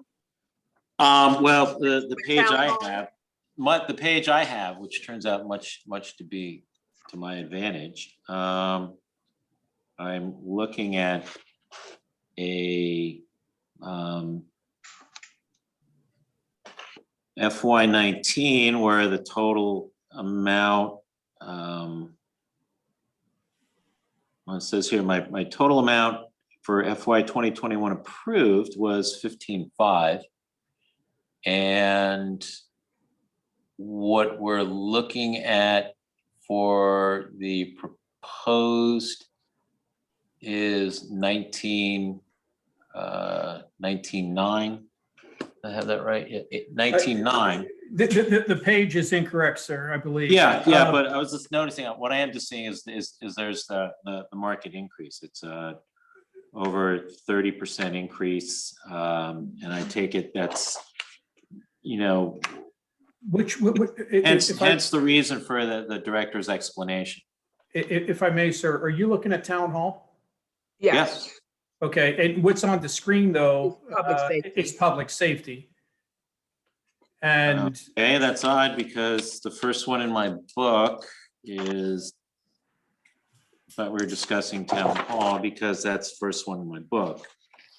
yes, and we were just switching from Jessica controlling the screen to Ryan's, or from Ryan to Jessica. So she's moving it back. Oh, so Ms. Barnes is throwing me a curveball. Okay. So Alrighty. if we go to page 173, Ms. Barnes, there. All right. But it's, you know, if Ms. Barnes wants us to go to public safety, we can start with public safety. Nope, we're on Damn. Town Hall, sir, and you're back to your 14.5 or 15.5 for this year, and last year was 18,000, so it's $2,500 less. Okay. All right. There we go. Silly me, I was looking at the numbers. I was looking at the trees and not seeing the forest. Okay. That's okay, sir. Trees are a good thing, and especially in Riverdale Park. That they are. Okay. And any questions on this portion of the budget dealing with operations at Town Hall, fiscal structure operations? Okay, let's go to public safety. Here we are, Ms. Barnes, public safety.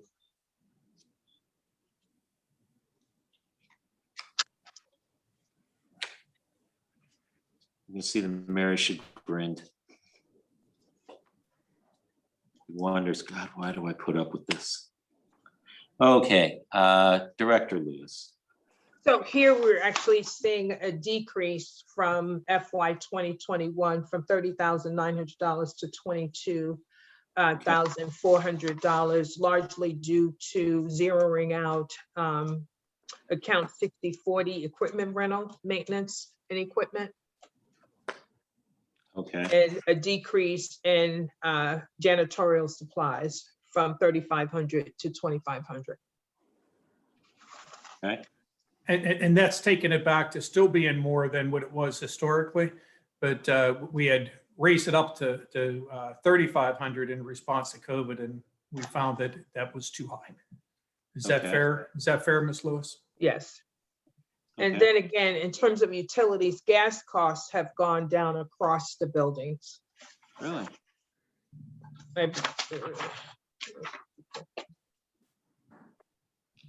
Except in Okay. Public Works, actually. But Town Hall and Public Safety, Natural gas is what you're referring. and we're not sure why. The bills have come in less than what was budgeted. Okay. And we're sure that's not a mistake on their part. Well, it's consistent between those two buildings. Okay. Mhm. Reason I was asking is many years ago, for quite a fair amount of time, place where I worked,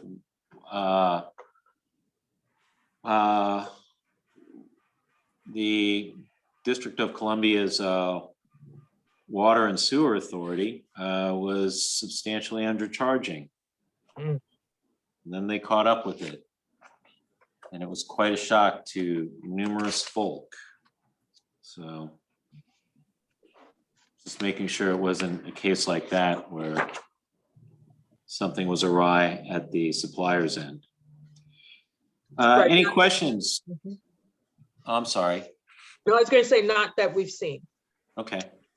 Any questions regarding this part of the budget dealing with the operating costs for the designated for public safety, that being the police department building, 5004. Members of the attending public. Okay. Let's move on to page 185, which is the Public Works Building. So a noticeable increase in the overall budget for the Public Works Building from the budgeted 10,400 in 2021 to 17,500 in 2022. And the increase is due to actual cost in the current fiscal year. Projected Okay. 16,750% in Public Works. Which looks predominantly coming from utilities. And gas costs have gone up. Okay. Is that because usage has gone up? Yeah, largely. Don't have an answer for why Okay. gas and electricity costs have gone up. I don't think we're realizing savings yet from our new HVAC units and PD in Town Hall. So Okay. that wouldn't, explain the difference. Okay. Yeah, Plus, that is a very cavernous building. it is. I'm wondering if they were assigning the meter to the wrong account and they was being billed to Town Hall when it should have been billed to Public Works in the past or something. It may I have, think we, sir. okay, I thought we backtracked and tried to check that out. We saw a couple of jumps from November, in November, December, and January for electricity costs. But maybe that was Town Hall. We could certainly monitor it month to month moving forward. Okay. I think that would be good.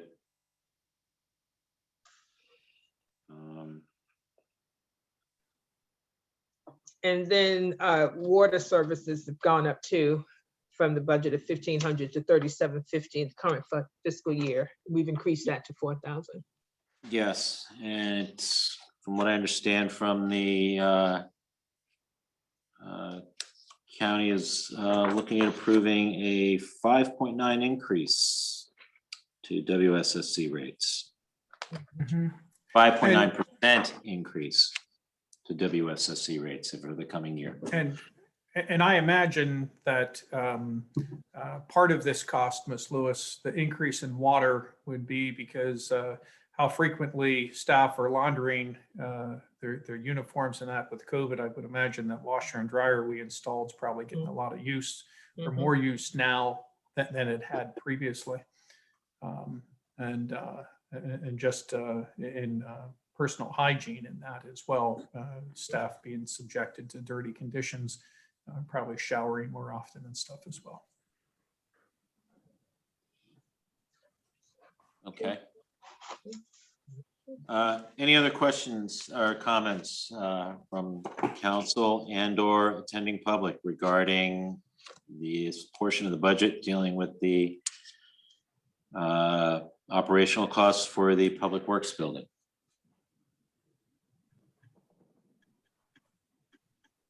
Okay, hearing none, that concludes the portion of the budget dealing with general funds.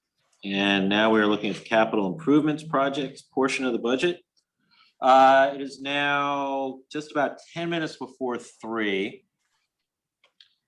As much as I don't like doing this, I'm going to, because I want to be able to give us a fair amount of time today on this.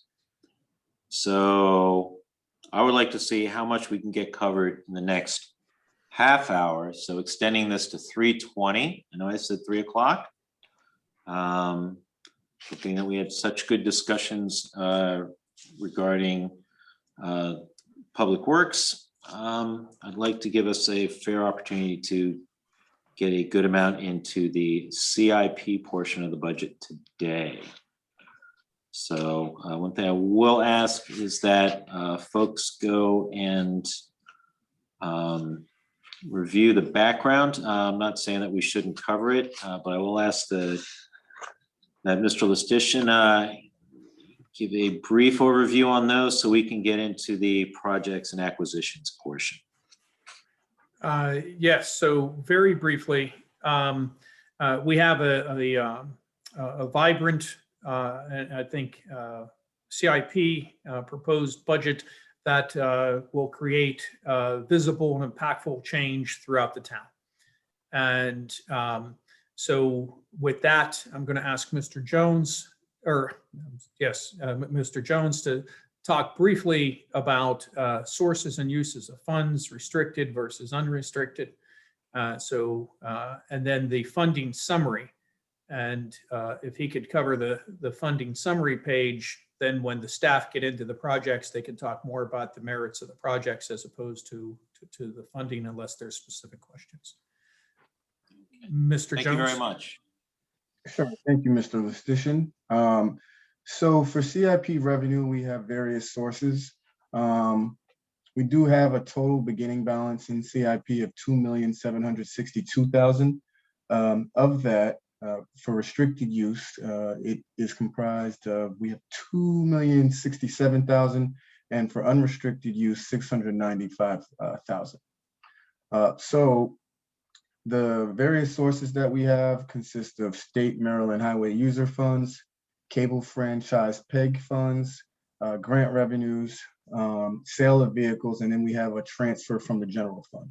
So for the Maryland highway user funds, it's a total of $201,000, which is a restricted use revenue. The cable franchise PEG funds total $20,000, also restricted use. Grant revenue is $150,000, which is restricted use as well. And then we have the transfer from the general fund, which is unrestricted, and sale of vehicles, which is also unrestricted. That's at $3,000. So the total availability of funds for fiscal year 2022 is $3,686,000. $2,438,000 is restricted use. $1,248,000 will be unrestricted use. Additionally, we are going to be using some CDA loans as well, 15-year and the 30-year. The Field of Dreams project will use $33,000. The curb ramp improvements project will use $264,000. We have the bus stop improvement project will use $45,000, and the site acquisition and demolition project will use $55,000. And that will leave us with a total CDA loan balance of $184,000 to use for future projects. Okay. Now this page right here covers the expenditures, the proposed expenditures for the various projects that we have.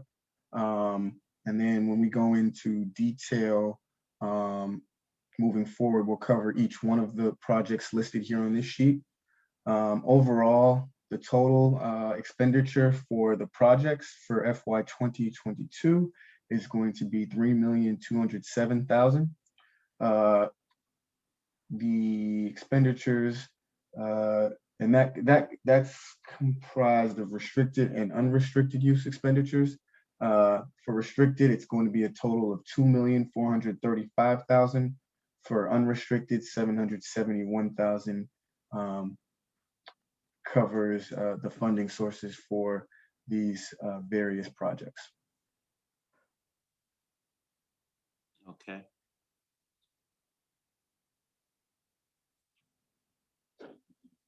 So yeah, this would Thank be you very our- much for that, Mr. Mhm. Jones. Any questions from council and or comments regarding these two pages, page 195, 196?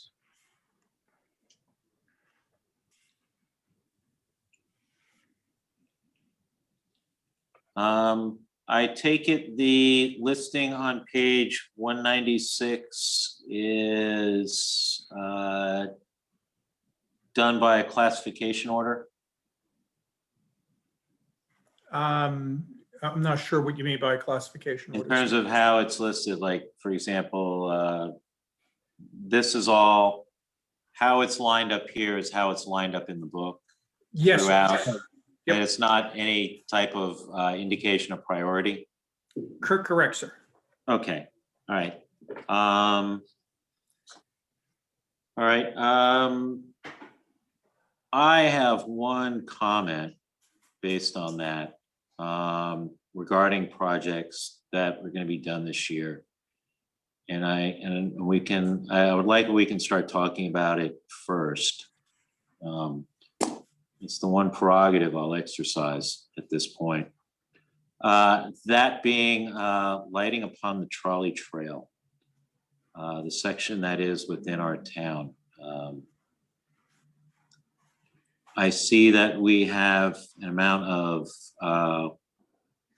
$145,000 going towards that, of which $85,000 is of restricted use, and then an additional $60,000 of unrestricted use. Could you please share with me and the rest of the council as to where this project stands? Yes, so, Okay. well, I mean, I'm just going to give a high level Sure, first, and then, that's we're moving forward. The lighting plan is complete, and we've already expended how much, Ivy? The cost for the lighting plan was about $15,000. Yes, and once we pull up the detailed sheet here,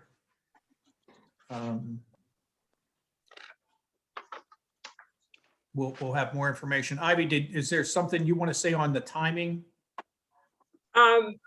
Just that we expect to, we have to do additional engineering work.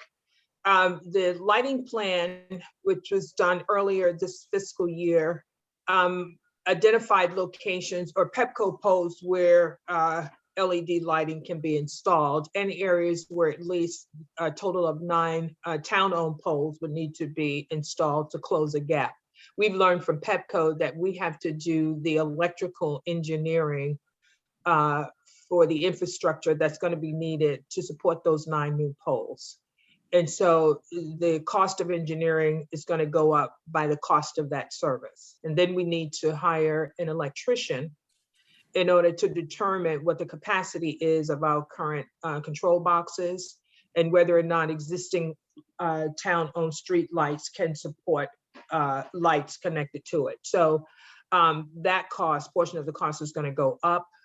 the cost for using Pepco poles was a lot lower than we anticipated. And so we still think we can bring the project in within budget. And so the additional engineering and electrical work can be done over the next couple of months, and installation in the new fiscal year. Okay, so you're looking at installation. A focus group. I'm sorry, go ahead. The installation within the new fiscal year. Okay. Pepco, once we give them the go-ahead, will need 8 to 12 weeks to install the lights on their poles. And those poles are between Riverdale Park Station and the town center. And then on the other side of the town center through to Madison or Garfield. Okay. Mhm. And how long would that portion be? How long will it take to do that? Yeah, Again, to 8 to get 12 that done. months. Once we give them the okay, and we'll need to come to council to get authorization to Oh, sign okay. the cost letter. Yes. So you're saying once it's as all as one, it would be done? Yes, sir. Right. The question is, are we all in the same place in terms of the number of Pepco poles we'll use and the number of new town-owned poles? If there's community consensus, mayor and council consensus on using, I think it was, I forget the number, somewhere between 29 and 33 Pepco poles, most of which are between Riverdale Park Station and the town center, that piece can move forward first while we deal with the additional infrastructure that's going to be needed to support new town-owned poles. So it's all in how we decide to proceed. But I think all of it can be done, provided the budget will cover it within the new fiscal year. Okay. Well, I'm just going to say this straight out. I hope it's ready sooner than later. As long as it was to get the trolley trail put in, this seems to be taking a fair amount of time, more than really anticipated. And in the meantime, this is something that is getting used a great deal throughout the year. And I just think it's important that this gets addressed and gets completed sooner rather than later, in the hopes that nothing unfortunate happens along that way. Right. This is very much a public safety thing. This is also very much to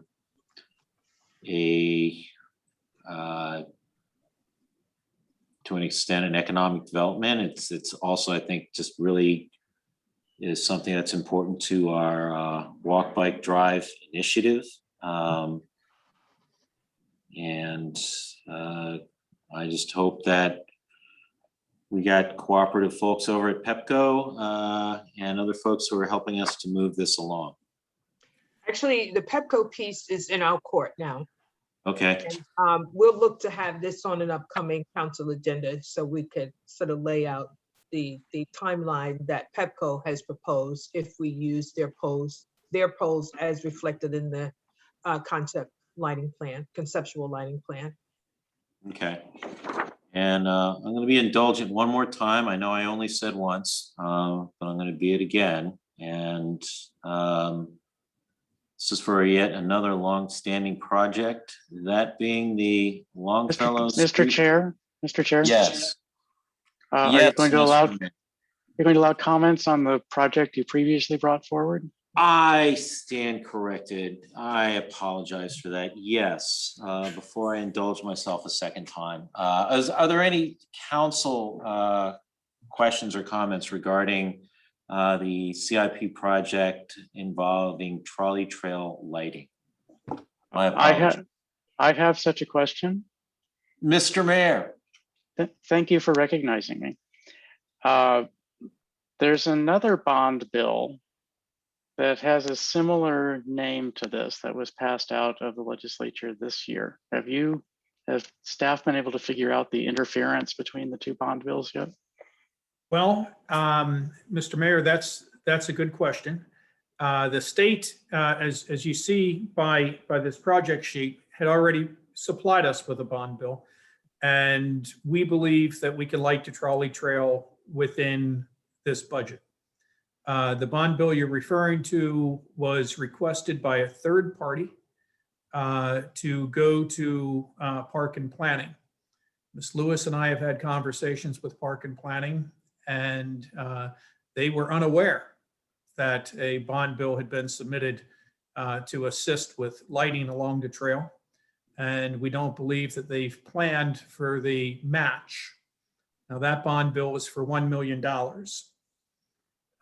which complicates all of this. Frankly, if Park and Planning seeks to do something, I actually think that this project would be delayed unless they served as some sort of a pass-through and we did a different lighting plan, but that would also create delays. So as well intentioned as the third party's efforts are, I think we may end up with a delayed project. So those funds may need to be reprogrammed. And I think there would be an opportunity for the town, both on the elected side and on the staff side, to work with Park and Planning so those funds can be utilized elsewhere in town.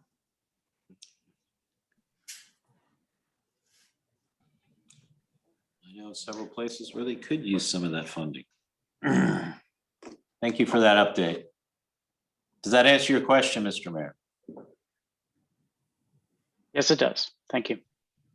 Thank you. Any other questions from council and or the public?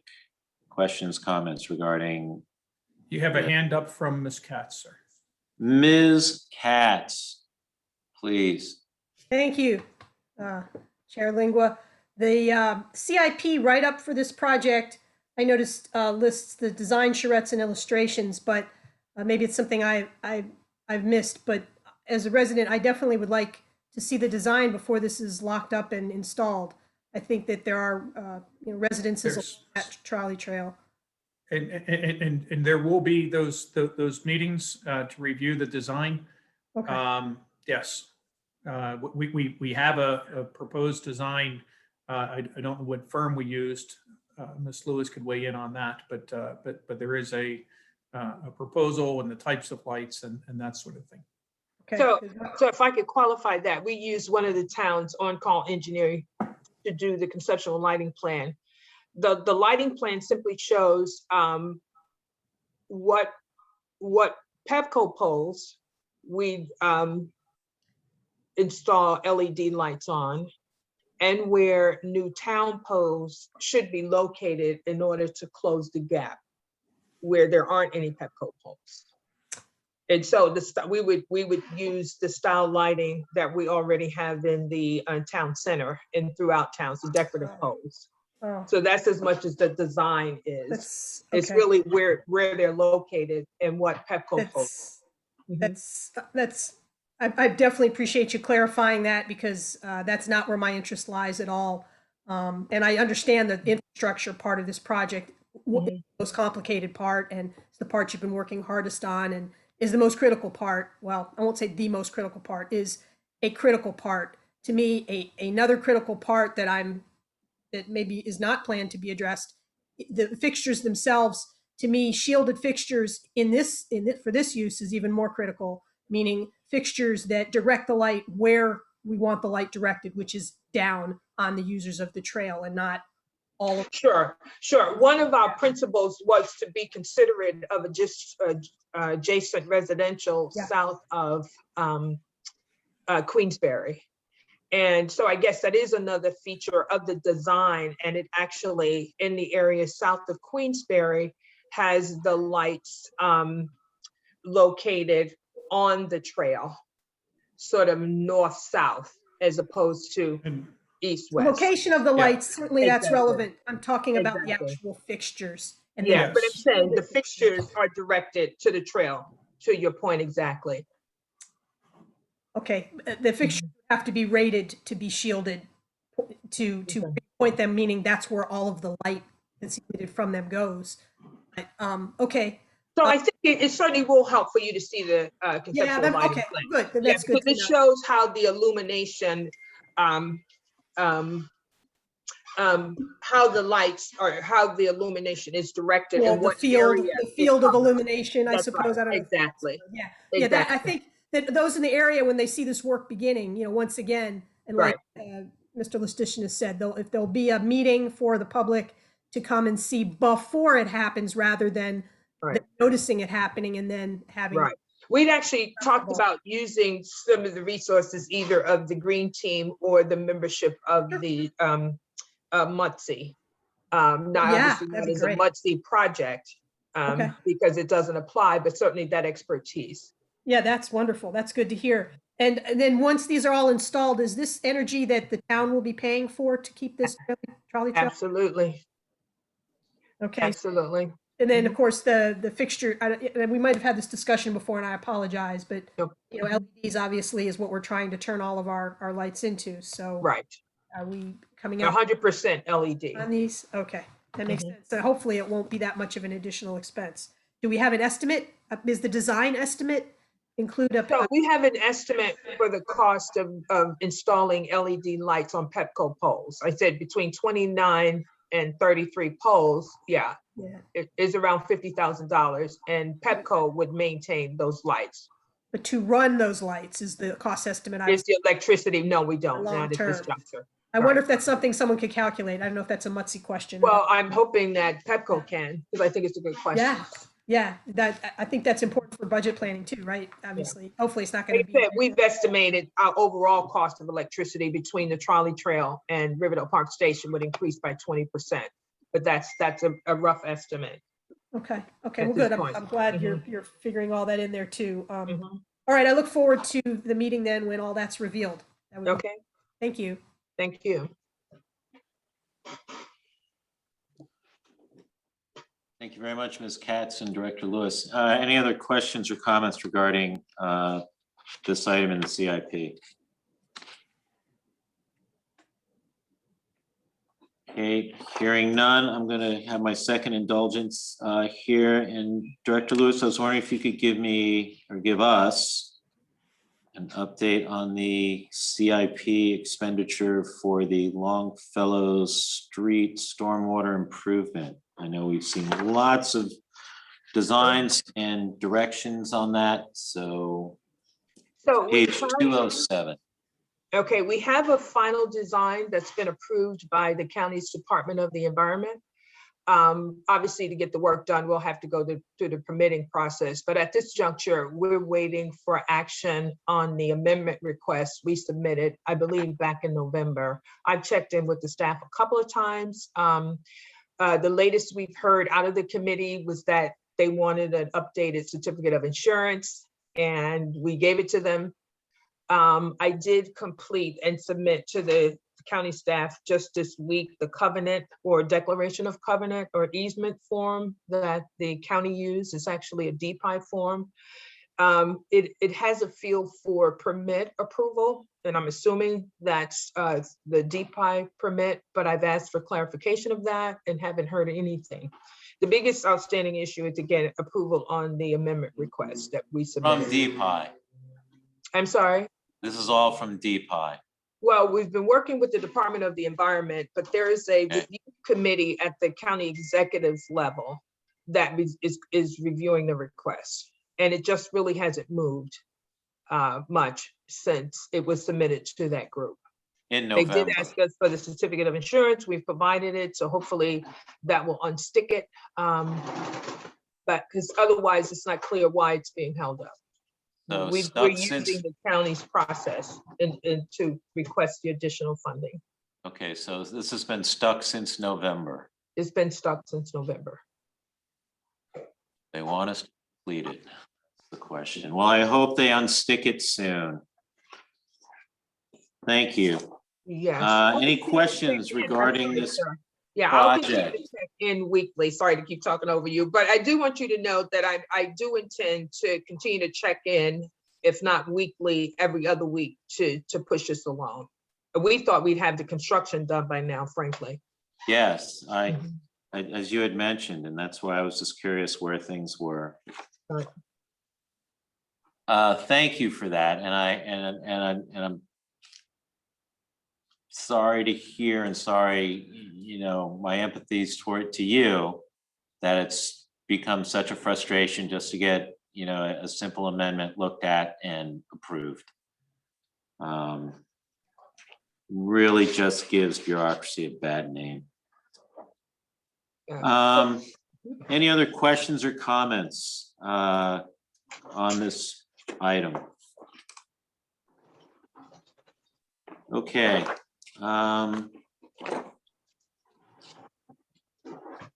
Council chamber cameras. Beginning of the book here.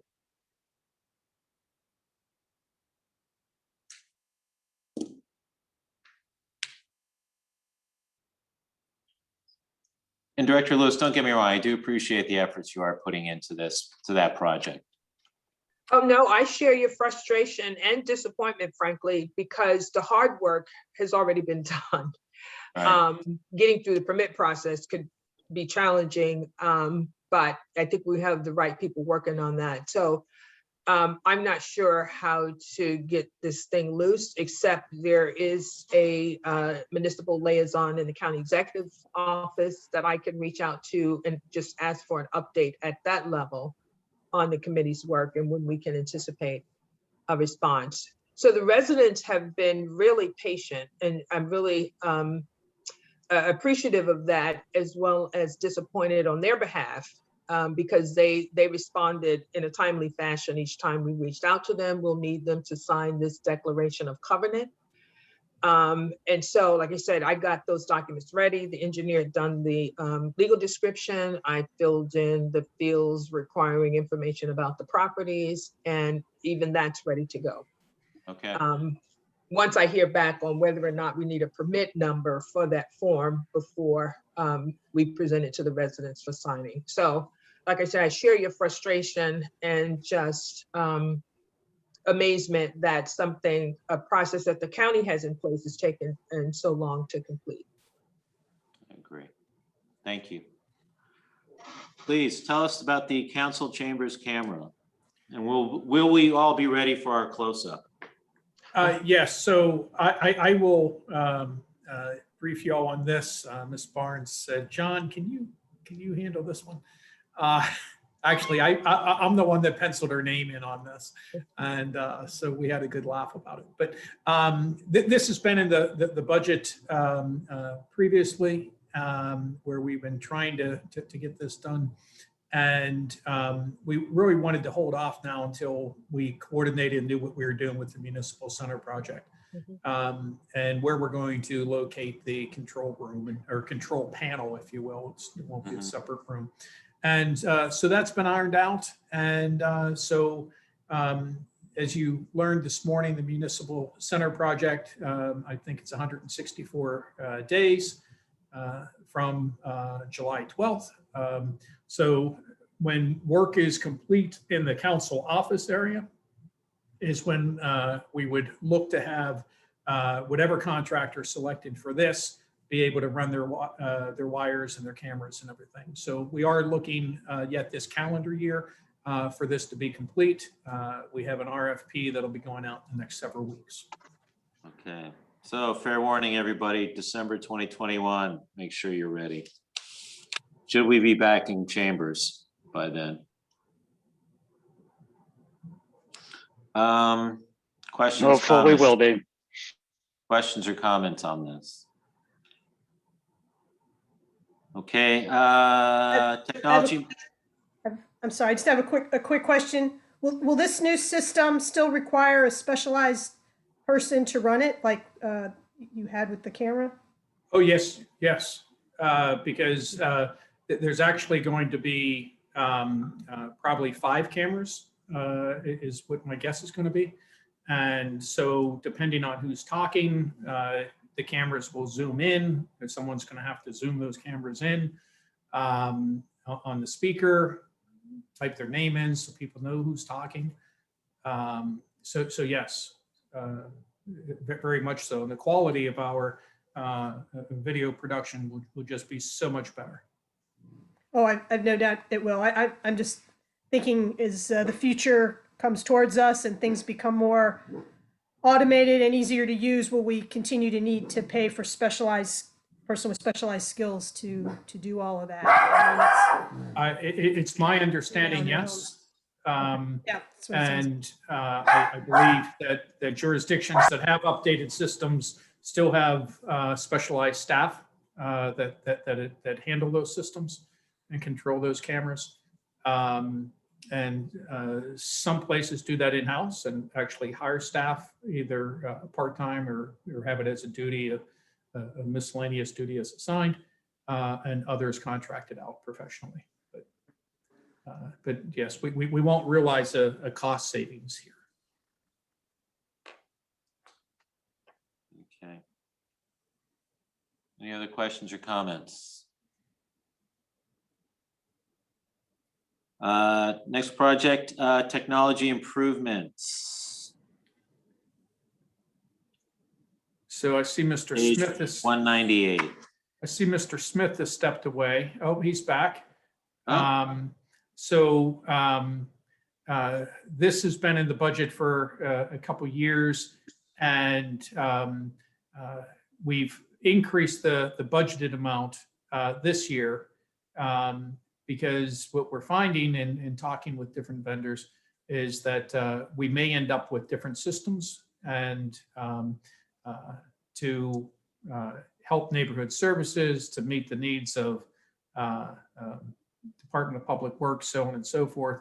And but the important thing is that any systems that we acquire through this, that there be two-way bridges where the systems talk in both directions, and that everything ties back to whatever Mr. Smith seeks approval for the finance system. Okay. And Mr. Smith, is this project going to be completed this year, sir? We anticipate it to be completed this year. I'll take that as a yes. And you're comfortable with how the two-way bridge system is going to operate between new and, for lack of a better term, legacy hardware? Yes. Software? Well, and that's actually separate. So the legacy stuff will have to be brought forward. Mm-hmm. Right. So there would be a migration of data. Okay. And then, so you would have that migration over, but the two-way bridge, let's say that the vendor for neighborhood services is different than the vendor for our finance system, because we can't find one that meets all the needs of neighborhood services. And that's not unusual. The important thing is that when neighborhood services enters information regarding a license or a permit, that information finds its way into the finance system, and then whatever finance does with it in terms of invoicing and recording of the receivable, and then when it's paid, as long as that migrates back over and tells the system that neighborhood services is using. That's what we're referring to as a two-way bridge.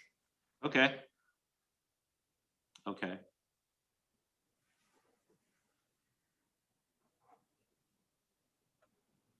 It's going to be some upgrade. It's 113. Wow. Any other comments or questions regarding technology improvements in the CIP budget?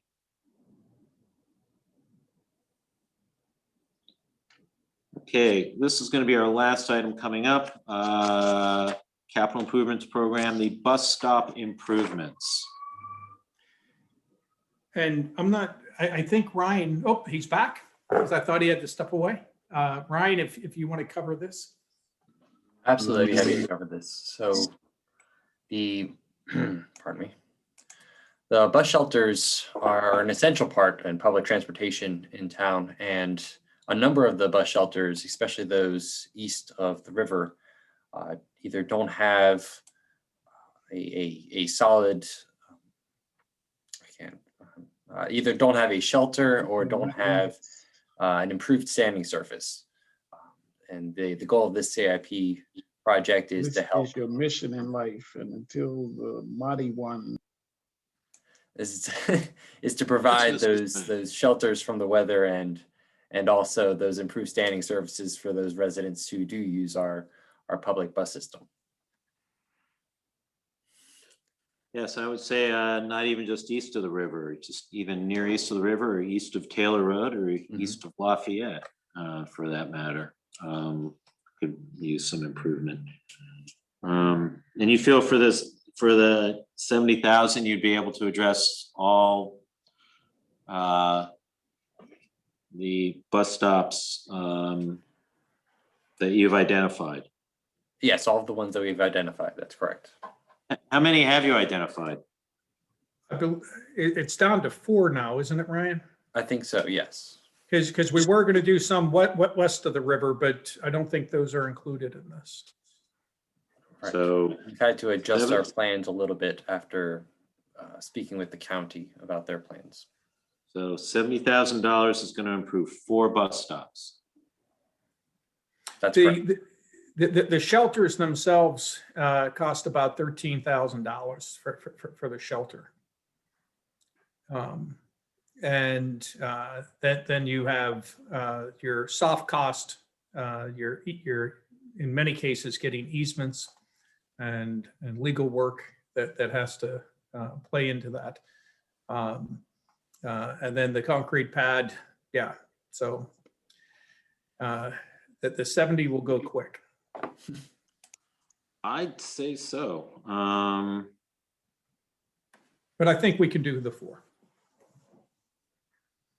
Okay, I was under the impression that it was more just getting stuff up to a general level.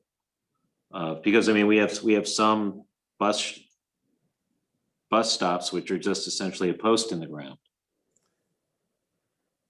And Yes, I mean, even something where it's just like a somewhat raised, permeable, well-draining standing platform would be an immense improvement and probably for a fraction of the cost. I mean, I could imagine in some spots a full covered shelter would work. So I'm just. well, as soon as we get the design work and that put together, sir, we'll be bringing all that to the council. And Okay. yes, so as with all these projects, we're making our best determination of what the cost will be. And then we'll do the design work and get an actual cost estimate, and then come back to the council for authorization to expend the funds. Okay. All right, thank you. Any questions or comments regarding this one item?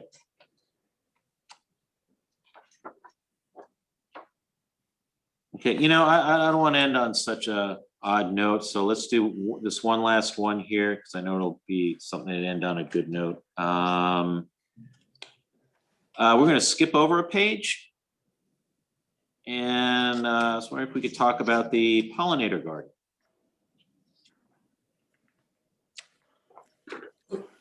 Look at those pretty flowers. Exactly. That's exactly my point, Absolutely. And you're correct, Councilmember Lingua. This is certainly End on a good note. This is certainly a feel-good project. Yes, this project was proposed to the town recently, and we believe it's a great idea. There's a proposed pollinator garden, which is let me see if I think I lost my place here. Sorry. All right, there's a proposed pollinator garden that will promote community-based food systems through the fostering of wildlife such as bees that help pollinate, and it would help preserve and enhance the natural resources of the town. This pollinator garden should cost the town roughly $5,000 And so the benefits greatly outweigh the costs here. And it'll be for 2 locations, sir. Where would that be? To be determined. There's some residents have some ideas about where they should be located. But we wanted to get the funding in place and then have more discussions with the green team and the council before we move forward on a particular location. Okay, and when is staff looking to complete this? By? It'll be in the next fiscal year. It'll be completed in fiscal year 2022. Yes, sir. Okay, early part of 2022 or June 30, 2022? I think that Or depends no, that would on. be, pardon me, that'd be June. I mean, Yeah. we're looking at when, pardon me, let me get this clear. When I'm hearing you saying next fiscal year, I'm thinking of the year after the year we are discussing. But what you're talking about is the year we are discussing. So sometime between Yes. July of 2021 and June of 2022. Yes, sir. And a lot's For going to the depend. proposed fiscal year is when you Yeah. expect it. Yes, sir. And a lot will depend on the feedback we get from our residents and the green team, and whether or not it's on our property or someone else's, and if any agreements need to be put in place if it's on somebody else's land. And so that can slow things down. And then when's the appropriate time to do plantings? And those types of things will defer to Ms. Katz and her colleagues on the green team. Very good. Very good. Any questions or comments regarding this project?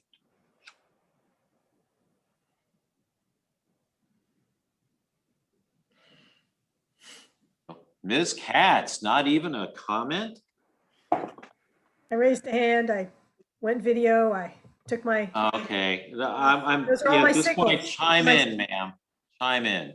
I just laud the staff, for the effort they make to reach out before this budget process, and the council as well, to get input. And this is a prime example of the benefits of that for the residents. And I'm assuming this 5,000 is for, like, I think you said it, for two pollinator gardens. Is that what? Yes. That's Yes. great. That's wonderful. And that does sound like a bargain. And the only other thing I have is not specifically about the pollinator garden. It was a general question I had about the CIP project write-ups. And there's a priority categorization for each one and a useful life categorization for each one. And I was just curious how that's determined for these CIP projects. Well, Makes sense to me, but. Yeah, so you'll see, for example, the trolley trail lighting is high priority, and the Longfellow Street is high priority. Other things are more medium priority. Some things may be low priority. And what that does is we propose that to the council to get their input on whether or not our timelines and staff's priority makes sense to them. We've made adjustments in the past. We'll likely make some adjustments as we go through all the projects. And that gives the staff marching orders and deciding our daily work, where we dedicating the most time and what's most important to the community. So on useful life, we take a guess on some of these things. Now, in this case, it's funded from CIP unrestricted, which is a transfer from the town's reserves or any surplus from previous year carried forward. And so there's no restrictions there. Some of our funding sources, like the CDA loans that we're using for the municipal center project, there's 15-year money and 30-year money. So depending on what bucket it comes from, some things we use on 15-year things, then others were required to find a project or an aspect of the project that would last 30 years. So I hope that helps some. Sorry, I don't think I phrased my question well enough, but it was about the how you determine the characterization of the priority. I think having the priority is a wonderful way to help manage projects for sure. But I was just curious if there was a standardized way or some of the criteria that the staff is using to help prioritize projects. But the examples you gave, I mean, it's obvious, stormwater management, when you're talking health of property and people, versus an amenity type project, that makes perfect sense. But the useful life in particular on some of these projects was confusing to me. They seemed rather short useful life for some projects that we were putting money into that I would think we would expect to last longer. This pollinator garden one, like I said, that one looks fine. I think makes sense. But some of the other CIPs, I was surprised on the useful life characterizations, and was just curious if there was how that was determined. Yes. I'll have Mr. Smith and Mr. Jones go back through that aspect of all the projects between now and Monday. And we'll take a look at them because it's possible as sheets are copied over, it's possible that there may be an error. So we'll take a look at that. Because that reflects return on investment as I see, right? It certainly does. Yes, ma'am. Okay, thank you. Sorry, Mr. Smith, for that. Oh, no, he was planning on doing that this evening. I can tell by the look on his face. I can tell. Thank you, Ms. Katz. And my suggestion to council is to review that too, these pages, as we're going to come back and talk about them on Monday evening. We'll have 21 more to go through on Monday. And that review these, and if you have any questions or comments regarding how the priorities have been placed here, please be ready to share them then. Your staff would appreciate that as well. Any other questions, comments regarding the pollinator garden? Okay. With that, I'm not going to push my luck any further. We're going to bring this portion to a conclusion today. I'd like to thank staff for their efforts putting this together and for presenting today and engaging in a very frank and earnest conversation about the items that were covered today. As has been stated before, this is one of the most important pieces of legislation we'll pass at this time and during a year.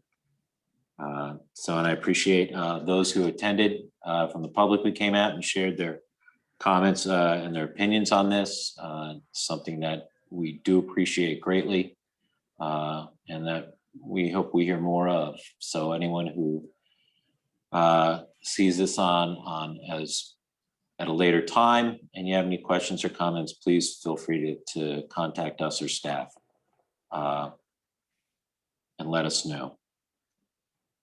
With that, I'll conclude. Thank you all very much.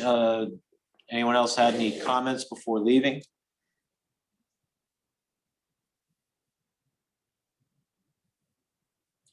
With that, I'll say we're adjourned. Thank you all. Thanks, everyone. Thanks. Bye-bye.